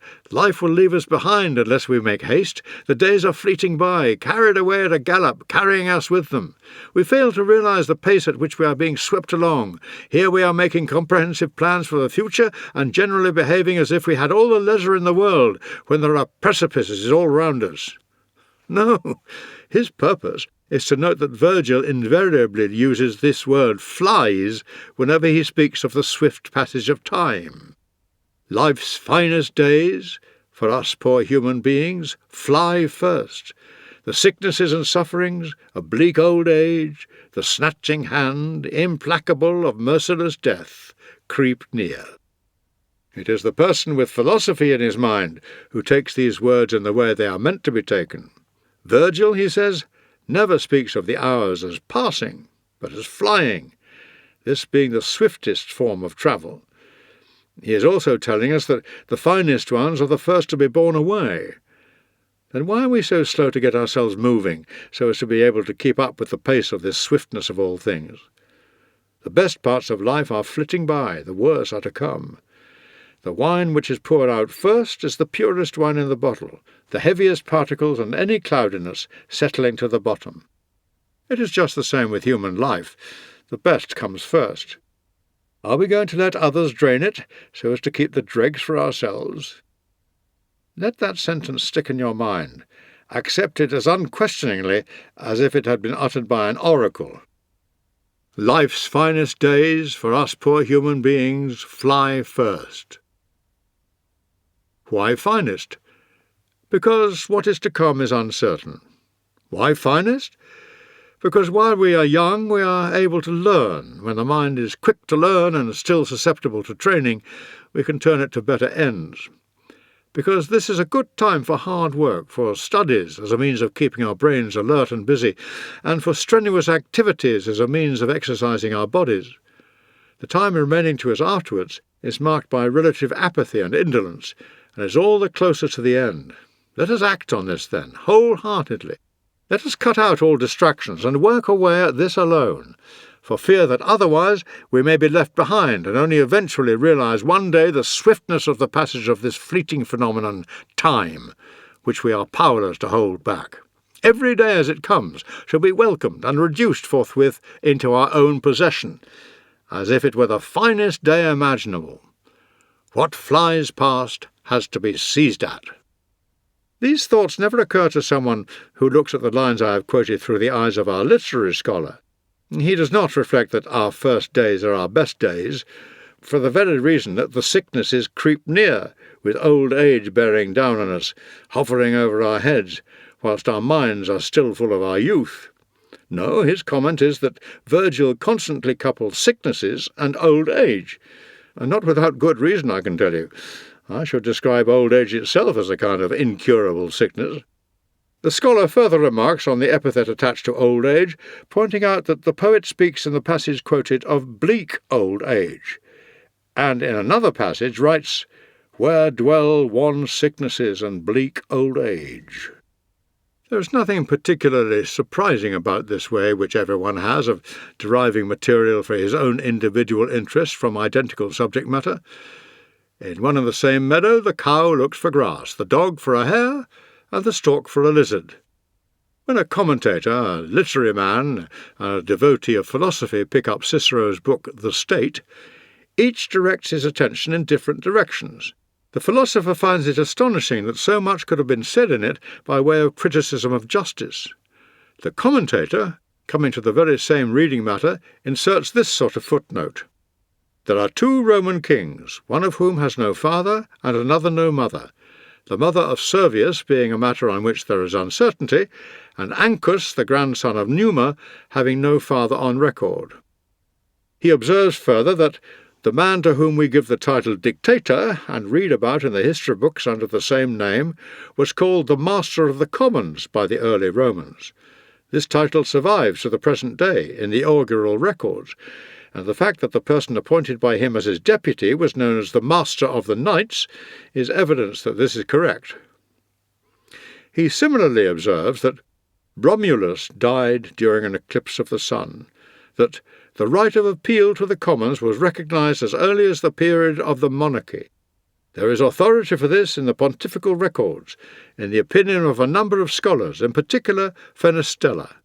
When the literary scholar goes through the same book, the first thing he records in his notebook is Cicero's use of reapse for re ipse, and sepse likewise for se ipse. He then goes on to examine changes in usage over the years, where, for example, Cicero uses the expression, "since we have been called back right from the calx by this interruption of his," he notes that the calx was the name which the old Romans gave to the finishing line in the stadium, that we nowadays call the creta. The next thing he does is assemble lines from Ennius, and in particular those referring to Scipio of Africa. "None, foe nor Roman, can assess the value of his succour and do justice to his feats." From this passage, the scholar claims to deduce that the word succour to the early Romans signified the rendering not merely of assistance, but of actual services, Ennius saying that no one, foe or Roman, was capable of assessing the value of the services Scipio rendered Rome. Next, he congratulates himself on discovering the source from which Virgil chose to take the following, "above whose head the mighty gates of heaven thunder." He tells us that Ennius filched the idea from Homer, and that Virgil filched it from Ennius, there being a couplet of Ennius, preserved in this very work of Cicero's I was mentioning, The State, which reads, "If any man may rise to heaven's levels, to me alone lie open heaven's huge gates." But enough. Or before I know where I am, I shall be slipping into the scholar's or commentator's shoes myself. My advice is really this. What we hear the philosophers saying, and what we find in their writings, should be applied in our pursuit of the happy life. We should hunt out the helpful pieces of teaching, and the spirited and noble-minded sayings which are capable of immediate practical application, not far-fetched or archaic expressions or extravagant metaphors and figures of speech, and learn them so well that words become works. No one, to my mind, lets humanity down quite so much as those who study philosophy as if it were a sort of commercial skill, and then proceed to live in a quite different manner from the way they tell other people to live. People prone to the very fault they denounce are walking advertisements of the uselessness of their training. That kind of man can be of no more help to me as an instructor than a steersman who is seasick in a storm, a man who should be hanging on to the tiller when the waves are snatching it from his grasp, wrestling with the sea itself, rescuing his sails from the winds. What good to me is a vomiting and stupefied helmsman? And you may well think the storm of life is a great deal more serious than any which ever tosses a boat. What is needed is a steering hand, not talking. And apart from this, everything which this kind of man says, everything he tosses out to a thronging audience, belongs to someone else. The words were said by Plato, said by Zeno, said by Chrysippus and Posidonius, and a whole host more of Stoics like them. Let me indicate here how men can prove that their words are their own. Let them put their preaching into practice. Now that I've given you the message I wanted to convey to you, I'll go on from here to satisfy that wish of yours, but I'll transfer what you wanted from me to another fresh letter, to avoid your coming mentally weary to a subject which is a thorny one, and needs to be followed with a conscientious and attentive ear. Letter number 114.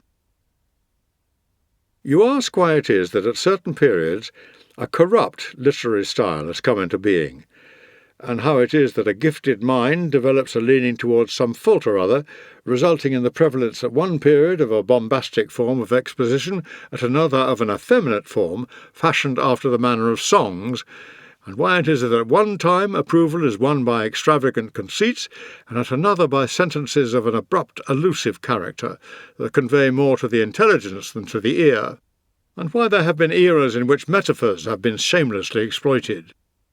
The answer lies in something that you hear commonly enough, something which among the Greeks has passed into a proverb. People's speech matches their lives. And just as the way in which each individual expresses himself resembles the way he acts, so in the case of a nation of declining morals and given over to luxury forms of expression at any given time, mirror the general behaviour of that society. A luxuriant literary style, assuming that it is the favoured and accepted style, and not just appearing in the odd writer here and there, is a sign of an extravagant society. The spirit and the intellect cannot be of different hues. If the spirit is sound, if it is properly adjusted and has dignity and self-control, the intellect will be sober and sensible too, and if the former is tainted, the latter will be infected as well.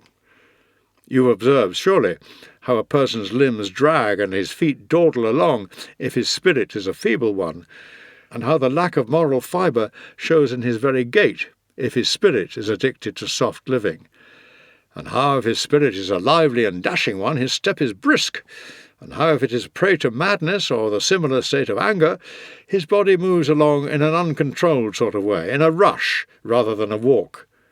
Isn't this all the more likely to be the case where a person's intellect is concerned, his intellect being wholly bound up with his spirit, moulded by and responsive to it and looking to it for guidance?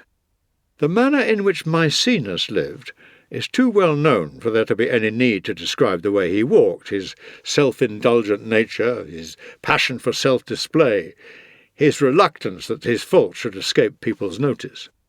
Well then, wasn't his style just as undisciplined as his dress was sloppy? Wasn't his vocabulary just as extraordinary as his turnout, his retinue, his house, his wife? He would have been a genius if he had pursued a more direct path, instead of going out of his way to avoid being intelligible, had he not been as loose in manners of style as he was in everything else. Which is why you'll notice that his eloquence resembles a drunken man's, tortuous and rambling and thoroughly eccentric. Could there be a worse expression than the bank with main of streams and woods? And look at men tilling with wherries the channel, driving the gardens back with the shallows churning over. What about a person curvetting at a woman's beck, with lips on billing bent, a sigh the opening of his addresses, neck lolling like a forest giant in his ecstasy? The unregenerate company rummage homes for victuals, raiding them with provision jars and trading death for hope. But hardly should I call as witness on his holy day my guardian spirit, else the wick of a slender waxlight and sputtering meal. Mothers or wives accoutre the hearth. When you read this sort of thing, doesn't it immediately cross your mind that this is the same man who invariably went around with casual clothes on in the capital, even when Maecenas was discharging the emperor's duties during the absence of Augustus? The officer coming to him for the daily code word would find him in informal attire, who appeared on the bench, on the platform, and at any public gathering, wearing a mantle draped over his head, leaving both ears exposed, looking just like the rich man's runaway slave, as depicted on the comic stage. The same man whose public escort, at a time when the nation was embroiled in a civil war, and the capital was under arms and in a state of alarm, consisted of a pair of eunuchs, and who went through 1,000 ceremonies of marriage with his one wife. These expressions of his, strung together in such an outrageous fashion, tossed out in such a careless manner, constructed with such a total disregard of universal usage, reveal a character equally revolutionary, equally perverted and peculiar. Maecenas' greatest claim to glory is regarded as having been his clemency. He spared the sword, refrained from bloodshed, and showed his power only in his defiance of convention. But he has spoilt this very claim of his by these monstrous stylistic frolics, for it becomes apparent that he was not a mild man, but a soft one. That perplexing word order, those transpositions of words and those startling ideas, which have indeed the quality of greatness in them, but which lose all their effect in the expression, will make it obvious to anyone that his head was turned by overmuch prosperity. It is a fault which is sometimes that of the man, and sometimes that of the age. Where prosperity has spread luxury over a wide area of society, people start by paying closer attention to their personal turnout. The next thing that engages people's energies is furniture. Then pains are devoted to the houses themselves, so as to have them running out over broad expanses of territory, to have the walls glowing with marble shipped from overseas, and the ceilings picked out in gold, to have the floors shining with a lustre matching the panels overhead. Splendour then moves on to the table, where praise is courted through the medium of novelty and variations in the accustomed order of dishes, making what normally rounds off a meal the first course, and giving people as they go what they used before to be given on arrival. Once a person's spirit has acquired the habit of disdaining what is customary, and regards the usual as banal, it starts looking for novelty in its methods of expression as well. At one moment it will disinter and revive archaic or obsolete expressions. At another it will coin new, unheard-of expressions, and give a word a new form. At another, this is something that has become very common recently, the bold and frequent use of metaphor passes for good style. There are some who cut their thoughts short and hope to win acclaim by making their meaning elusive, giving their audience a mere hint of it. There are others who stretch them out, reluctant to let them go. There are others still who do not merely fall into a defect of style, which is something that is inevitable if one is striving for any lofty effect, but have a passion for the defect for its own sake. So, wherever you notice that a corrupt style is in general favour, you may be certain that in that society people's characters as well have deviated from the true path. In the same way as extravagance in dress and entertaining are indications of a diseased community, so an aberrant literary style, provided it is widespread, shows that the spirit from which people's words derive has also come to grief. And, in fact, you need feel no surprise at the way corrupt work finds popularity not merely with the common bystander, but with your relatively cultivated audience. The distinction between these two classes of critic is more one of dress than of discernment. What you might find more surprising is the fact that they do not confine themselves to admiring passages that contain defects, but admire the actual defects themselves as well. The former thing has been the case all through history. No genius that ever won acclaim did so without a measure of indulgence. Name me any man you like who had a celebrated reputation, and I'll tell you what the age he lived in forgave him, what it turned a blind eye to in his work. I'll show you plenty of stylists whose faults never did them any harm, and some who were actually helped by them. I'll even say this, I could show you some men of the highest renown, men held up as objects of wonder and admiration, in whose case to amend their faults would be to destroy them, their faults being so inextricably bound up with their virtues. Besides, there are no fixed rules of style. They are governed by the usage of society, and usage never stands still for any length of time. Many speakers hark back to earlier centuries for their vocabulary, talking in the language of the 12 tables. Gracchus, Crassus, and Curio are too polished and modern for them. They go right back to Appius and Coruncanius. Others, by contrast, in seeking to confine themselves to familiar, everyday expressions, slip into an undistinguished manner. Both these practices, in their different ways, are debased style, quite as much so as the rejection of any expression that is not high-sounding, florid, and poetical, avoiding the indispensable expressions in normal use. The one is as much a fault as the other, in my view, the first paying undue attention to itself, and the second unduly neglecting itself. The former removes the hair from its legs as well, the latter not even from its armpits. Let us turn our attention to composition. How many species of fault can I show you where this is concerned? Some like it broken and uneven, and go out of their way to disarrange any passage with a relatively smooth and even flow. They want every transition to come with a jolt, and see virility and forcefulness in a style the irregularities of which jar the ear. With some other literary figures, it is not a case of composition, but of setting words to melodies, so sweetly, softly do they glide along.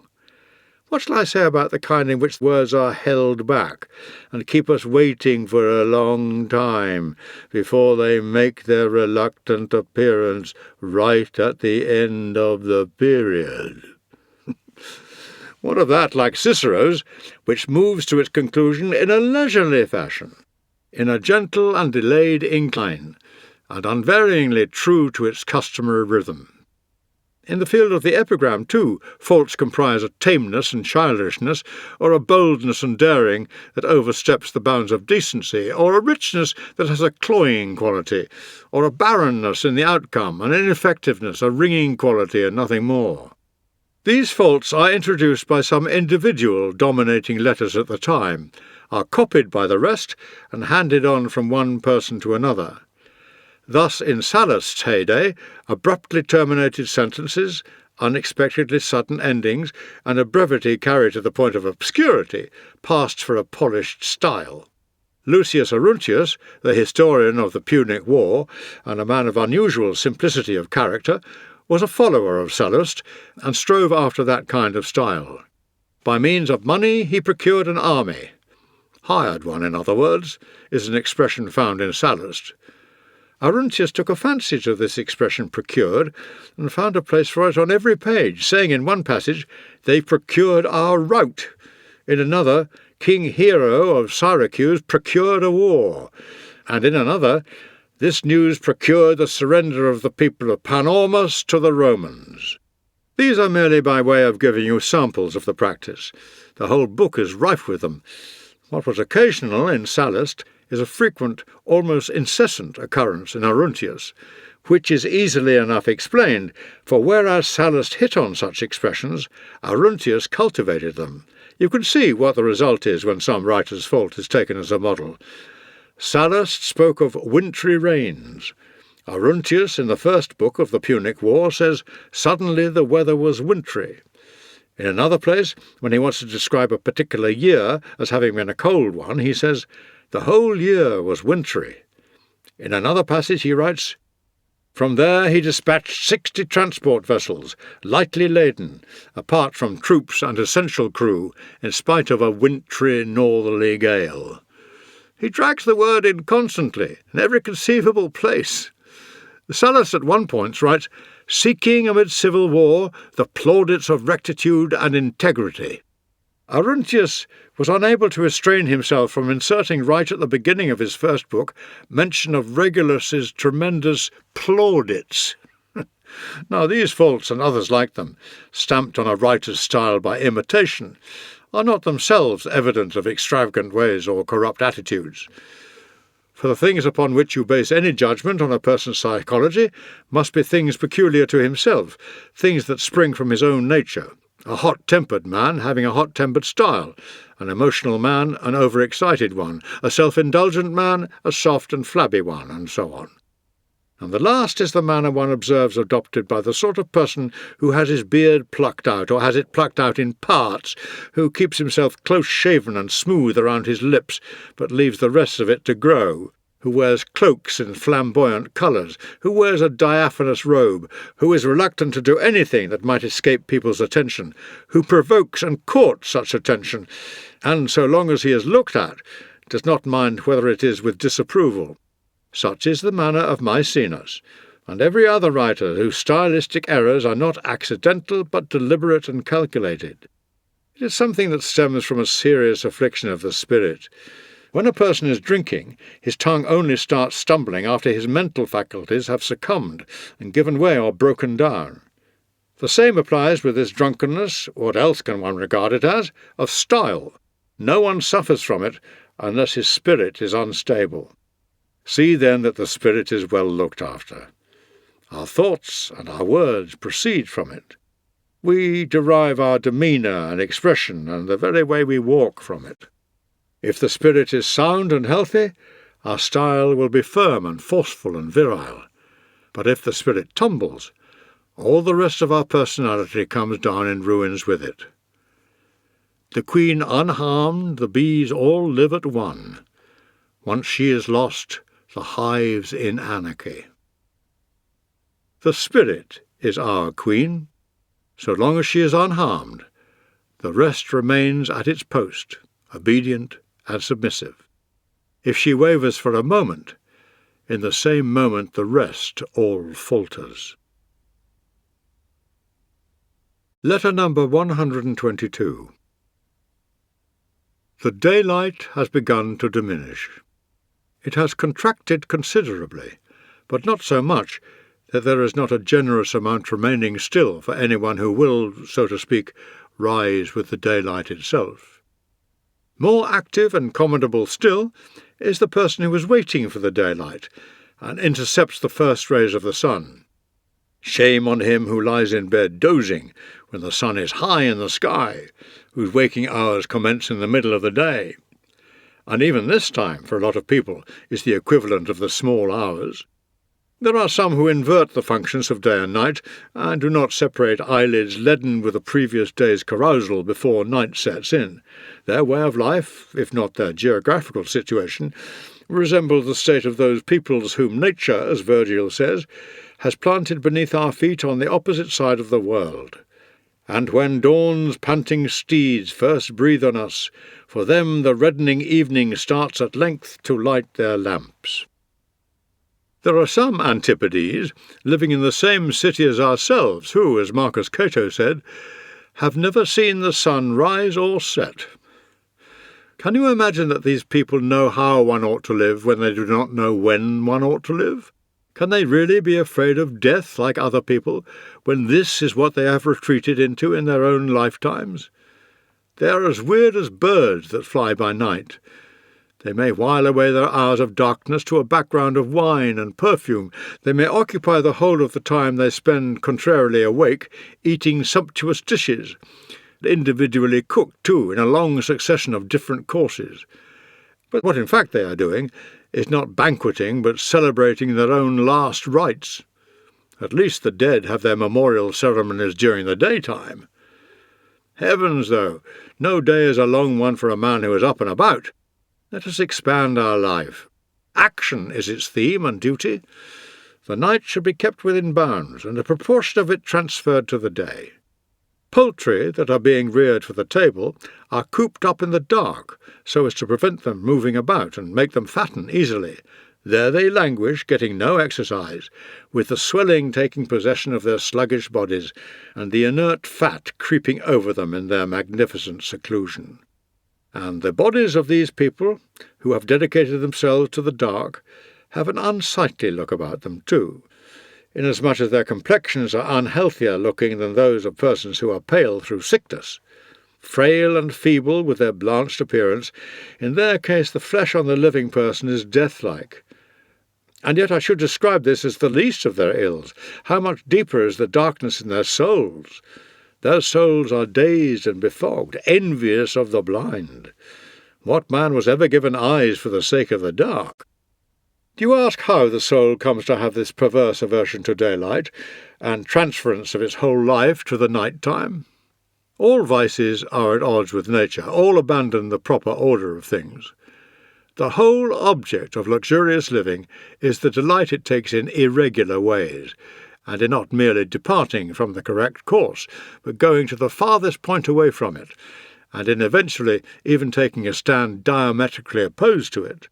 Don't you think it's living unnaturally to drink without having eaten, taking liquor into an empty system, and going on to dinner in a drunken state?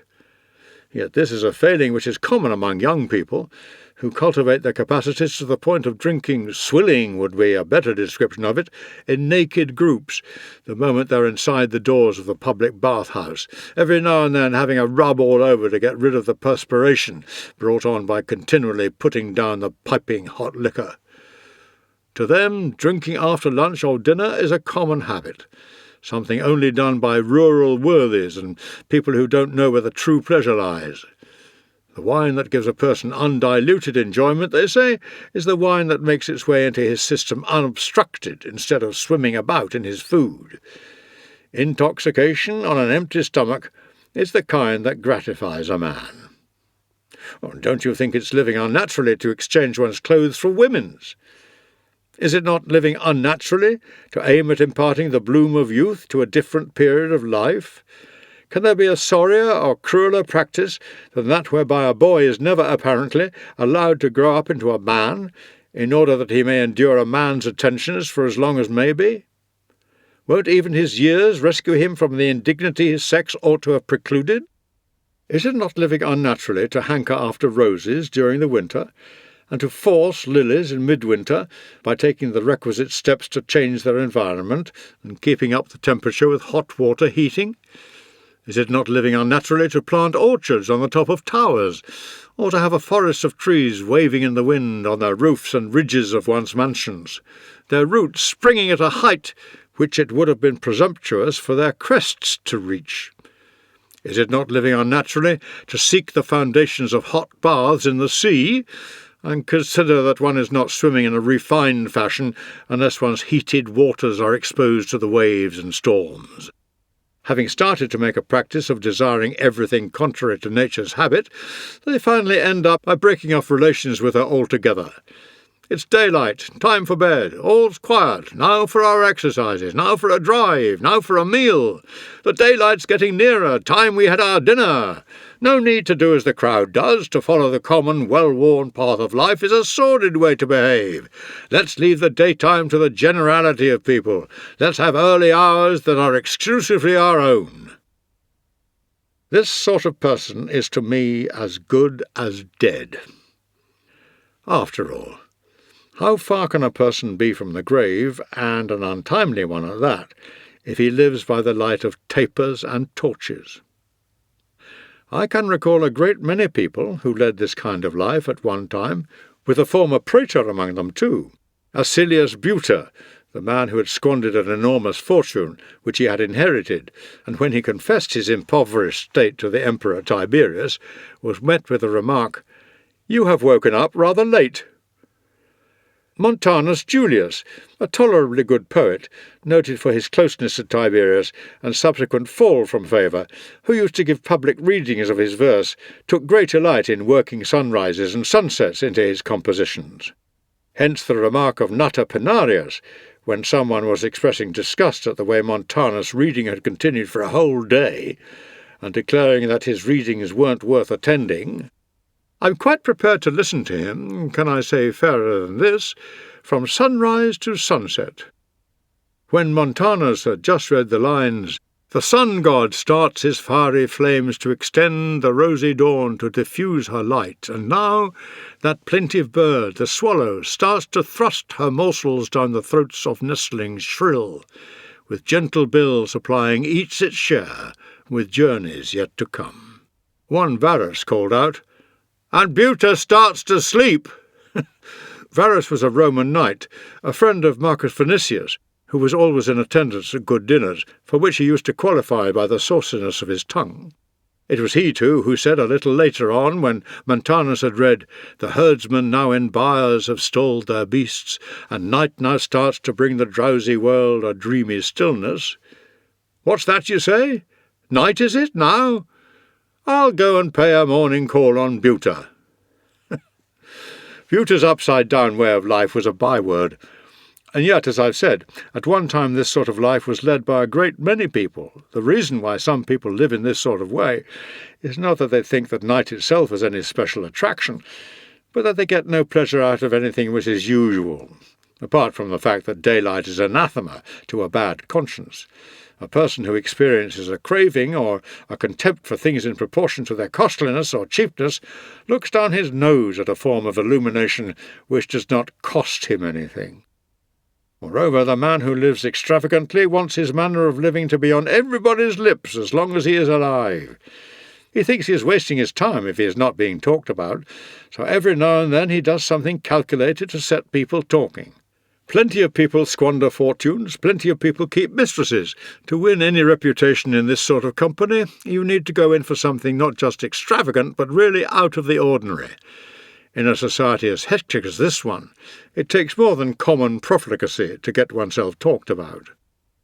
I once heard that delightful storyteller Albinovanus Pedo describing how he had lived above Sextus Popinius.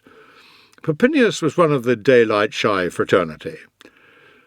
About 9 o'clock at night I'd hear the sound of whips. "What's he doing?" I'd ask, and be told he was inspecting the household accounts.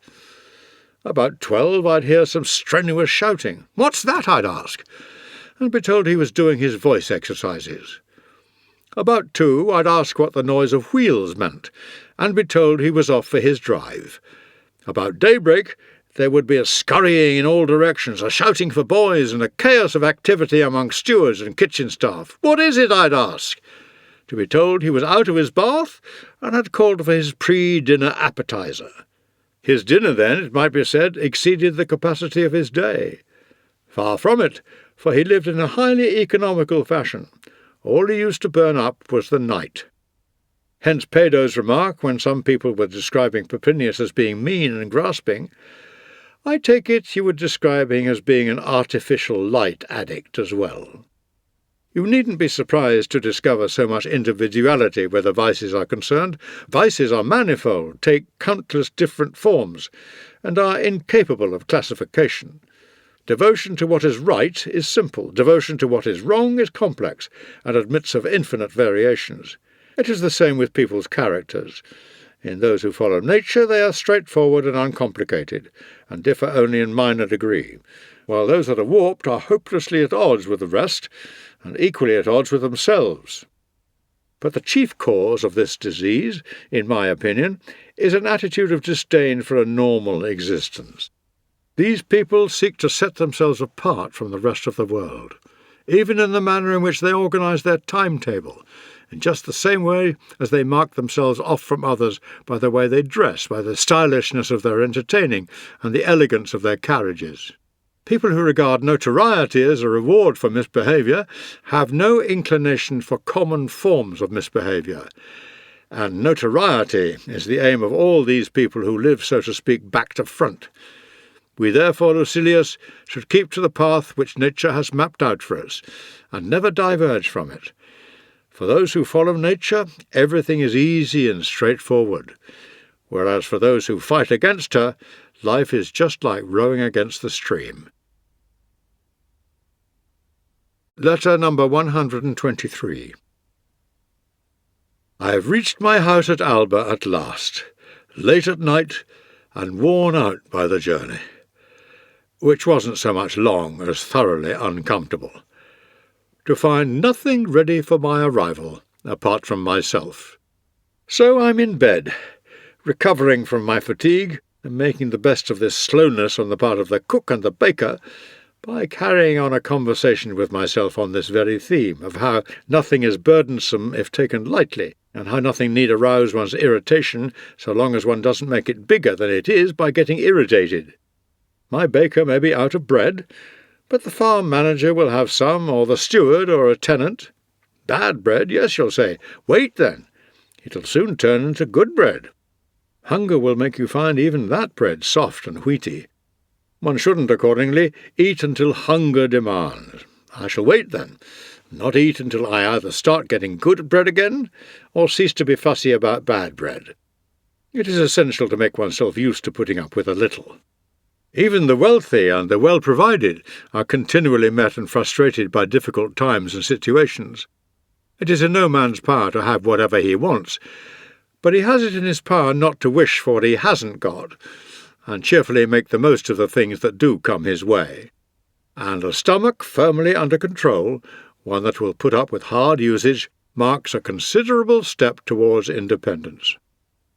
I'm deriving immeasurable satisfaction from the way my tiredness is becoming reconciled to itself. I'm not asking for masseurs, or a hot bath, or any remedy except time. What was brought on by exertion, rest is taking away, and whatever kind of meal is on the way is going to beat an inaugural banquet for enjoyment. I have in fact put my spirit to a good sort of test, and a surprise one too, such a test being a good deal more candid and revealing. When the spirit has prepared itself beforehand, has called on itself in advance to show endurance, it is not so clear just how much real strength it possesses. The surest indications are the ones it gives on the spur of the moment, when it views annoyances in a manner not merely unruffled but serene, when it refrains from flying into a fit of temper, or picking a quarrel with someone, when it sees to everything it requires by refraining from hankering after this and that, reflecting that one of its habits may miss a thing, but its own real self need never do so. Until we have begun to go without them, we fail to realize how unnecessary many things are. We've been using them not because we needed them, but because we had them. Look at the number of things we buy because others have bought them, or because they're in most people's houses. One of the causes of the troubles that beset us is the way our lives are guided by the example of others. Instead of being set to rights by reason, we're seduced by convention. There are things that we shouldn't wish to imitate if they were done by only a few, but when a lot of people have started doing them, we follow along as though a practice became more respectable by becoming more common. Once they have become general, mistaken ways acquire in our minds the status of correct ones.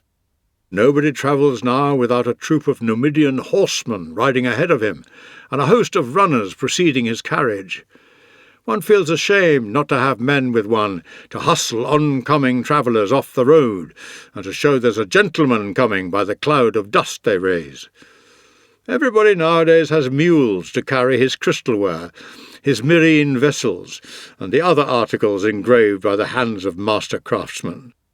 One is ashamed to be seen to have only the kind of baggage which can be jolted around without coming to any harm. Everyone's pages ride along with their faces smeared with cream, in case the sun or the cold should spoil their delicate complexions. One is ashamed if there is no member of one's retinue of boys whose healthy cheeks call for protection with cosmetics. With all such people you should avoid associating. These are the people who pass on vices, transmitting them from one character to another. One used to think that the type of person who spreads tales was as bad as any, but there are persons who spread vices, and association with them does a lot of damage, for even if its success is not immediate, it leaves a seed in the mind, and even after we've said goodbye to them, the evil follows us, to rear its head at some time or other in the future. In the same way as people who've been to a concert carry about with them the melody and haunting quality of pieces they've just heard, interfering with their thinking and preventing them from concentrating on anything serious, so the talk of snobs and parasites sticks in our ears long after we've heard it. And it's far from easy to eradicate these haunting notes from the memory, They stay with us, lasting on and on, coming back to us every so often. This is why we must shut our ears against mischievous talk, and as soon as it starts, too. Once such talk has made its entry and been allowed inside, it becomes a good deal bolder. Eventually it reaches the stage where it says that virtue and philosophy and justice are just a lot of claptrap. There's only one way to be happy, and that's to make the most of life. Eating, drinking, spending the money that's been left to you. That's what I call living, and that's what I call not forgetting that you've got to die someday too. The days are slipping by, and life is running out in us, never to be restored. Why should we hesitate? What's the point of being wise? Our years won't always allow us a life of pleasure, and in the meantime, while they're capable of it and clamouring for it, what's the point of thrusting austerity on them? Steal a march on death by disposing here and now of whatever he is going to take away. Look at you, no mistress, no boy to make your mistress jealous. Every day you go out sober, you eat as if you had to submit a daily account book to your father for approval. That's not living. That's merely being a part of the life enjoyed by other people. And what madness it is to deny yourself everything and so build up a fortune for your heir, a policy which has the effect of actually turning a friend into an enemy, through the very amount that you're going to leave him, for the more he's going to get, the more gleeful he's going to be at your death. As for those sour and disapproving characters, those critics of other people's lives and spoilers of their own, who set themselves up as moral tutors to society at large, you needn't give twopence for them. You needn't ever have any hesitation when it comes to putting good living before a good reputation. These are voices you must steer clear of, like those which Ulysses refused to sail past until he was lashed to the mast. They have the same power. They lure men away from country, parents, friends, and moral values, creating expectations in them, only to make sport out of the wretchedness of lives of degradation. How much better to pursue a straight course, and eventually reach that destination where the things that are pleasant and the things that are honourable finally become for you the same. And we can achieve this if we realise that there are two classes of things attracting or repelling us. We are attracted by wealth, pleasures, good looks, political advancement, and various other welcoming and enticing prospects. We are repelled by exertion, death, pain, disgrace, and limited means. It follows that we need to train ourselves not to crave for the former and not to be afraid of the latter. Let us fight the battle the other way round, retreat from the things that attract us, and rouse ourselves to meet the things that actually attack us. You know the difference, Lucilius, between the postures people adopt in climbing up and descending a mountain. Those coming down on a slope lean back. Those moving steeply upwards lean forward. For to tilt one's weight ahead of one when descending, and backwards when ascending, is to be in league with what one has to contend with. The path that leads to pleasures is the downward one. The upward climb is the one that takes us to rugged and difficult ground. Here let us throw our bodies forward. In the other direction, rein them back. Are you now supposing that the only people I consider a danger to our ears are the ones who glorify pleasure and indicate in us a dread, itself a fearsome thing, of pain? No, I think we're also damaged by the people who urge us, under colour of Stoic beliefs, to do what's wrong. They make much of our principle that only a man of wisdom and experience can really love. He's the one man with a natural gift for the art of love-making, then, they say, and he's equally in the best position to know all about drink and parties. Well, here's a question for discussion.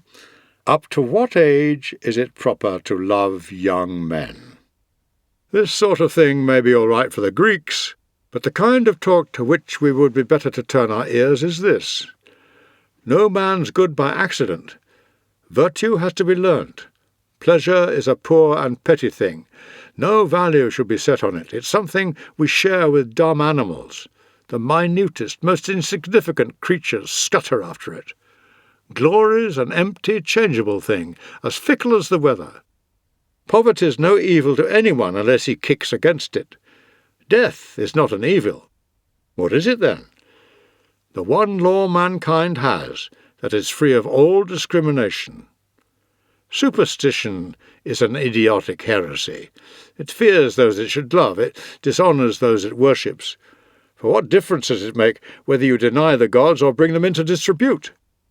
These are things which should be learnt, and not just learnt, but learnt by heart. Philosophy has no business to supply vice with excuses. A sick man who is encouraged to live in a reckless manner by his doctor has not a hope of getting well. Appendix. Tacitus' account of Seneca's death, translated by Michael Grant. Nero asked if Seneca was preparing for suicide. Gavius Silvanus replied that he had noticed no signs of fear or sadness in his words or features. So Silvanus was ordered to go back and notify the death sentence. According to one source, he did not return by the way he had come, but made a detour to visit the commander of the guard, Finius Rufus. He showed Finius the emperor's orders, asking if he should obey them, and Finius, with that ineluctable weakness which they all revealed, told him to obey. For Silvanus was himself one of the conspirators, and now he was adding to the crimes which he had conspired to avenge.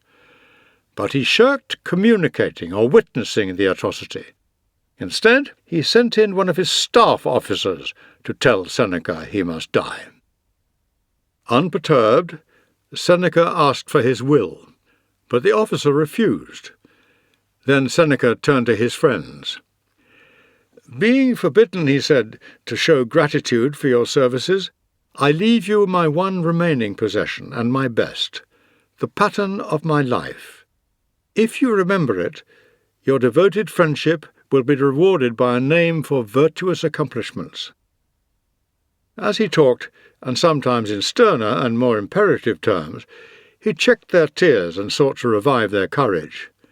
Where had their philosophy gone, he asked, and that resolution against impending misfortunes which they had devised over so many years? Surely nobody was unaware that Nero was cruel, he added. After murdering his mother and brother, it only remained for him to kill his teacher and tutor. These words were evidently intended for public hearing. Then Seneca embraced his wife and, with a tenderness very different from his philosophical imperturbability, entreated her to moderate and set a term to her grief, and take just consolation in her bereavement from contemplating his well-spent life. Nevertheless, she insisted on dying with him, and demanded the executioner's stroke. Seneca did not oppose her brave decision. Indeed, loving her wholeheartedly, he was reluctant to leave her for ill treatment. "Solace in life was what I commended to you," he said, "but you prefer death and glory. I will not grudge your setting so fine an example. We can die with equal fortitude, but yours will be the nobler end." Then, each with one incision of the blade, he and his wife cut their arms. But Seneca's aged body, lean from austere living, released the blood too slowly, so he also severed the veins in his ankles and behind his knees. Exhausted by severe pain, he was afraid of weakening his wife's endurance by betraying his agony, or of losing his own self-possession at the sight of her sufferings. So he asked her to go into another bedroom. But even in his last moment, his eloquence remained. Summoning secretaries, he dictated a dissertation. It has been published in his own words, so I shall refrain from paraphrasing it. Nero did not dislike Paulina personally. In order, therefore, to avoid increasing his ill repute for cruelty, he ordered her suicide to be averted. So, on instructions from the soldiers, slaves and ex-slaves bandaged her arms and stopped the bleeding. She may have been unconscious, but discreditable versions are always popular, and some took a different view, that as long as she feared there was no appeasing Nero, she coveted the distinction of dying with her husband, but when better prospects appeared, life's attractions got the better of her. She lived on for a few years, honourably loyal to her husband's memory, with pallid features and limbs which showed how much vital blood she had lost. Meanwhile, Seneca's death was slow and lingering. Poison, such as was formerly used to execute state criminals at Athens, had long been prepared, and Seneca now entreated his well-tried doctor, who was also an old friend, to supply it. But when it came, Seneca drank it without effect, for his limbs were already cold and numbed against the poison's action. Finally, he was placed in a bath of warm water. He sprinkled a little of it on the attendant slaves, commenting that this was his libation to Jupiter. Then he was carried into a vapour bath, where he suffocated. His cremation was without ceremony, in accordance with his own instructions about his death, written at the height of his wealth and power.